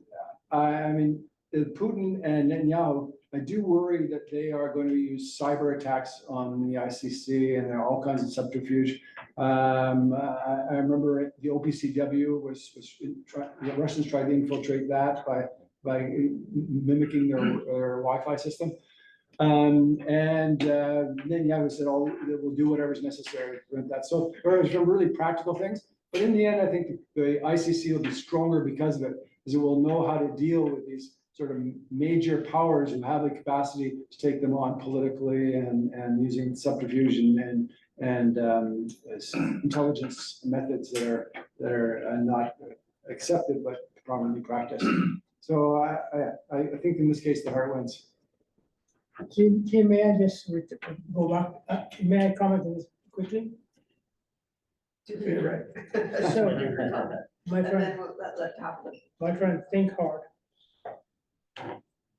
The indictment of Putin now influences the functioning of the Security Council. It could influence the future of the United Nations. I don't think it does, but that's open. What do you think is a possibility? What I think may be also a possibility. Yeah. So, so my question is, should there be a political assessment?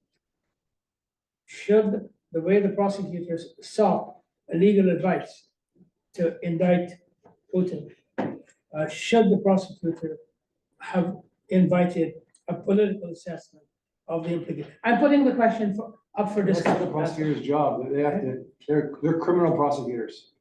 They're not political actors. But this is the issue that I'm raising. They should be. Yeah, and yet the pretrial chamber of the ICC now is delaying the issuing of the warrants or Netanyahu and Hamas. No. Yeah. Fabio. So actually, this is on the similar issues. So I wrote to John a piece to Pascal that this Swiss peace conference on Ukraine should move to the next phase, which is a great powers peace conference on Ukraine, and all P5 countries should be involved. So it's kind of summit, and even UN auspices in Switzerland. I don't know if is Switzerland part of ICC? Soon, yes. Oh, okay. So how could Putin participate in this kind of summit? Should we develop a new Zoom summit? Why not? Or that if the foreign ministers could only participate, that could, and then yeah, well, that's also happens.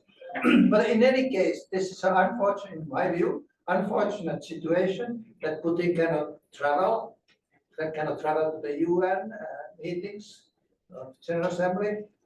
So my question, particularly to Roy, is that could the proceedings of the ICC and its status be improved?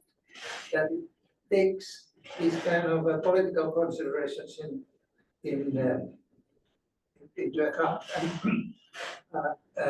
Our friend Daniel Turk, who is legal mind but also political mind, wrote a quite good piece on this, and he was saying that from peace kind of flows out justice.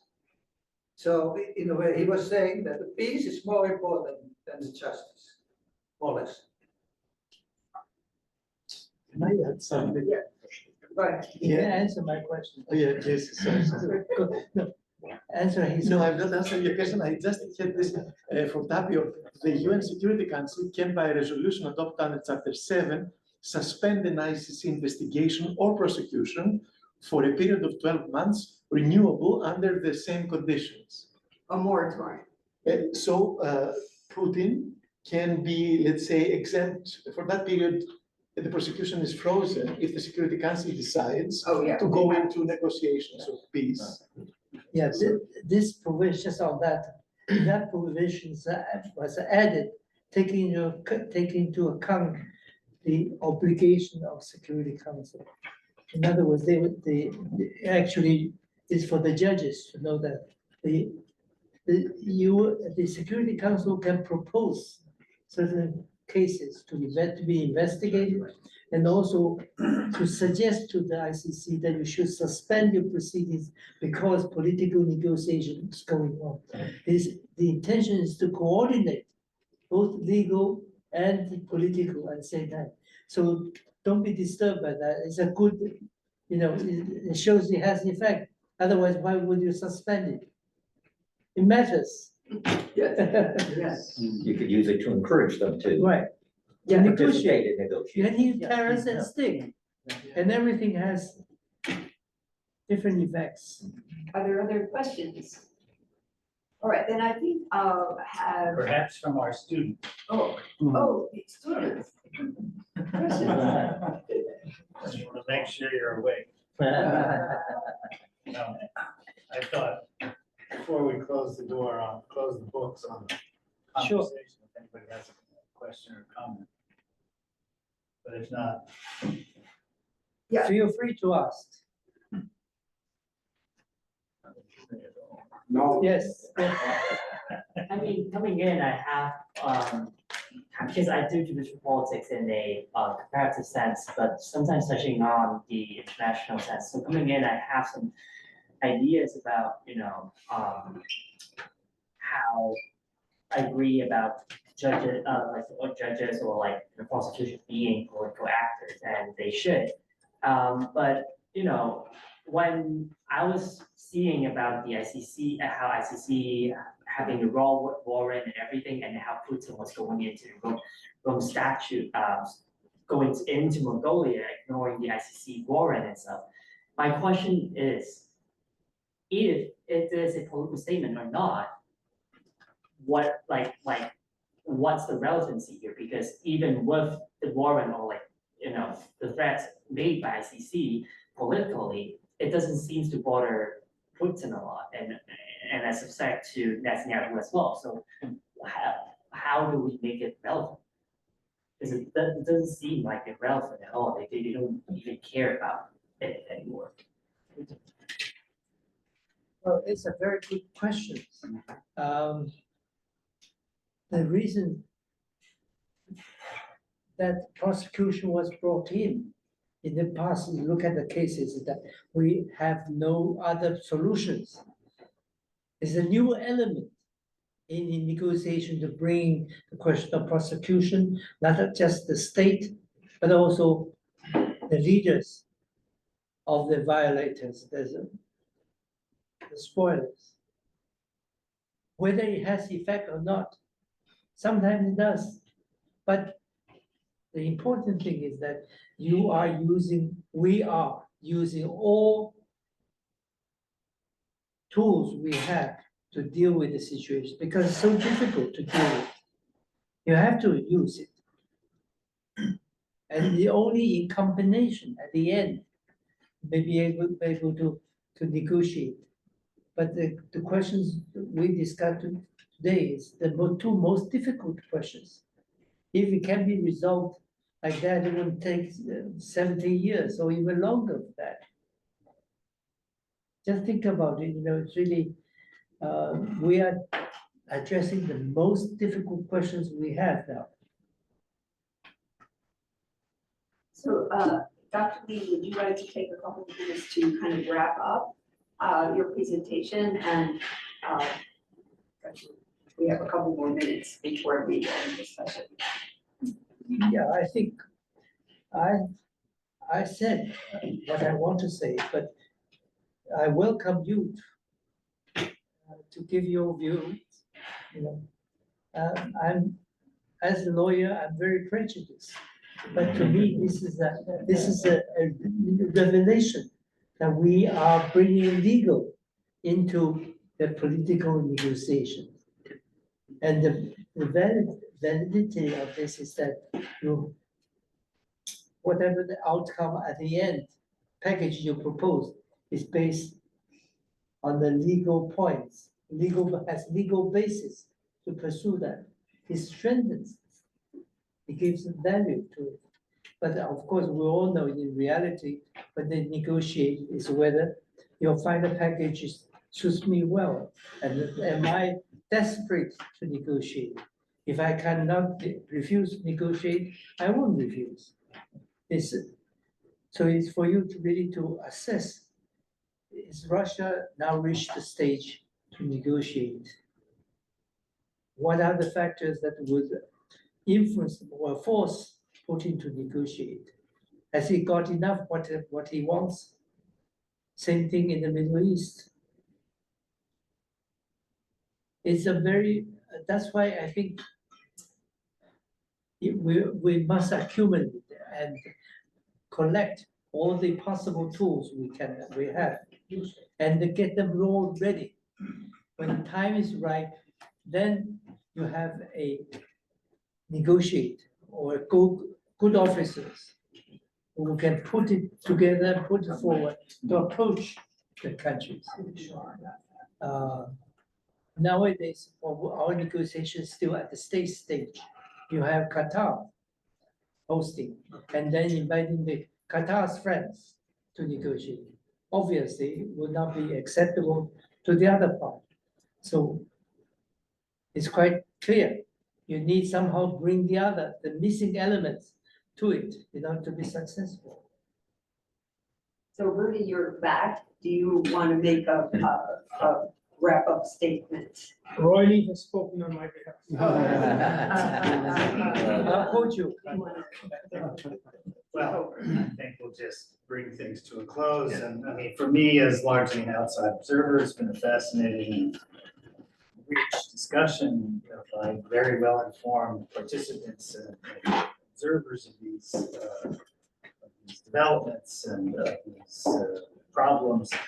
And I'm very grateful that all of you took the invitation to come. And I want to thank Tapio especially for his involvement. Once again, thank Juan, who's working again, even as we speak. The session's not even over, he's working again. But in any case, and our students for coming, and a visiting scholar from China. And thank you all for coming, and we look forward to seeing you again at the Ralph Bunche Institute very soon. Thank you.